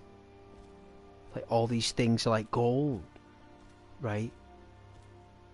But you guys don't give that away easily, do you? Unless it's a real attractive woman or a really attractive guy who's really charming, you're not going to do it. You know,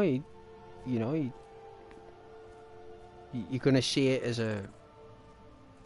The way you're going to see it is it's not going to benefit you.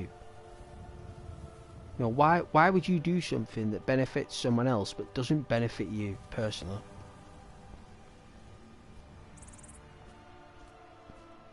You know, and that's the gap. That's the sales pitch. You have to be convinced to do that.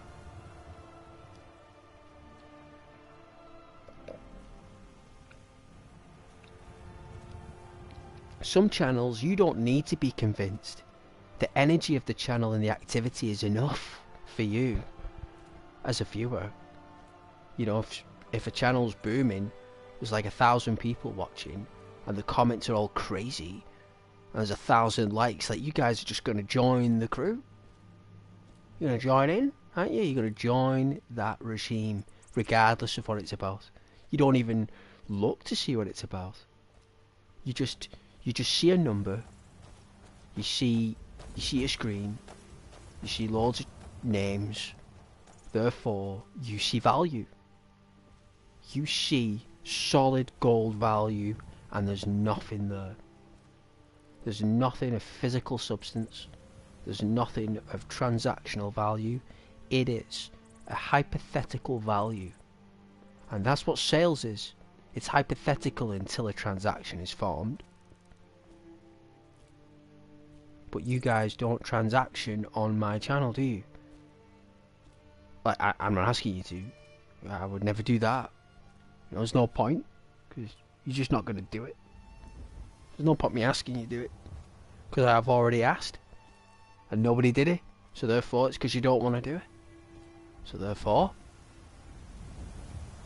that tells me that there's been no sale.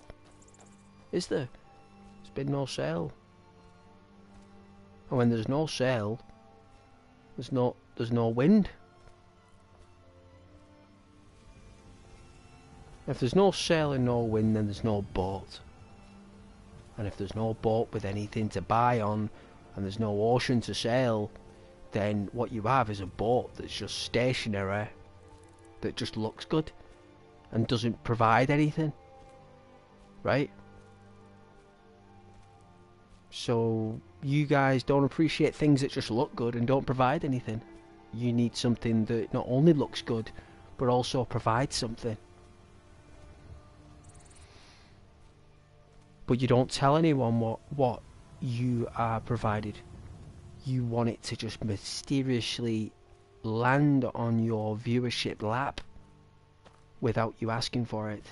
That's the sales pitch. Some people use their good looks to do it. Some people use their voice. Some people use their actions, responses to other people.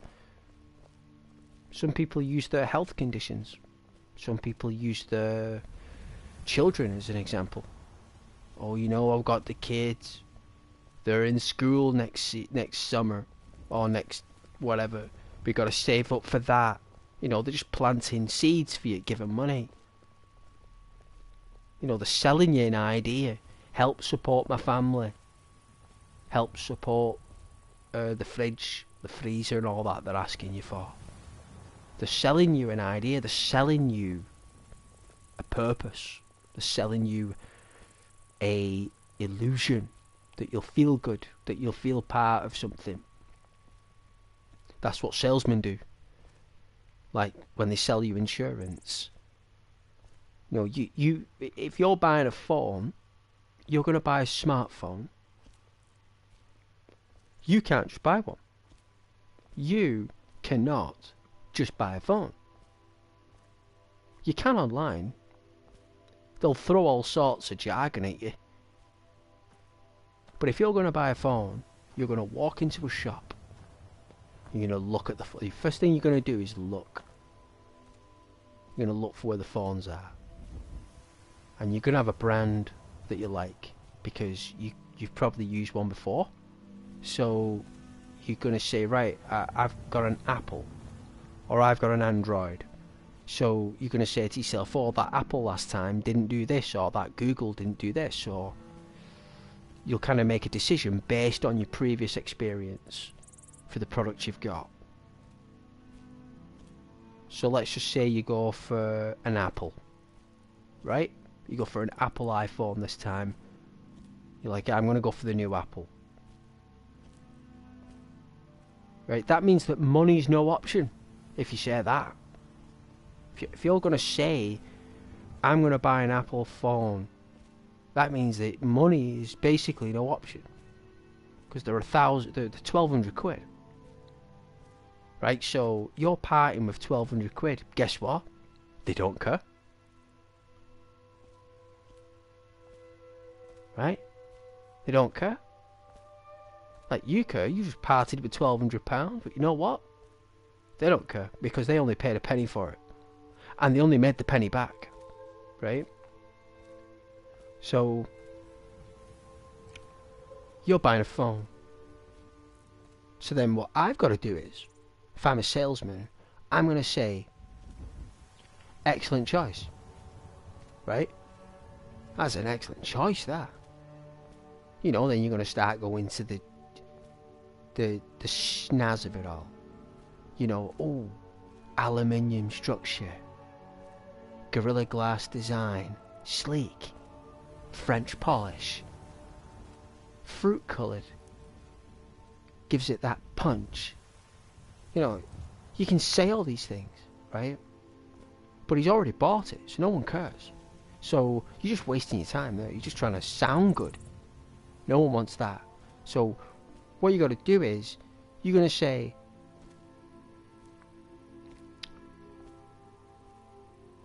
do you want to get the best out of your smart device, sir? And they're going to say yes. Because if they say no, that means that they don't want to get the best out of life. Right? Now, everyone wants to get the best out of life. Everyone does. If they say no, then you know there's something not right there. There's either some kind of personality clash or there's something just not gelling with the situation. You're not going to make judgments, but you know that something's not right if they're going to be funny with you. So those type of people, you know that they're condescending and supercilious, so you're not going to bother. You're just going to be neutral, right? So if you say to an individual, do you want to get the best out of your smartphone? They're going to say yes. Well, I've got just the answer for that yes. And then you say this, and you show them something, and they go, what's this? Hey, you know, they say to you, what is this? Just like you said to me, what are you doing? What are you playing? What are you doing, Ghost? Like, what's going on? You're interested, right? Like subconsciously, you want to know what I'm doing apart from walking around. Like, where am I going? What's the mission? Right? So they say, what's this? And you say, oh, this is our support service. And they're going to say to you, I don't want insurance. Right? Straight away, they're going to say it to you, because it's like 18 quid a month. So you're going to get rejected. First thing you say about the service. So that has now become an objection. Okay? It's called an objection. It basically means when some human being says no. Right? And depending on the mental well-being and the spiritual well-being, from this point on is basically where you stand in their sights, right?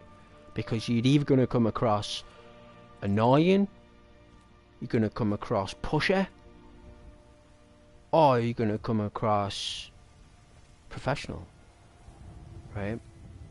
So when they say, what's this? And you say it's a support service, they say, I don't want insurance. Straight away. So you did the wrong thing. When they say, what's this? You say, it's your answer. And then they say, what do you mean it's my answer?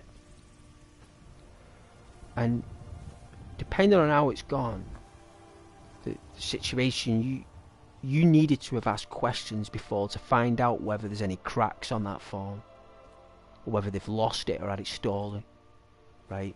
Because phone theft at the minute is high, isn't it, in the UK? So the odds of that person losing a phone is pretty high. And with it being an iPhone, it's very expensive, right?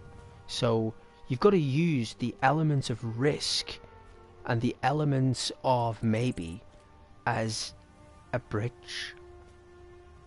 So you've got to turn a maybe or an if only, or if maybe, into it's a very high chance it will happen. You know, and they are, it's a long journey. It's a long journey, obviously, and that's just one phone. That's not even the whole day.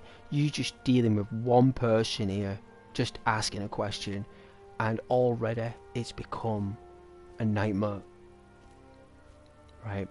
Because a lot of people aren't in control of those situations. So YouTube is the same. When the YouTuber goes out of control and the chat is in control, the channel's gone. The channel is gone. when that happens. You know, when you see streamers snap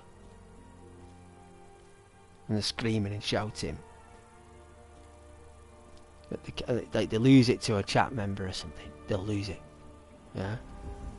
Well, that's the end. Basically, it's the beginning of the end. You know.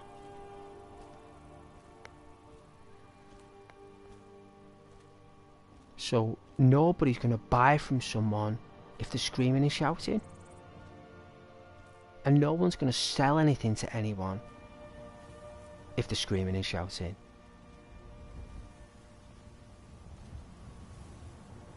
But yeah, the paradox remains where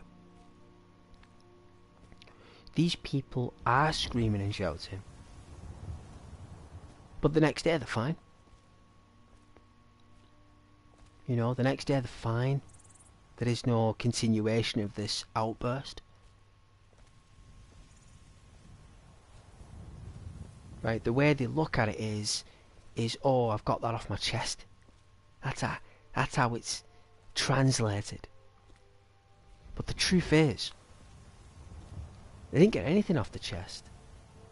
What they're after is more control. Right, more emotional control. Because when you've got no emotional control and the chat controls your emotions, that's no longer a channel, is it? It's a pinball machine. The person becomes a target of whatever structure the chat's got in place for them. So, it's not an eagle. What are you?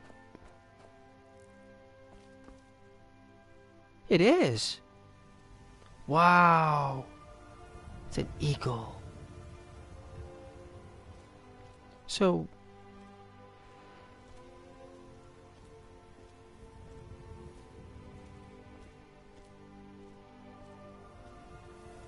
the only reason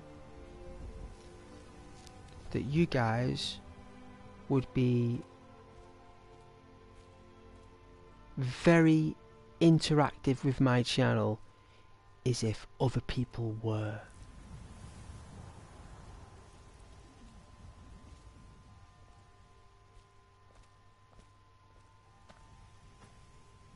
What are they doing? The Saints.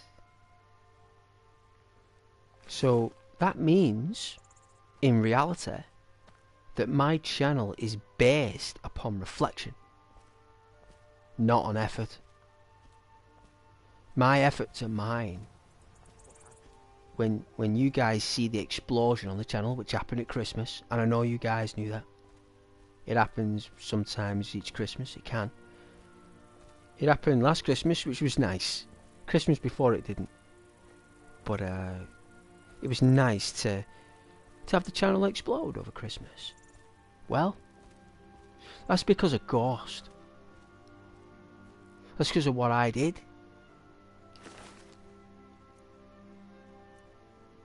Wow, that shield. We'll take it for now. So when on my channel at Christmas, when you guys saw 500 people watching, which were my subscribers and people, you were shocked. You were baffled. You were taken by surprise. You didn't think it would happen, or that it could happen, right? But it did. Channel's too small to sustain such a boom. Everyone knows that. Channel isn't big enough to sustain something like that. But the channel was good enough to trigger it. Then, when people came and saw everyone there, liking and commenting, they joined in. Yeah, they joined in. Right? Because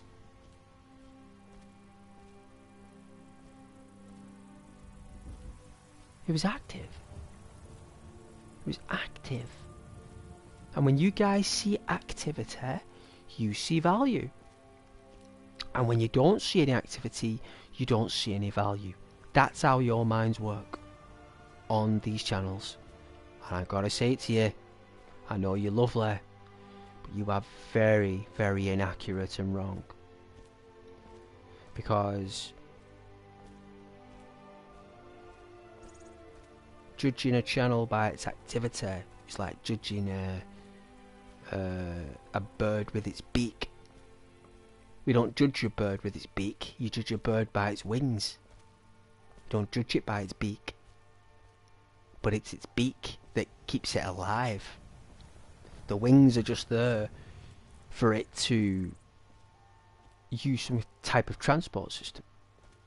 The wings aren't there to keep it alive. The wings are there to escape, to keep it alive, for danger. It's its beak that receives energy.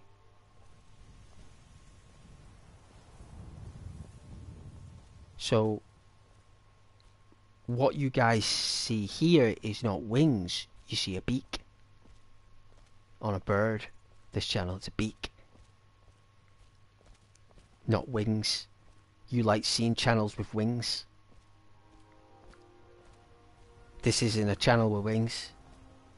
This is a channel with a beak. It hasn't got its wings yet. You know?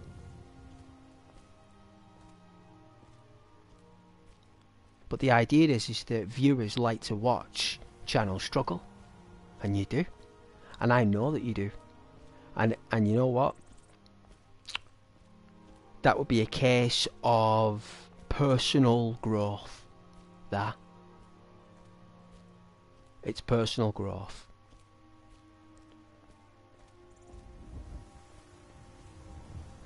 People fail in life, so they want other people to fail. So they're jealous. They're jealous if you're successful. They're jealous of you. They'll hate you. They snitch on you and grass on you and mass report you so you'll fail. They do. That's who you're dealing with. That's the type of environment this is. It's not a friendly environment. It's awful. It's violent. It's a violent environment digitally. Very, very violent. Like I said before when I was talking, I don't know if you were listening, but people are screaming at the camera. They're screaming. Full blast with their eyes screaming. Should be locked up in an asylum. But unfortunately, they're on YouTube instead. That is the asylum. No, YouTube's the asylum. That's what I'm saying to you. And you're trying to cater, as a YouTuber, to people with those difficulties. And when most people who are doing that, because most people are at work. They don't normally watch YouTube people. It's normally those who really don't have much do. Got loads of time on their hands, they'll sit and watch YouTube.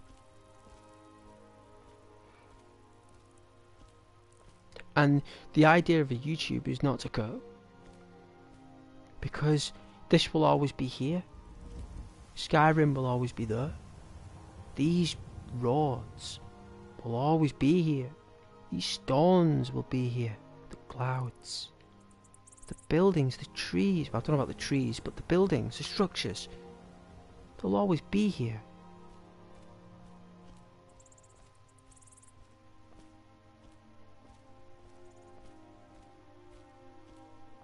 They always will. And the idea is, if this whole map was YouTube, this whole thing was YouTube, where are you on the map? Which one of these little symbols that we've spent 6 months exploring, whereabouts are you and whereabouts am I? You know, I wouldn't say we're on these mountains here, would you?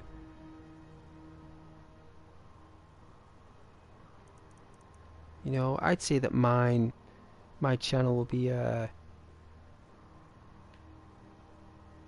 I'd probably say up by the pirate ship. Let's have a look. Yeah, in the clouds here. This is my channel. Around about here, I would say. Undiscovered. No icon. No landmark. No visibility. No reach. Nothing. Just a cloud. Just a cloud of vapour. And smoke and mirrors. That's what's there.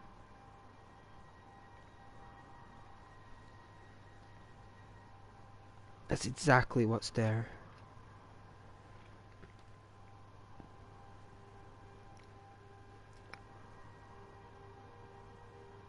There are just some channels that platforms don't want being seen, don't want being out there. And there are just some channels that they do. See what I mean? And this is one of those channels where it is not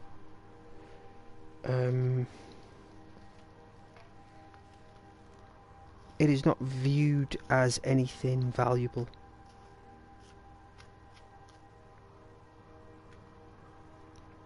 I'd say it's more viewed as a cost, really.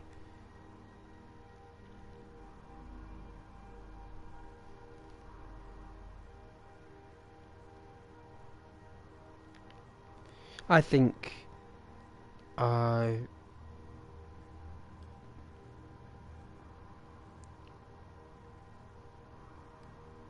would say professionally,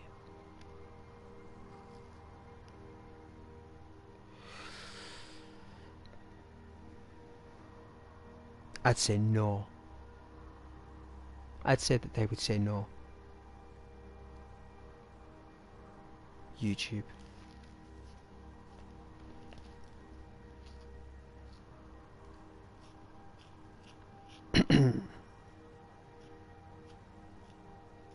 I can't see YouTube promoting an ASMR channel that plays games. I just couldn't see it. I couldn't see it.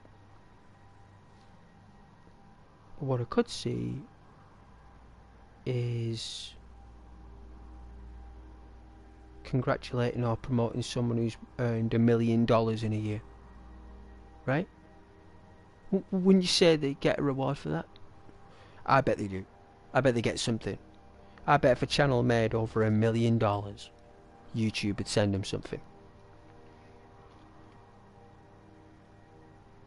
I bet they send him a trophy or something. They don't send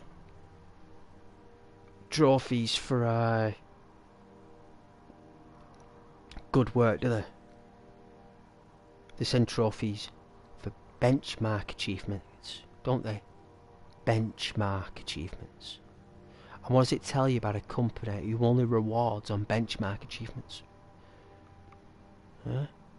Have you ever worked for a company who only rewards you for benchmark rewards? Yeah, like terms of service.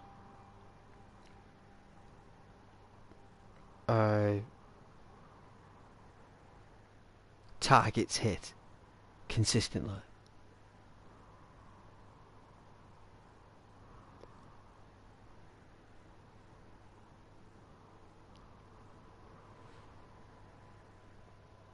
But I would say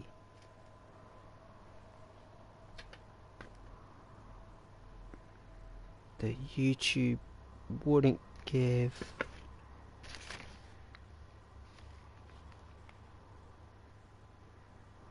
Ghost Render a chance even for a gold clock. Even if I offered a gold clock,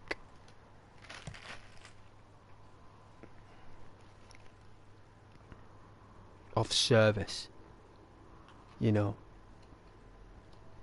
Didn't matter if I recorded a meteor that came from Venus live on Earth with a microphone and it came in deep into the atmosphere from a distance And it travelled and travelled and became close, and the depth of field was perfect. And we captured the asteroid, breaking through the atmosphere, breaking apart and landing, exploding. Even if I recorded that, it'd probably still get 50 views. And someone else would take it and put it up and it'd get 1 million. You know what I mean? That's what would happen, because the channel has been garnished. The channel has been given a garnished limit.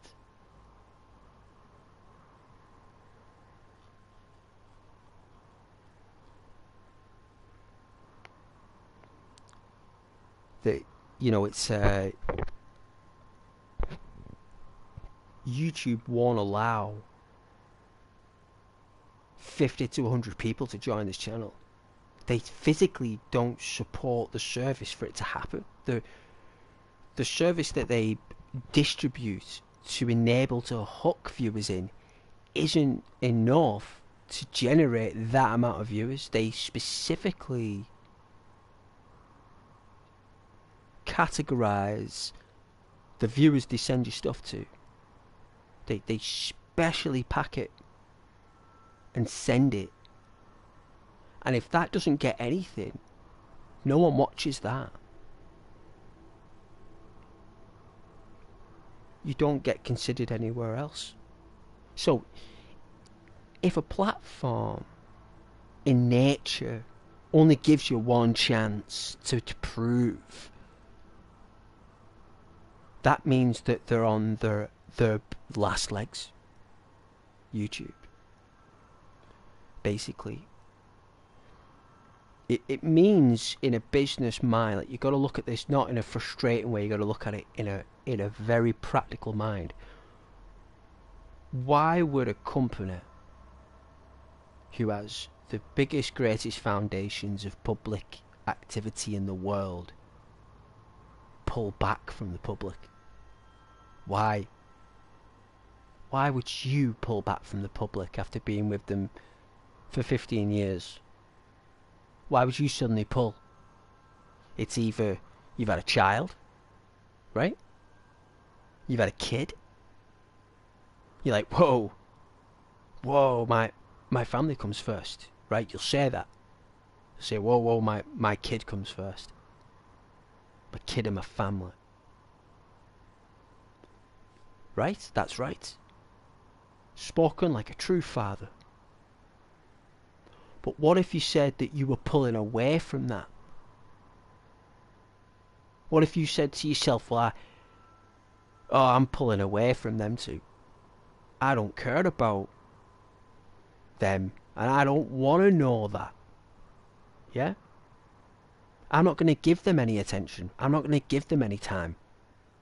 Why would you say that? Why would you say to yourself, I am not giving you attention, whoever it will be in your life? I'm not going to give you the attention that you deserve or think you would deserve. And I'm not going to make you a priority. Why would you think that as a person? You know why you think that as a person. You know why you don't make someone a priority.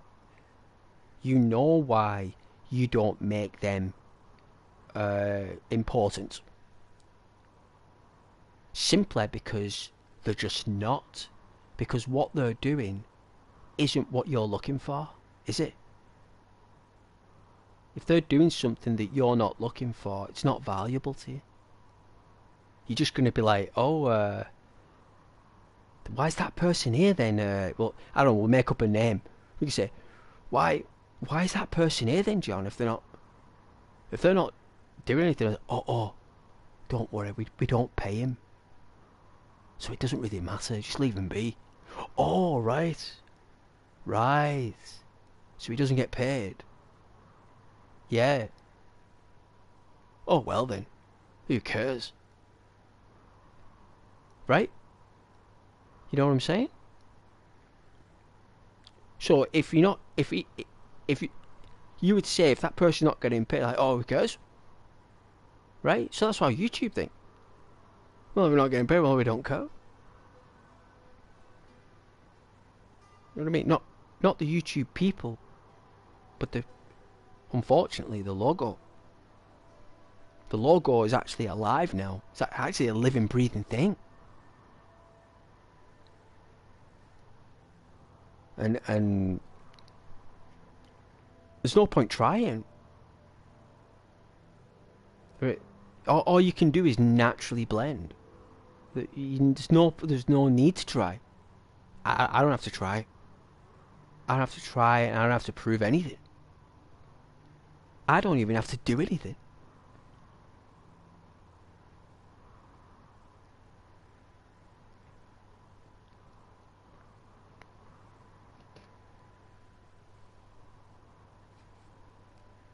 I never have had to do anything, actually.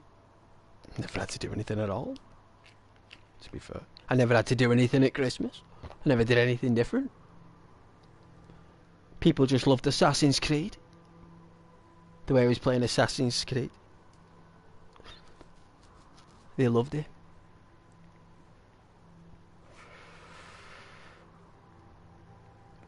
They just didn't love Ghost, did they?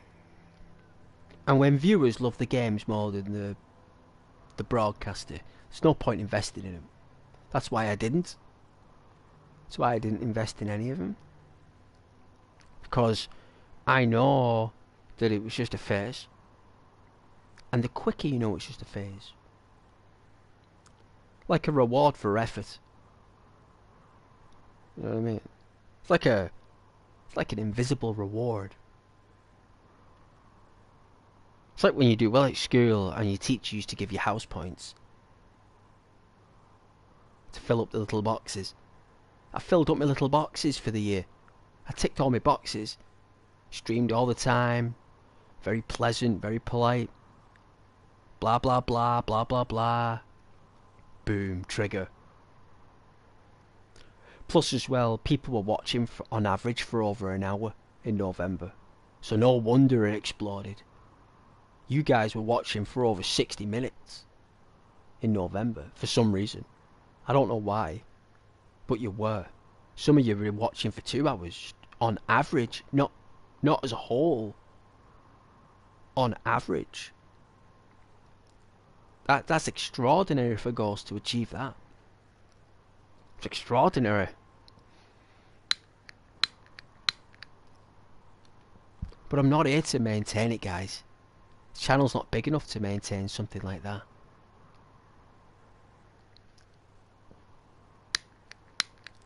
Where's my lighter gone?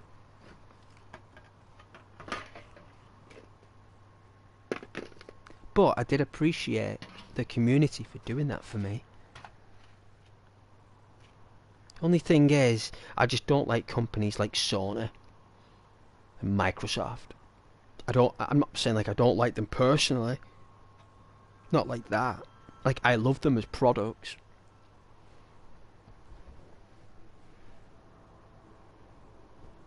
I just don't like how they can do things in the background and have access to your accounts and stuff. Don't like it. Don't like the fact that they can do that, and they shouldn't be able to do that. They couldn't access my accounts on my memory card on my PlayStation 1. Sony couldn't access my freeloader cartridge and my hacking device for modding games back in 1995 when I was modding Tomb Raider 3. And I was modding Warhammer Shadow of the Horned Rat, finding out all the codes to get all the different results.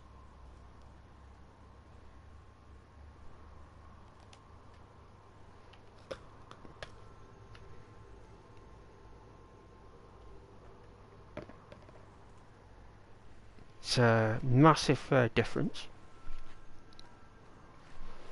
Let's put this on charge.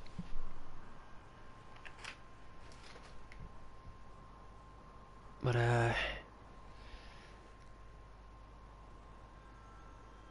I would say if you want to bank on this channel, I wouldn't. Because YouTube isn't. Because if they were, you'd know it by now.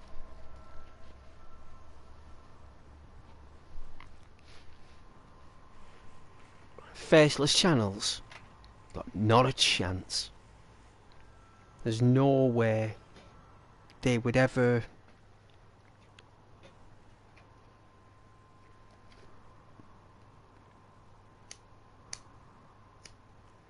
Nothing in there either. Then where would my lighter go then? What is it on the tray? What, the dinner tray? Was it not there either? Really? Was it in my pocket?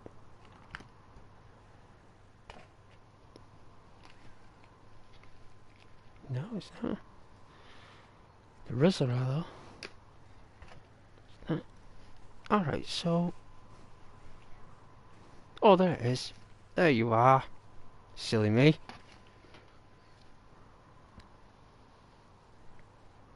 Yeah, so, imagine the channel is like a shopping trolley. But nobody's navigating the trolley. But a strong gust of winds are coming, and this trolley, because it doesn't have any traction, the wheels are going round and round. It's going in odd directions. It's not exactly being on path with where it should be.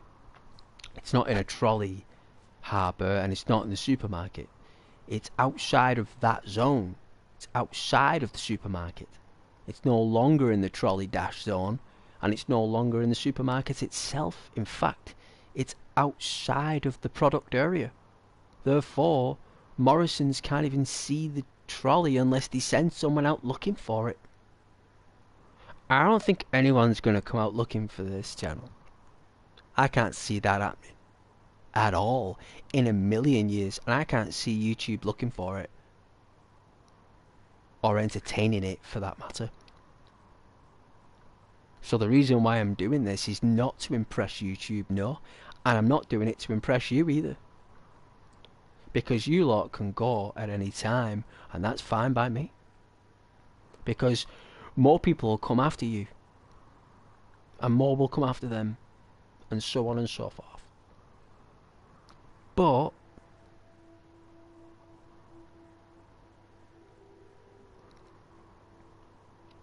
it's all about character.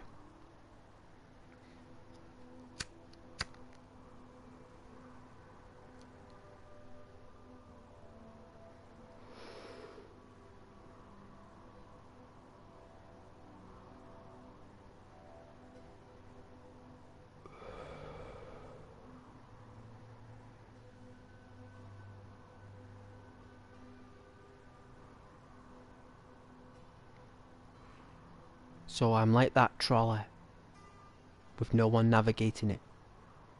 But it's, I wouldn't say in circles outside the supermarket, but it's literally just going left and right, and it's trying to navigate itself into the shopping market. It's like a shopping trolley with no one guiding it, doing its best using the wind on its wheels to roll into the car park. And hopefully the wind, you know, hear what I said then? Hopefully the wind will blow it into the trolley chambers.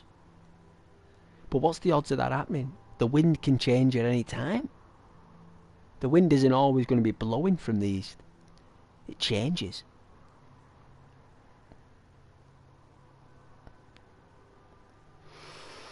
And when you're a heavy clunk of metal with no sails and no one navigating, and you're using an unpredictable force to navigate through a vast darkness, what are the odds of you finding some kind of exchange? 0.1%? That trolley will make it into the trolley dash by using the wind with no sails, just its wheels. That's going to be some high wind. Hence, Christmas. Which is a high wind.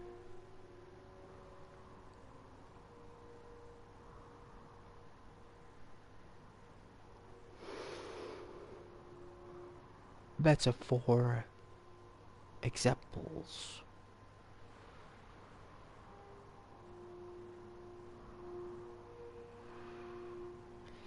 So my interpretation is that the channel is a shopping cart. What shops do you use in America? What's it called?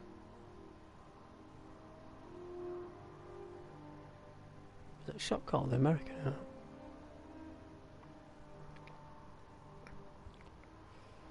Not a clue, I can't remember the name of it. Either way, who cares? And it's full of shopping as well. It's full of shopping because there's how many videos? Like 800 videos. So it's full of shopping. It's not like a cart that's got no shopping in it, it's just an empty cart. Like it's fully loaded full of bags and shopping and tools. You know? And then all of a sudden, I'll show up. It's like, ah, there's me trolley. And then you grab the trolley. Oh, yeah. You navigate it yourself. Right? Like that. And then you'll go up to the trolley deck. And it's full. And you can't park the trolley in there. So there's no hooks left to hook in the trolley. You've got to look for other locations to park your trolley. And you'll try all these different locations and they're all full. And then you realise that this trolley doesn't belong in this supermarket car park. All along. You're like, oh my god. This trolley doesn't belong in this supermarket.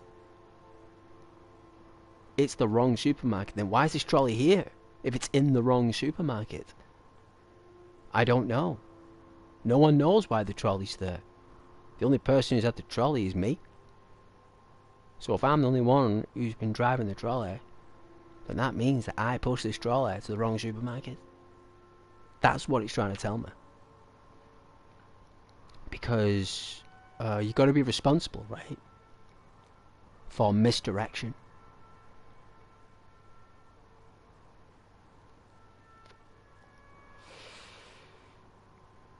When you have to sit down and realise that your own responsibility is a misdirection.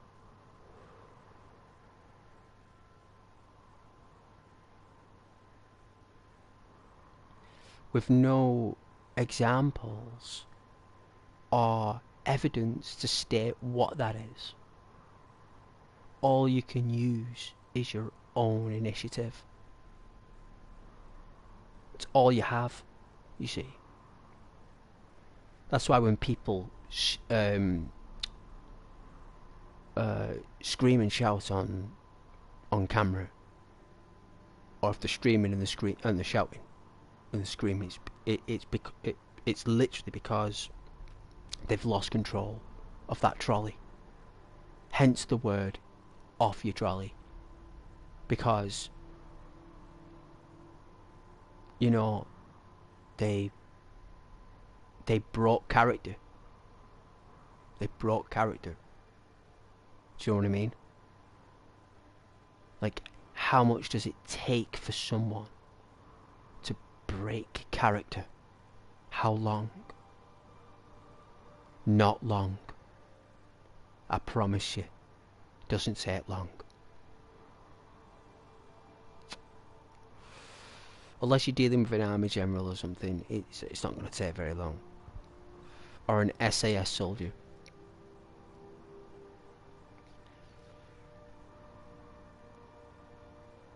So the journey now is, even though I've been pushing this trolley around Skyrim,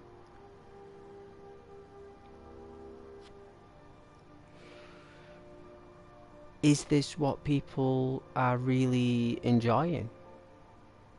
You know? What Ghost says, what Ghost is doing on the streams.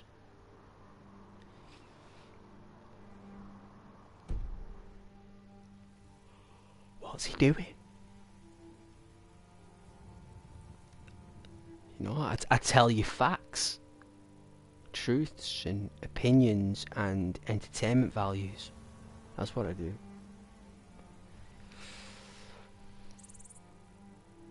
And, right, you, if anyone's watching, are the test audience. Can you believe that? Can you believe you're a test audience for Ghost?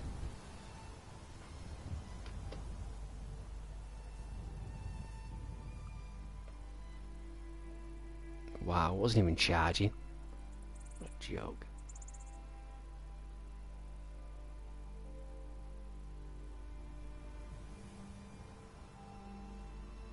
Let's put that back in. Why is that charger not working?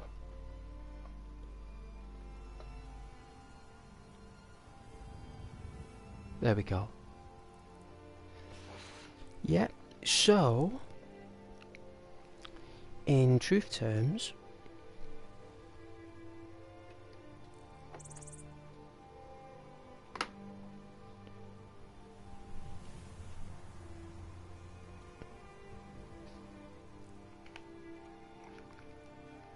it's not that it's a waste of your time, and it's not.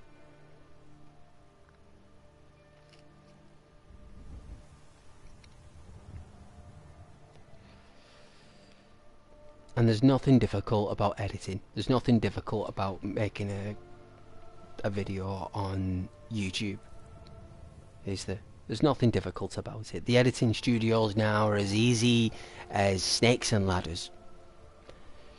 You know, you can navigate those systems now like a board game.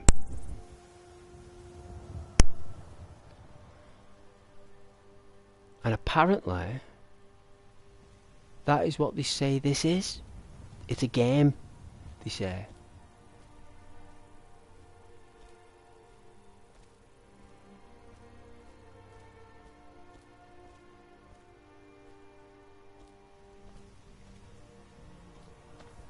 I don't think it is. I think you play a game on it. But I won't say YouTube is a game. I'd say it's more of a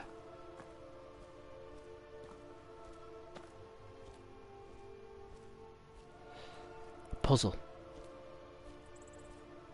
If it were a game. If someone was to call it a game, it'd be a puzzle. I wouldn't say it would be a jigsaw, but I'd definitely say it'd be a three-dimensional, cubic, structured, cryptic puzzle with many colours and numbers.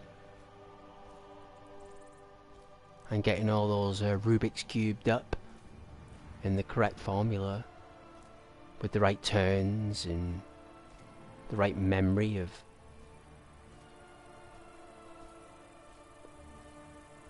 everything. And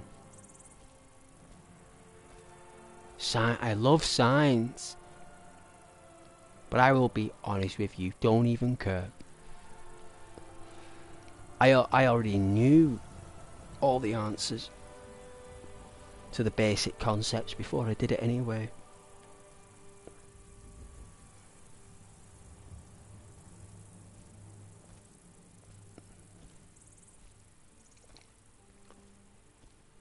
And look at these fire bugs. Well, the lightning bugs.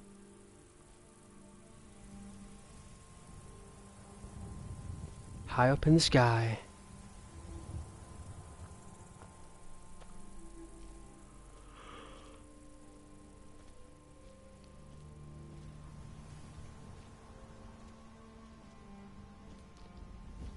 But I would call it an mangonel catapult.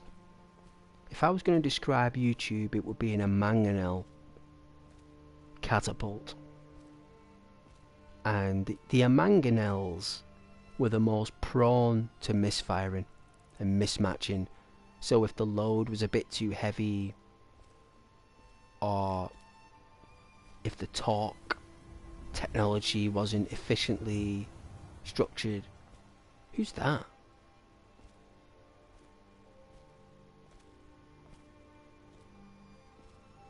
You only had one chance to shoot a mangonel. It's not like you could reload straight after. It used to take you about 10 minutes loading a mangonel, because you had to wind up the torque inch by inch to build up the energy, and it took a long time. So that's what I describe YouTube as, in terms of like a platform to stream on, is like a mangonel. Because after that one thing you do, Hail, whoa! It's good to see another merry soul enjoying Hey, this Reveler. fine day. Ah, but you look tired. I am. Come, share a bottle of hunting brew mead with me. I would love to share it. Ah, nothing like fine spirits to help raise your... well, your spirits. Cheers, my friend. May your adventures find you fame and fortune. You too, Reveler. Thank you.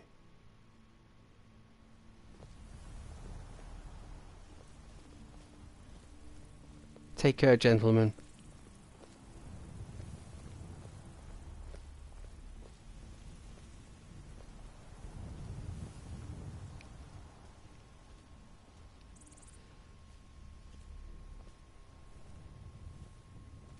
But yeah, I think we used a mangonel catapult about 2,000 years ago. It was the pinnacle of technology back then. But it's the system that the catapult uses is what's important, not the actual result of the catapult shooting the ammunition, but the processing in between all the winding joints and all the major pivot points.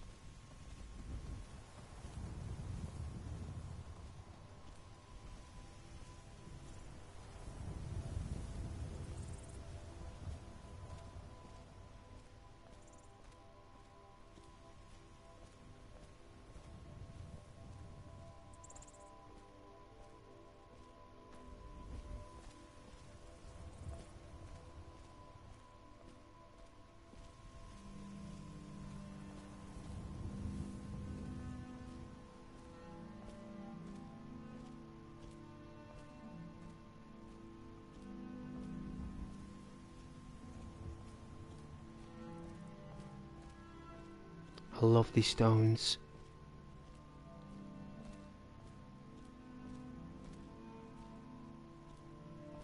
Let's keep going.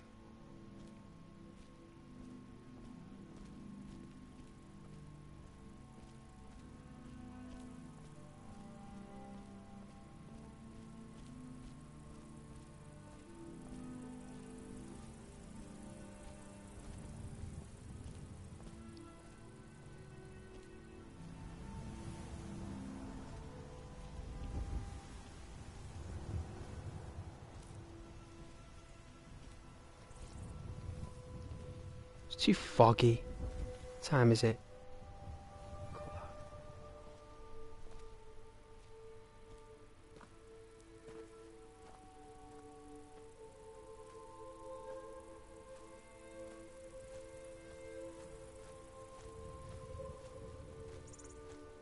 See if we can get this fog to clear.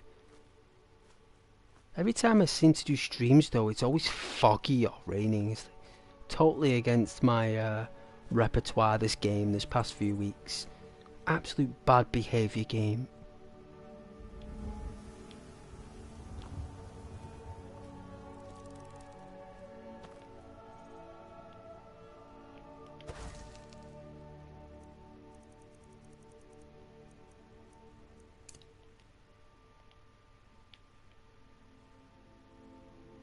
Oh my. He's passed out. Let's see. Alright, so if 12 hours is 1 o'clock.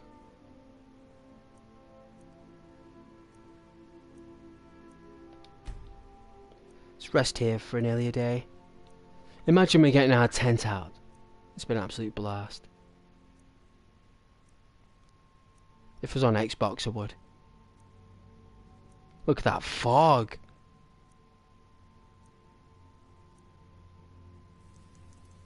Now it's raining. It's raining right in our face. Let's try 2 hours. Still raining. This is awful weather. Let's try 3 hours. Nope. Number 3.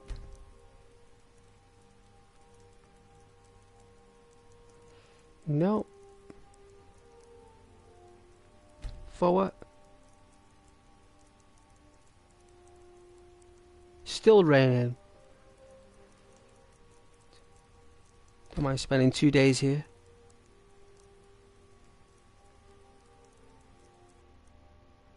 Foggy again.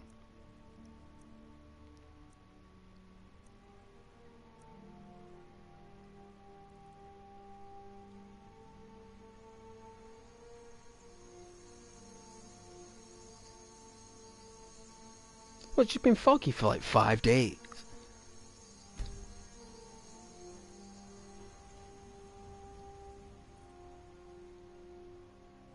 It is, it's still foggy.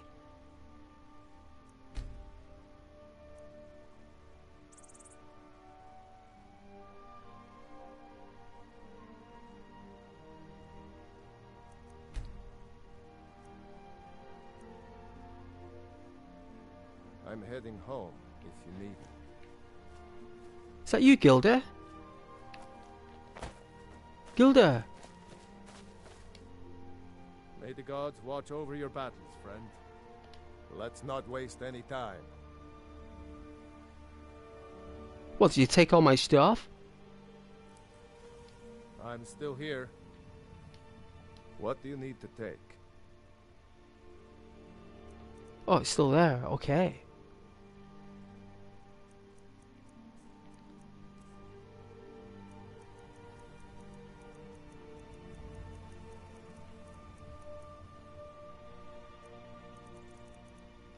I guess we can't equip it on him. Lead on then. I've been looking for you, Gilda. You've been away for days. I knew you'd find me though.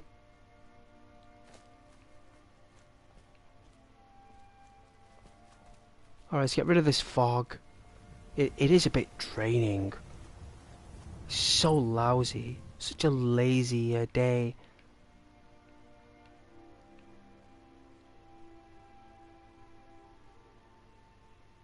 Let's do it in sections.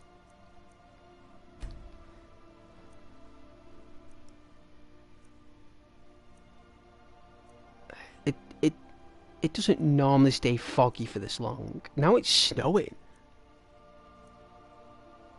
Is someone there? Oh my god!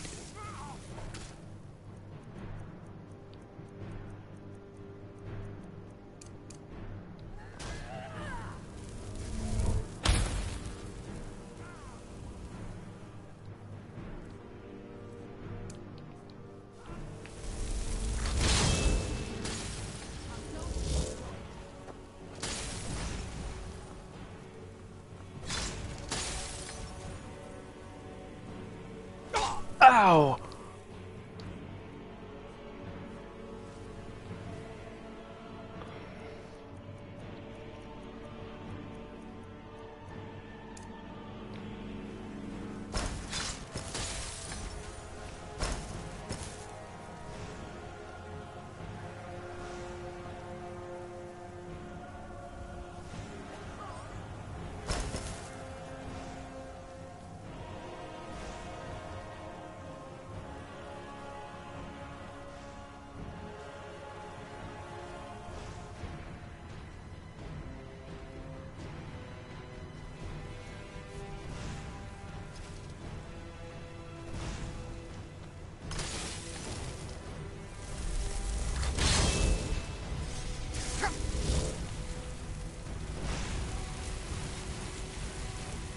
Ow!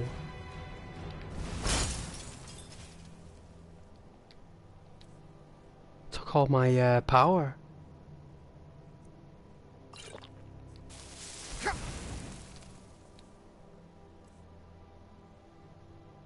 Magica.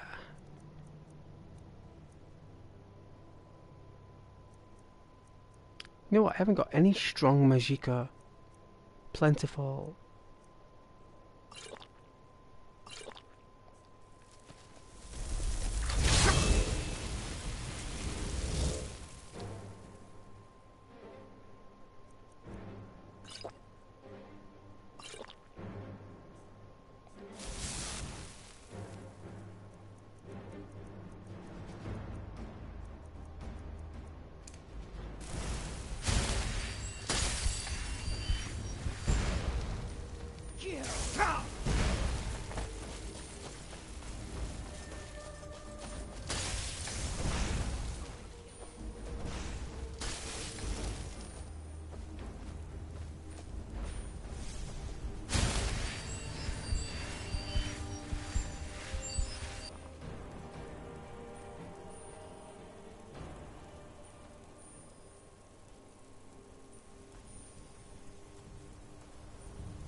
You okay, Gilda?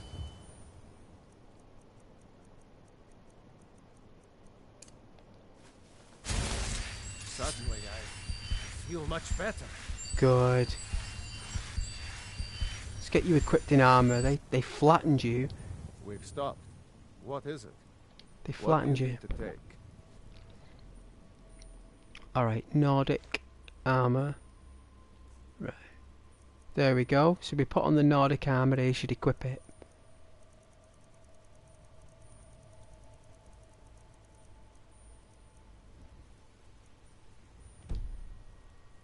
What, he can't? What?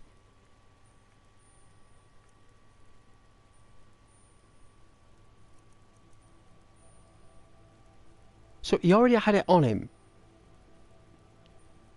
I took it off him, so I can give it him back, and now it won't let me give it him back.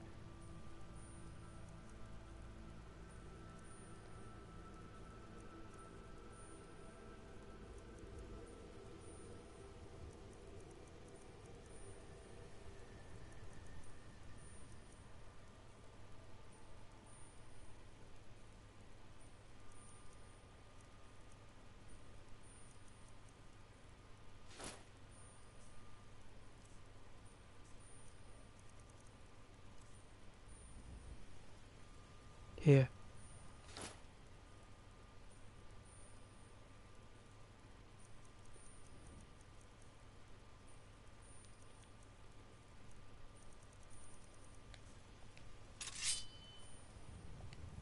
Lead on then.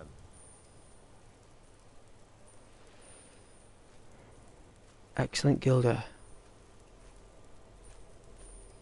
Alright, what time is it now? Wow. 3:10. My god.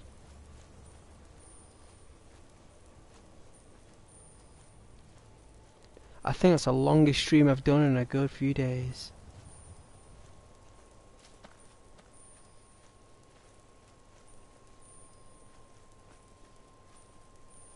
Oh, it's a deer.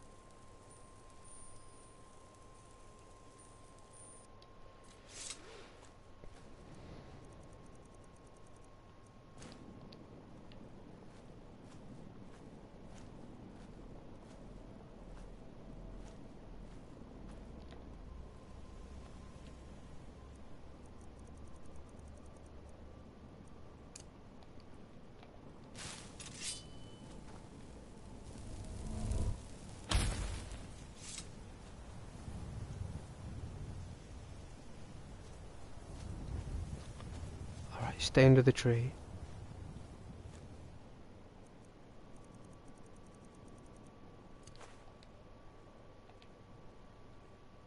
Let's have a look.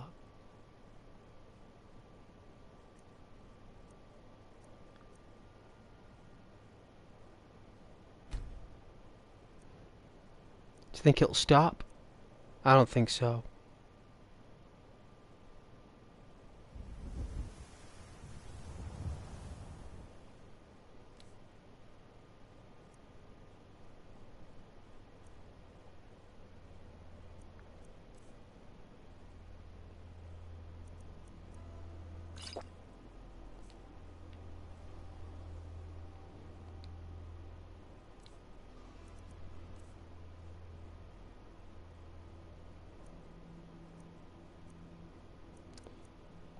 Thank goodness we got rid of vampirism.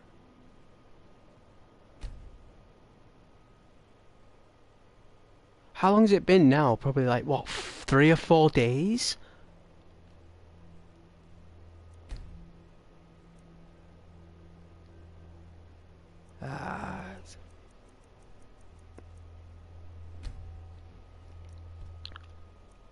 Camp out here for another day. Till the weather gets better. Now it's foggy again.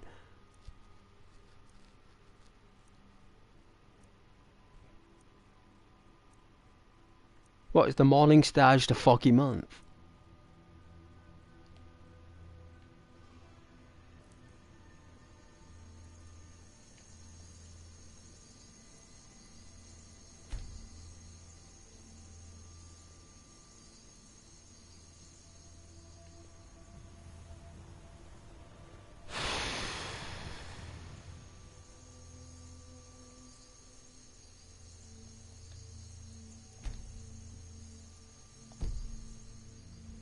There we go. There we are.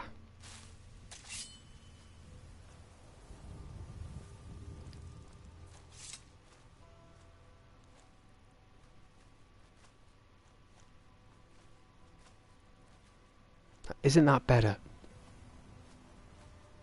Took us 5 days. Imagine we've been up there for 5 days in that muck and mud. The fog and the rain and the snow, it's just awful. It's awful.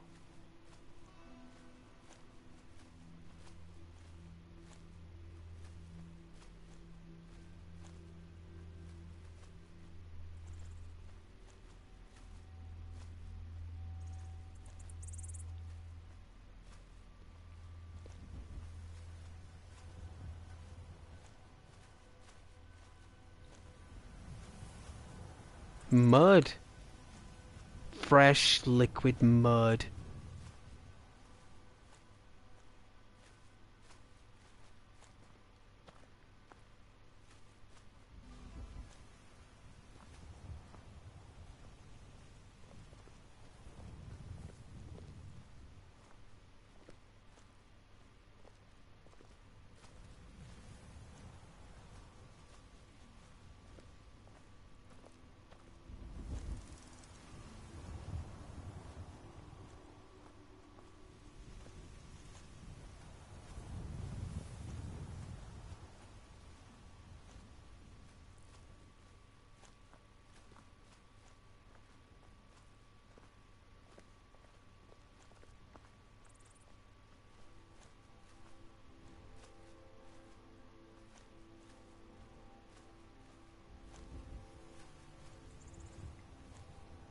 Totem.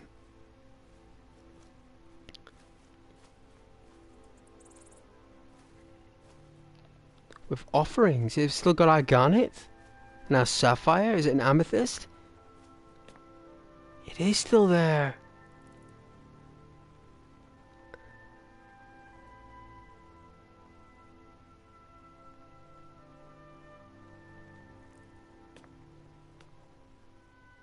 Unbelievable, it's still there, our jewels. I can't believe they're still there. It's been months.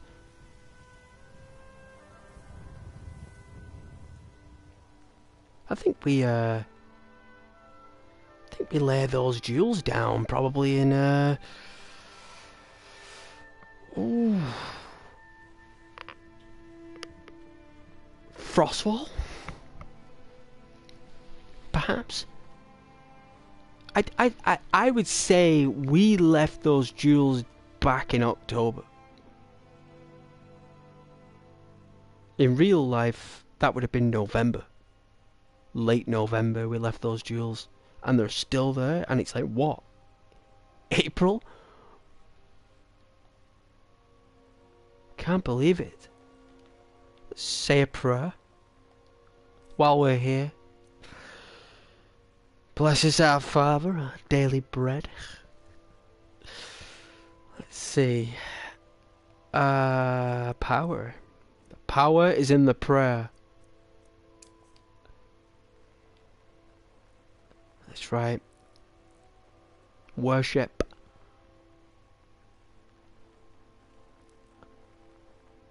worship.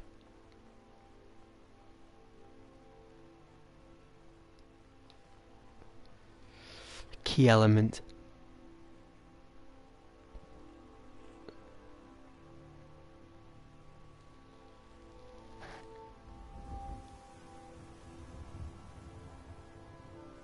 Our characters in deep thought, asking questions,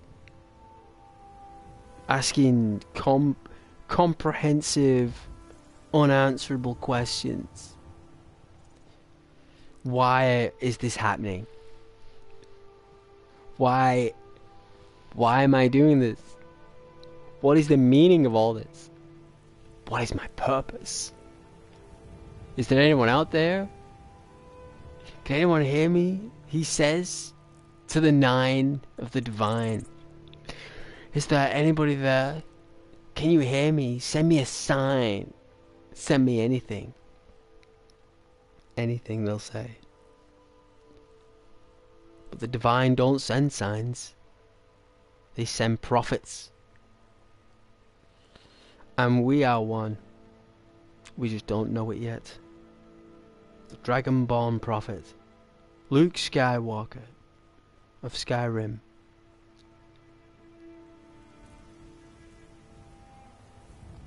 Praying to the good Lord.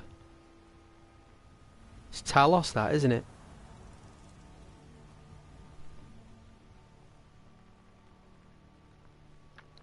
I'm sure that's Talos. Those bluebells.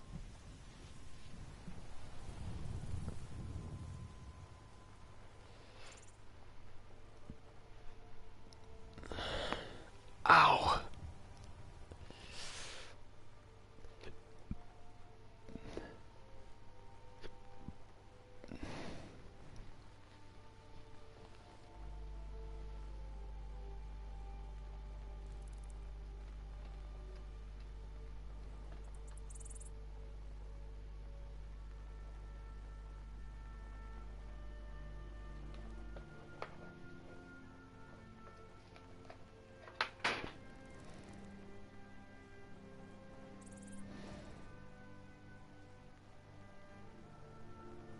I got an invite on PlayStation before. Oh yes. From someone who I don't even know. Oh, thank you very much. Even though I don't know you, never played games with you before. You're sending me an invite to play Grand Theft Auto.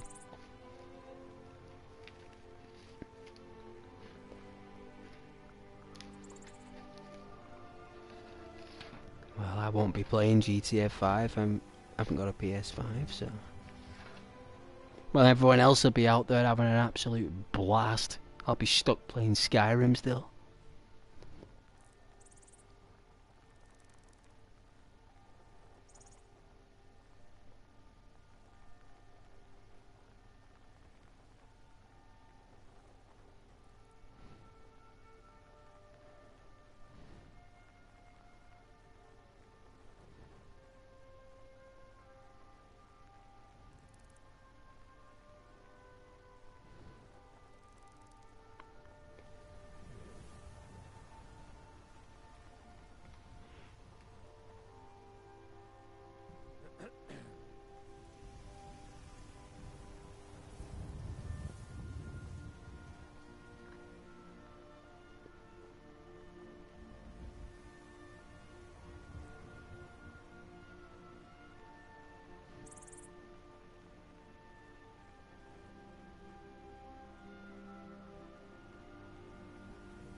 Yeah, 6.5 hours.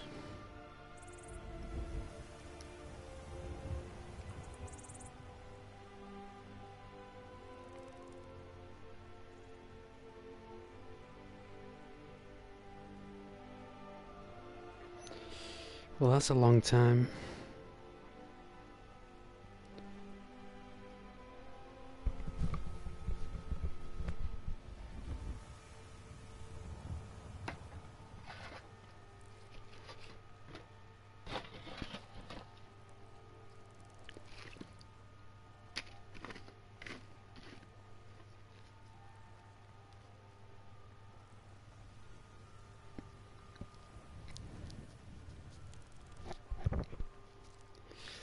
But I hope that all you lot are okay though, if anyone's watching. Don't know what happened there. That soon flipped round back right the way up.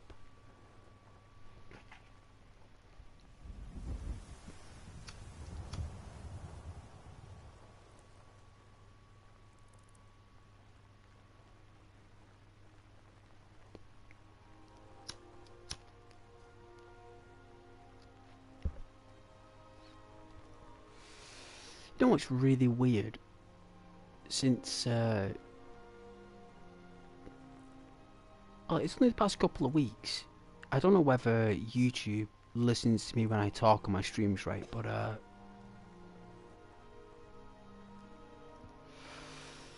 remember last week someone was on the chat and I was speaking to him about compression of files, you know, computer game files, and how Rockstar compressed the Resident Evil 2 game on a cartridge, right? So I was mentioning a lot about compression in the stream. I was trying to explain about how in computer games that's what basically matters most, is how they compress all the information together and what shape it ends up as, right? And the game could end up as a shape as anything. Normally it ends up looking like a circle, a sphere, a planet, right? So next thing is on YouTube, on my page I start getting videos coming about compression, you know, like deep sea diving and motorcycle compression in the engine. It's like, I have no interest in compression, like as a thing in terms of physics. But YouTube, because I was talking about compression with files, it thinks that I was talking about submarines, diving bells, and divers, when it had nothing to do with that. Like, clearly I was talking about computer formulas and the mathematics of computers, not some diving experience in the Middle East or in the English Channel. So it seems as though to me, as though YouTube picked up what I was saying and thought, you know what, I'll recommend some videos about compression because he was talking about it. But the compression it's telling me about is the dangers of it, and the, like, how unsafe it is in those rooms of decompression in like astronauts and stuff. And I was like, wow, that is so fascinating. Like, the computer thinks that I'm talking about air compression, when really what I'm talking about, even though I said it specifically, you know, computer code compression, it still thinks I was speaking about the ocean. So that is an odd, weird intelligence, isn't it? Like that's like you saying, oh, I like elastic bands because elastic bands, they're useful, I need them for my daily chores. And then the next thing is you start getting shown videos about bands, but not elastic bands, actual bands and hair bands Like, I'm not interested in bands and airbands. I like elastic bands, but they show you everything but elastic bands. Do you know what I mean?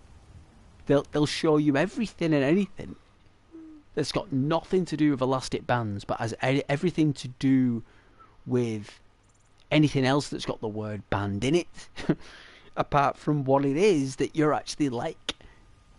So the intelligence thinks, just because you said elastic band, it doesn't take the word elastic first as a joining metaphor with the word band. Is it an adjective, is it called?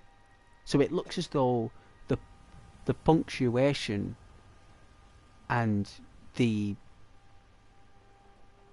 arithmetic of the intelligence doesn't cooperate with the user, does it? It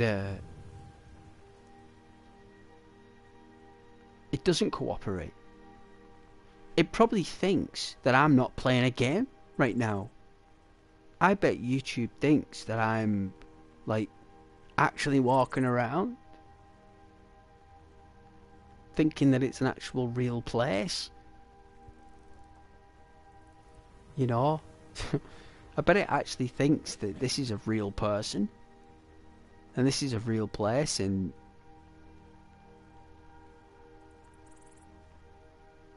it probably thinks that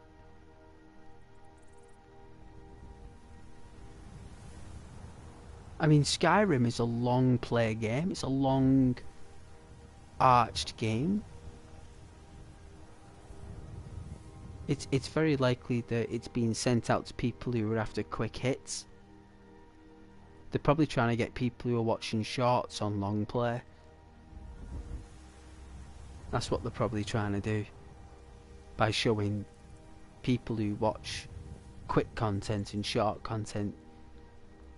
They're very likely showing my stuff to them to try and get them to click. Very likely. They normally do anyway. Whoever they show it to, they normally click.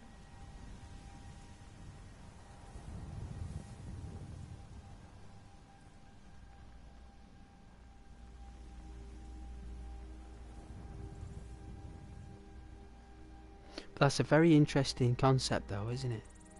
About how the system works.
Great.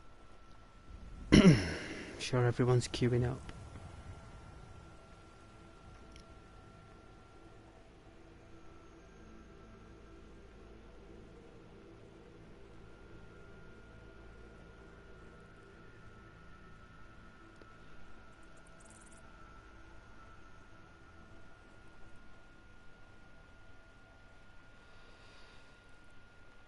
It's quite late though. It's a bit late.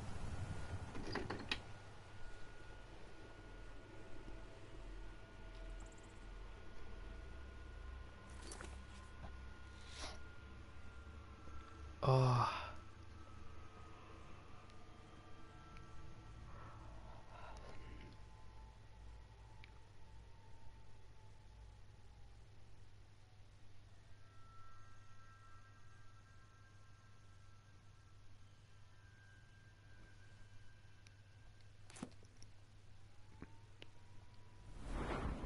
give the PlayStation a minute.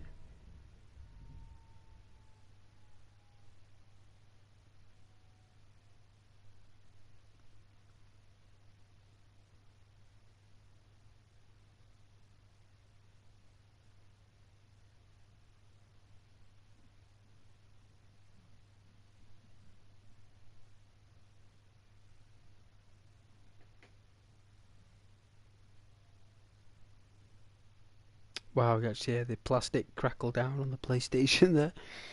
The actual plastic made a noise when the fan stopped battery level low. Yeah, it made a noise.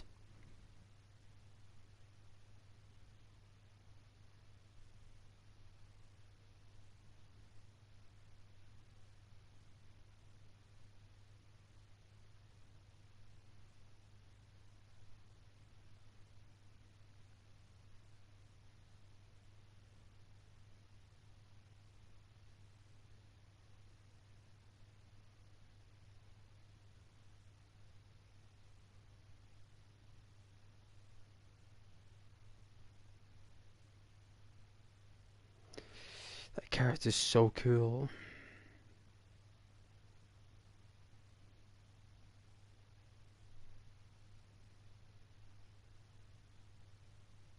I love how I made that character there. That is pretty cool. I think I've done a great job making him. Let's have a look. Yeah, that's great, that.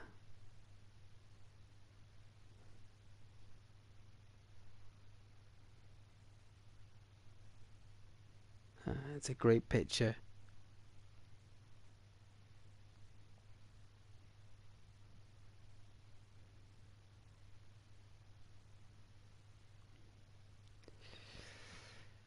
I bet no one thought I'd be doing stuff like that, eh?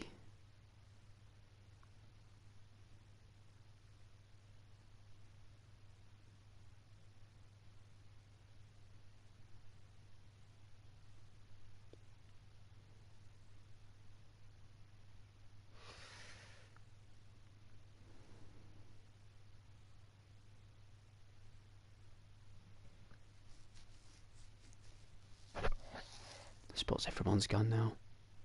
You'll get bored anywhere. Suppose only so much Skyrim they can watch, really.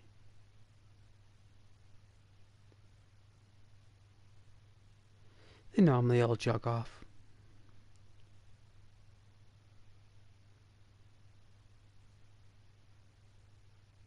I think I remember around about December time I had about 90 people watching.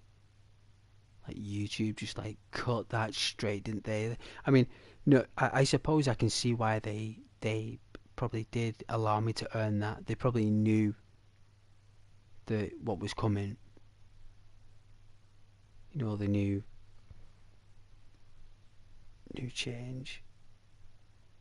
Imagine going from like 90 odd people watching December and January to like hardly anyone. Talk about how you treated the platform marking your work like it's school. I can mark work. I remember I asked for help the other day on YouTube Studio on the chat. They sent me an email, right? Some human. He was like, "You can't ask you about this anymore." like they say something and then they say, "You can't ask about this again." Like, so they tell you that you can't ask about something again, or whether you. So why would I ask for it again? Why would I be asking you again about the same thing? You know what I mean? Like, why would I go back again and ask the same questions about the same subject? And it's like, what is it? Are they so used to people being unhappy Is that the idea? Reminds me of what was it called now? It's it's a school, isn't it? Like a school is what it is. It's like a curriculum to them, isn't it? It's a curriculum. It's not exactly just a job. It's not just a platform to those people who work there. It's a religion. Because if they're saying things like you can't ask that again, or people are going to ignore you if you ask this, that tells me that they're just quite frightened about what answers they give me.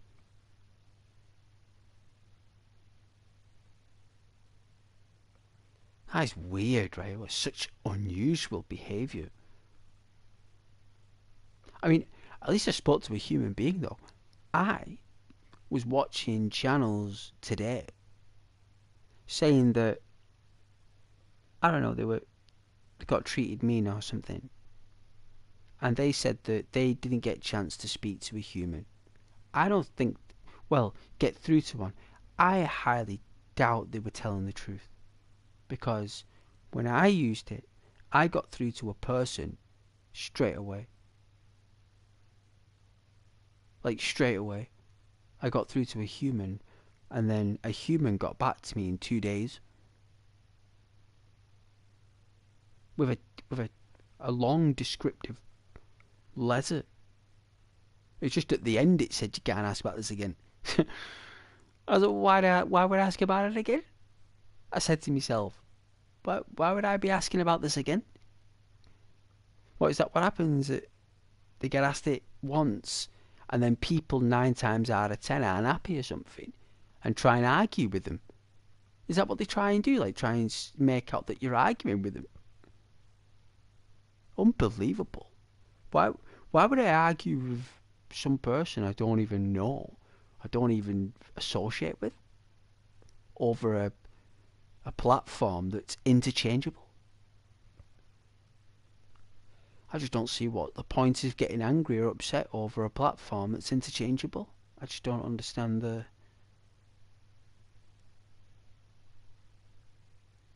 fuss, to be fair. But I can honestly say that they were trying to I think what it is that people reply back with further conviction, and it looks as though to me is that they don't take that further conviction with merit. They take it with disobedience, which is probably why they say you can't ask about this again. So there's no arguing, there's no extra. It's like you get that explanation and that's it, by the looks of it.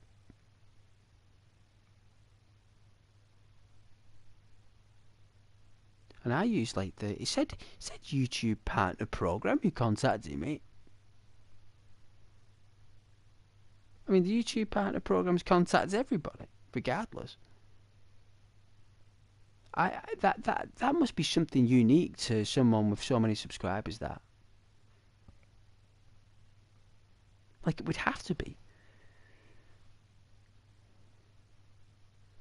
Let's have a look.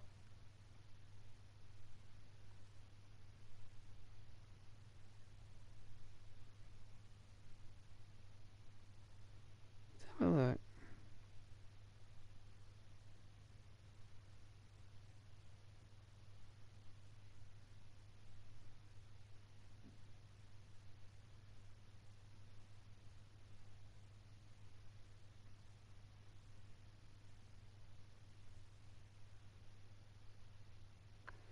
Let's see. It's for everyone. YouTube Studio Creator Support Chat is not available for everybody. It is limited to eligible creators, primarily those in the YouTube Partner Program. Oh my god. What, am I in the YouTube Partner Program then? While you received a reply, full access to 24/7 chat support depends on specific channel activity and adherence to guidelines rather than being universal. It is only accessible to monetized channels. Alright. Or those with specialized support. That must be me then. Eligible creators can find the chat option at the top right. That's right. Some creators may first encounter an AI chat first, which is available in English, Spanish, Portuguese. No, mine was a person. If you can't get it through Studio, you can ask X.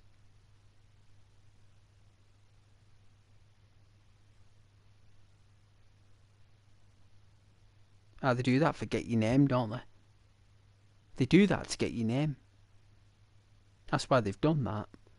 So if you go over to X, you got to give your name then, your real name.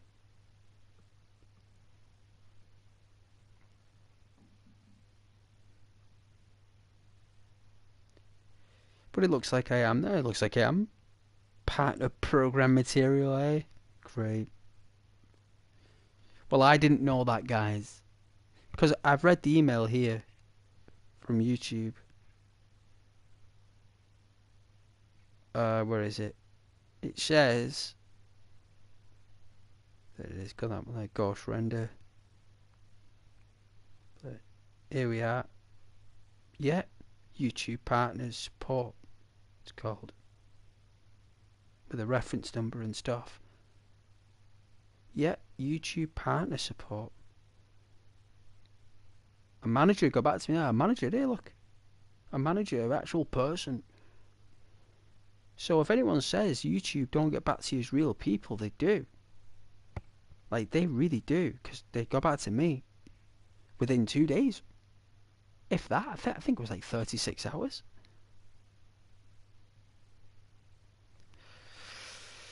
So yeah, there you go. They did. They helped me out as well. I actually got 2 emails. I got one email from a manager and another email from someone else regarding something else that he asked about on another subject or topic.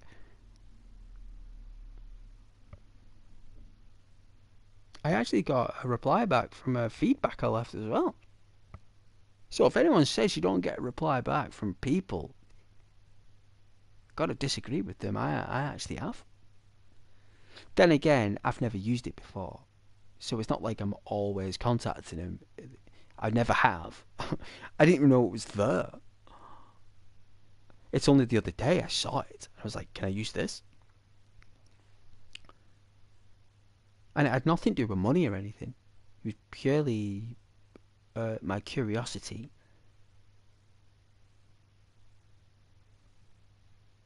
And but I've got to be honest with you. A YouTube manager person got back to me within 36 hours. And the chat didn't work proper on the live chat thing with the YouTube staff. Didn't work proper. It was freezing a lot and I had to keep logging out and logging back in to see the answers they were saying, so I kind of sounded a bit like a racehorse, I suppose, because I wasn't really saying, hey, how you doing, how's your day, all this stuff. I was just being direct with the initiative concerns, rather than saying, hey, my name's Ghost and all this. I was just going in there with prerogatives, because the chat wouldn't work. And the only strange thing is that even though I explained that to YouTube about what I went through there, no one replied back about it. Like, when they replied, no one mentioned anything about the chat. I was like, hang on a minute, that chat was terrible. You should mention something about that to me. Like, you should feed about it. Like, thank you very much, girls, for feeding back that the chat didn't work. I was like, it didn't work. It literally froze. It was broken. Never mind, it didn't work. I could barely use it. But then again, it could be my cookies, you know. Could be my cookies. You know, those cookies, they're a nightmare. They don't let you send chat messages if you haven't allowed YouTube to accept cookies. with YouTube. If you reject it all, you won't be able to use it. So that was really strange. But I couldn't believe that the YouTube partner program got back to me. So apparently then, you can't use that. Or, forgive me, you are unable to use that if you're just starting out. You need at least 800 or 900 subscribers for it. Wow. In fact, there is no number. They just select you. You just get an email saying that you've just been selected. Wow. Maybe because the amount of downloads I've done, the uploads, the amount of streaming I've done, the amount of work I've done. Maybe I'm just a pure example of perseverance.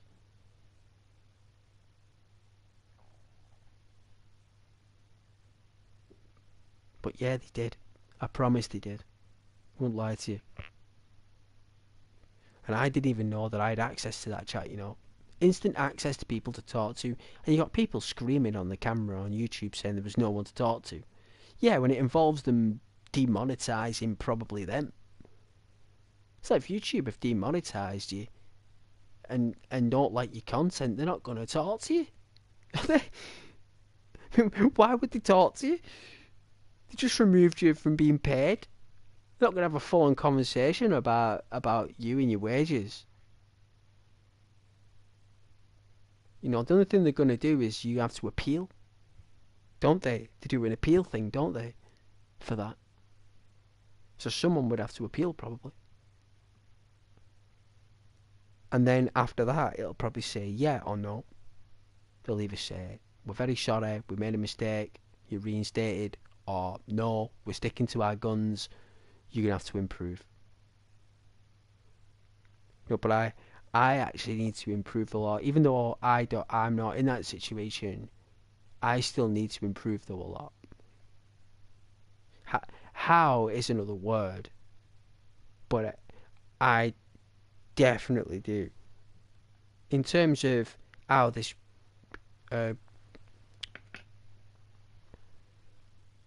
niche I have is kept grounded. Because now it seems as though all I can play is Skyrim.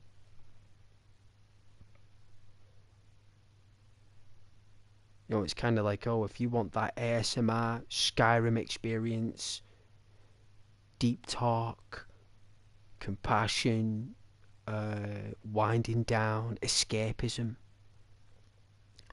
You know, I could be that channel probably. I'm not saying I am. I'm not saying that. Alright? I'm not saying I am. But it's like that niche that I have of what I'm doing is unique, and not many people do it. And if people do it, it's different from what I do. And maybe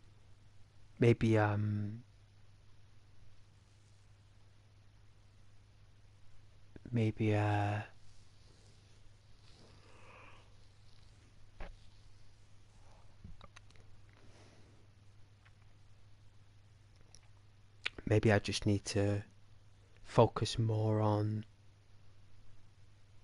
my own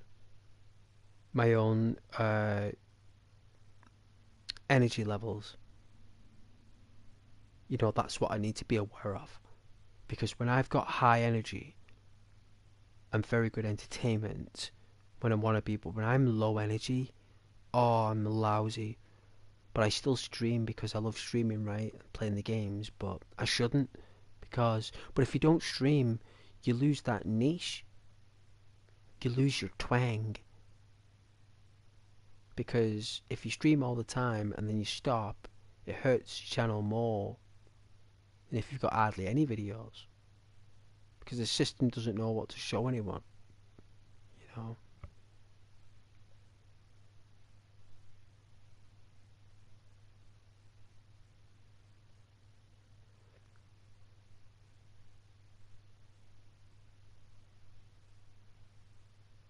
But yeah, I had an issue with my metadata. That's why I contacted YouTube. I was asking him about metadata.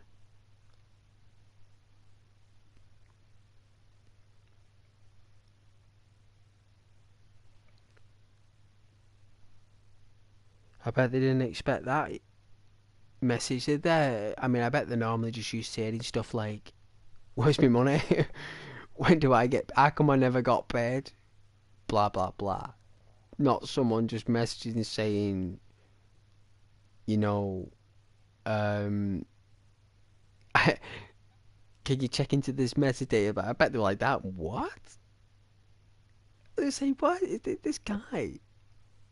Like, normally we get emails about pay, but this guy's emailing up about systems.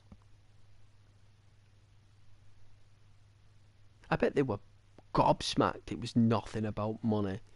I bet they were absolutely shocked that Ghost contacted him directly without any money inquiry or anything to do with anything like that. But like, yeah, it's pretty cool. He actually gave us a tech question to fix. They still didn't fix it though. They just had to raise it with another, feed it back to another engineering team or something. There's no point chasing it, guys. There's no point chasing your tail. You know, if you're chasing your own tail with massive conglomerate companies, it's an amalgamation with Google. There's no point even trying. There's no point. If you were going to try, you'd have to be in a room with the CEO having a cup of tea or something and a biscuit. You know, the odds of that happening is 1,000,000 to 1. You know, so...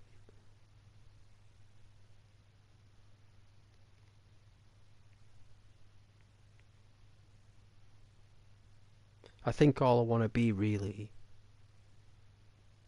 I wouldn't say I want to be a go-to channel. I think that's just something you earn that. I don't think that's something you want.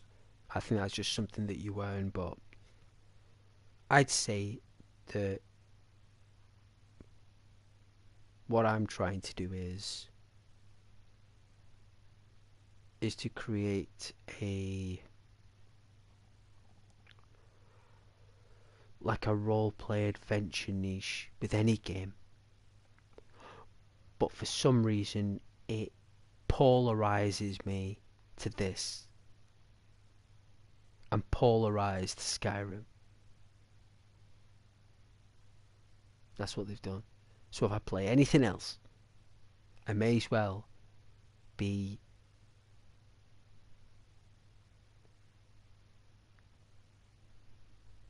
I may as well be stood on my hands. You know? May as well be stood on my hands.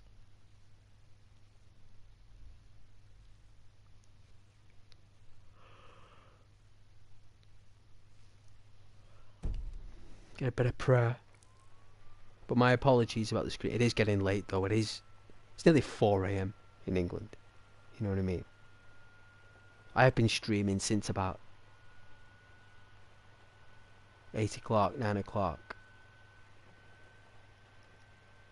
So it has been quite a long evening. But I thought I'd share that story there about the YouTube program email.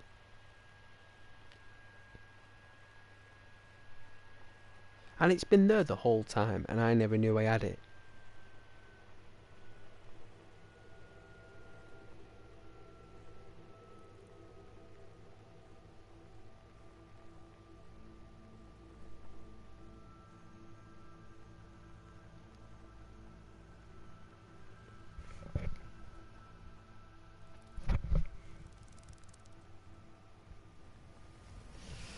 All I can say is that I am responsible for my channel. Fully responsible. No collaborations. Ah, that's what's been happening as well, isn't it? I remember now. That's what I was going to say. You know what people have been doing on the channels? They have been collaborating with other people doing the AI thing. We're just making AI. It doesn't make sense.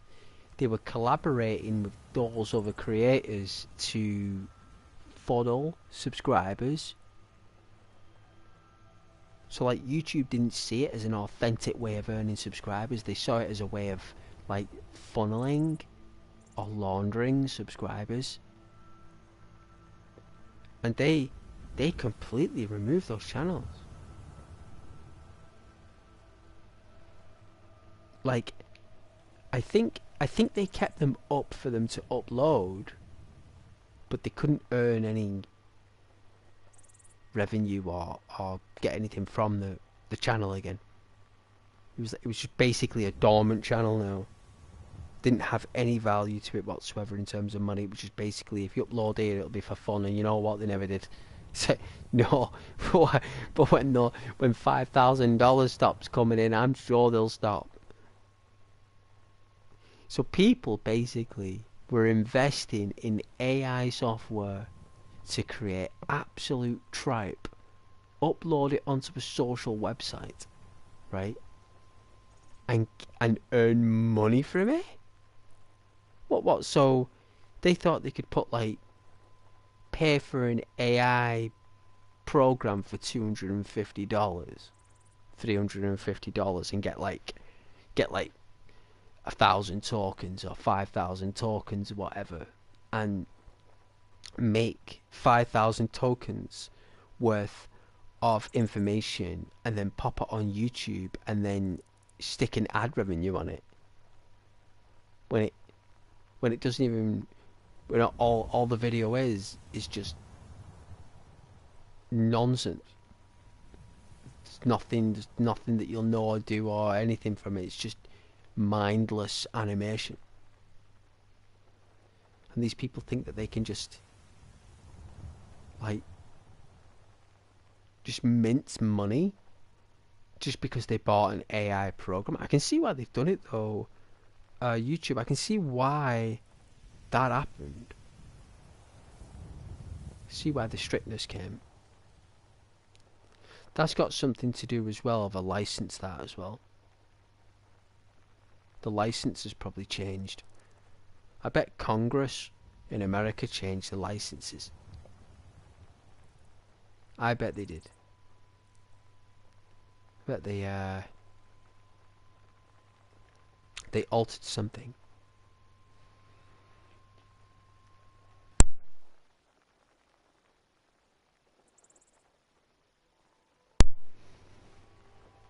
But I can't believe people were doing that though. That takes some risk, that, you know.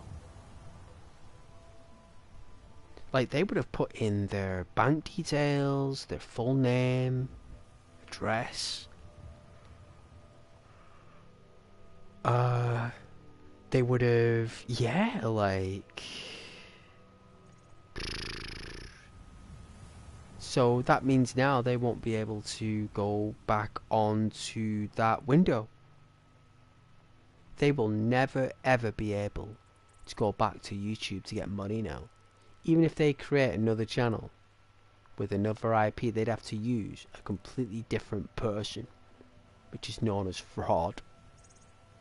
So the only way they can get paid in future now is if they partake in some type of fraud. That's the position they're in, isn't it? Because their money-making scam is gone. So all they can do now is basically get a job or do the scam elsewhere.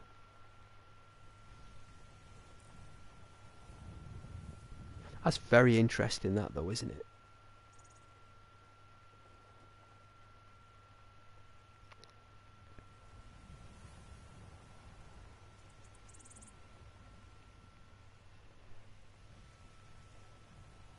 Very interesting.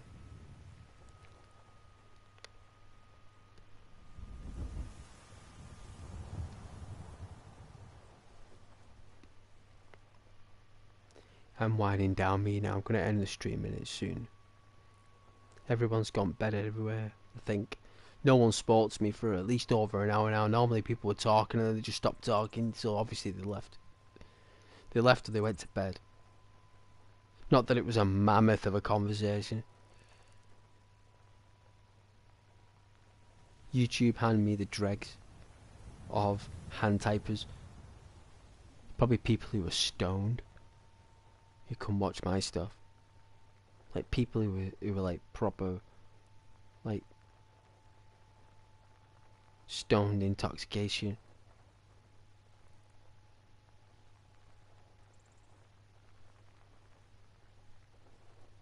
With the immersion and the colours and stuff. There's no doubt.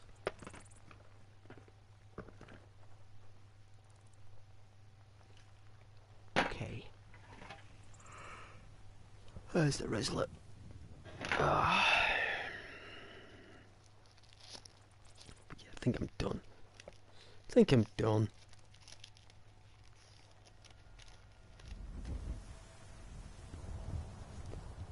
Well, not allowed to play a different game, but if I play the same game...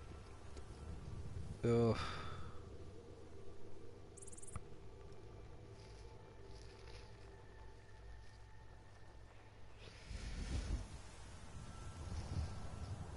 Guess someone fell asleep watching.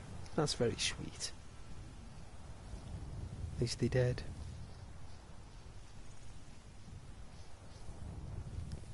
But yeah, for the record, the YouTube did get back to me really quick. And I love the Studio AI thing as well. That AI is so funny and sweet.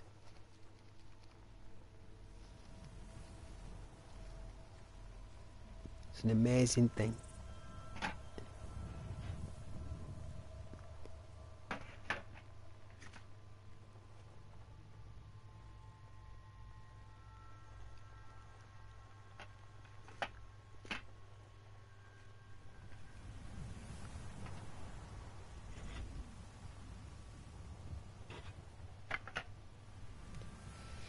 Personal development is important, I suppose. I've got that filter there for tomorrow.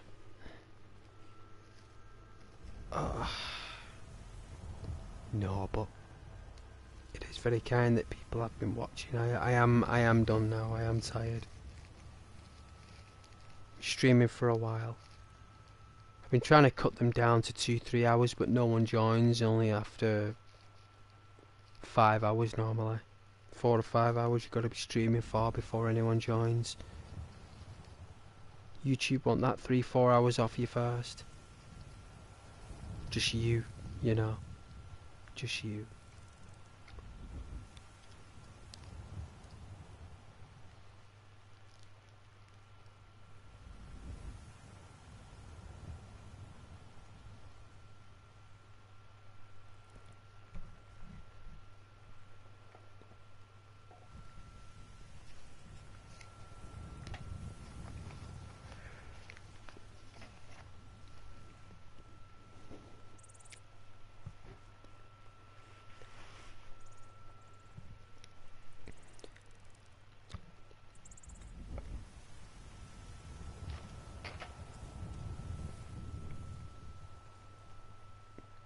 I bet if I went over to America, I'd get hired in a week.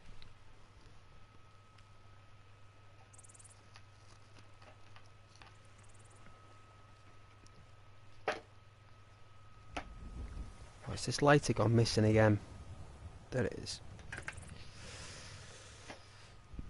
Yeah, I'm sure the Americans would take me on no problem. I think the Americans would see more value in me than the English.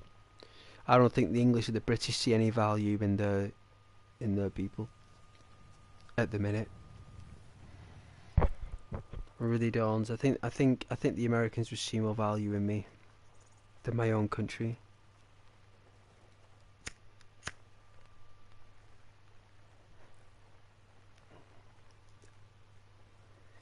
Definitely. I'd say Europeans or Americans would adore what I do, but for some reason my own culture, my own nation doesn't want it. Probably want me to work for governments. I'm at that age, I'm not doing that.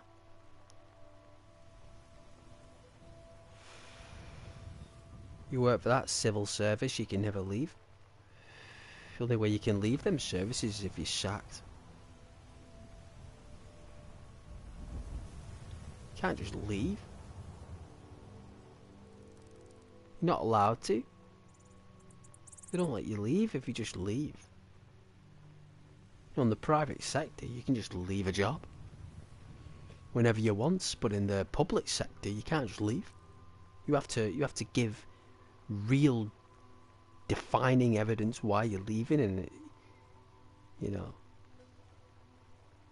and they'll make you stay there until you get another job somewhere else, because they don't want you ticketing into the dole.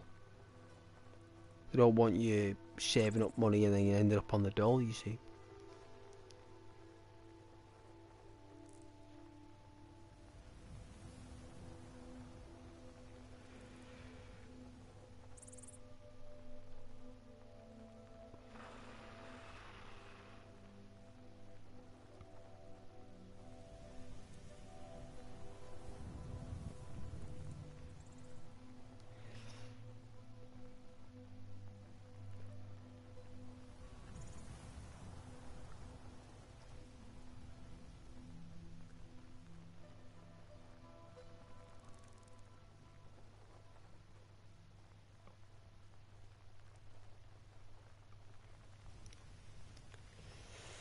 No, but it has been a special stream for you guys, and I hope that you've enjoyed the commentary though, and my entertainment speaking.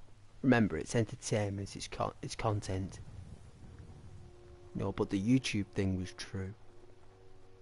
That was entertainment truth, because they actually did get back to me in a couple of days. That was really good. I didn't expect that. Probably because it had nothing to do with money.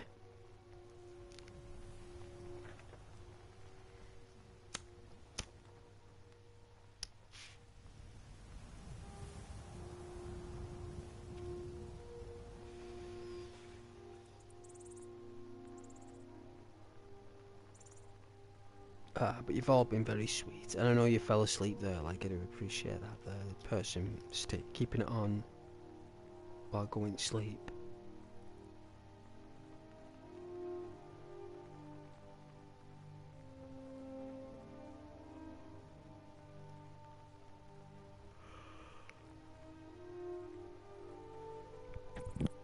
Oh yeah, within the thumbnail depicts my character from Skyrim. His name is Korrin, a Nord born in a castle from the south. A ASMR walking adventure, relaxed commentary, and a radiant palette of high quality graphics and visuals, from which are worthy to stand the test of time. Please enjoy the ASMR collection. Playlists coming soon for a series experience. And we got a subscriber. Yay! We got a subscriber. Well, holy smokes, charity. I like it.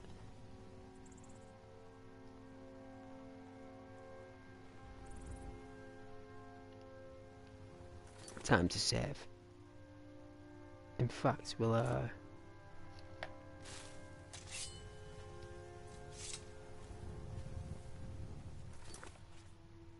took us 5 days to get the sunny weather.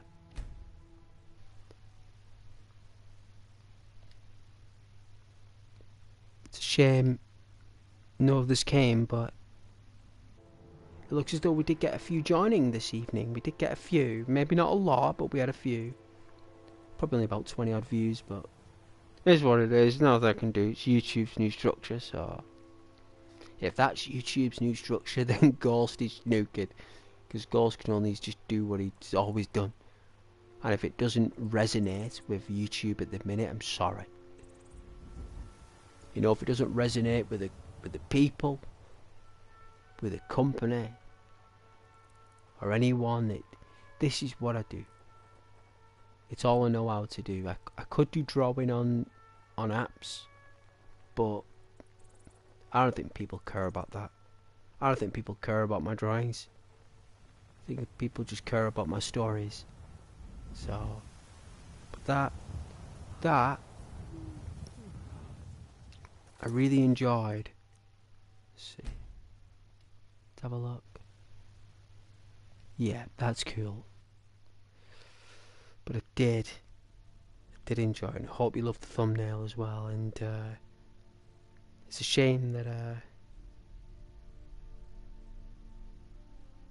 it's too late. I can't stay up any longer, so I'm gonna need to get some rest. Sometimes if you stay till about 5, you'll get those viewers coming in at 11, but I think I'm too far gone.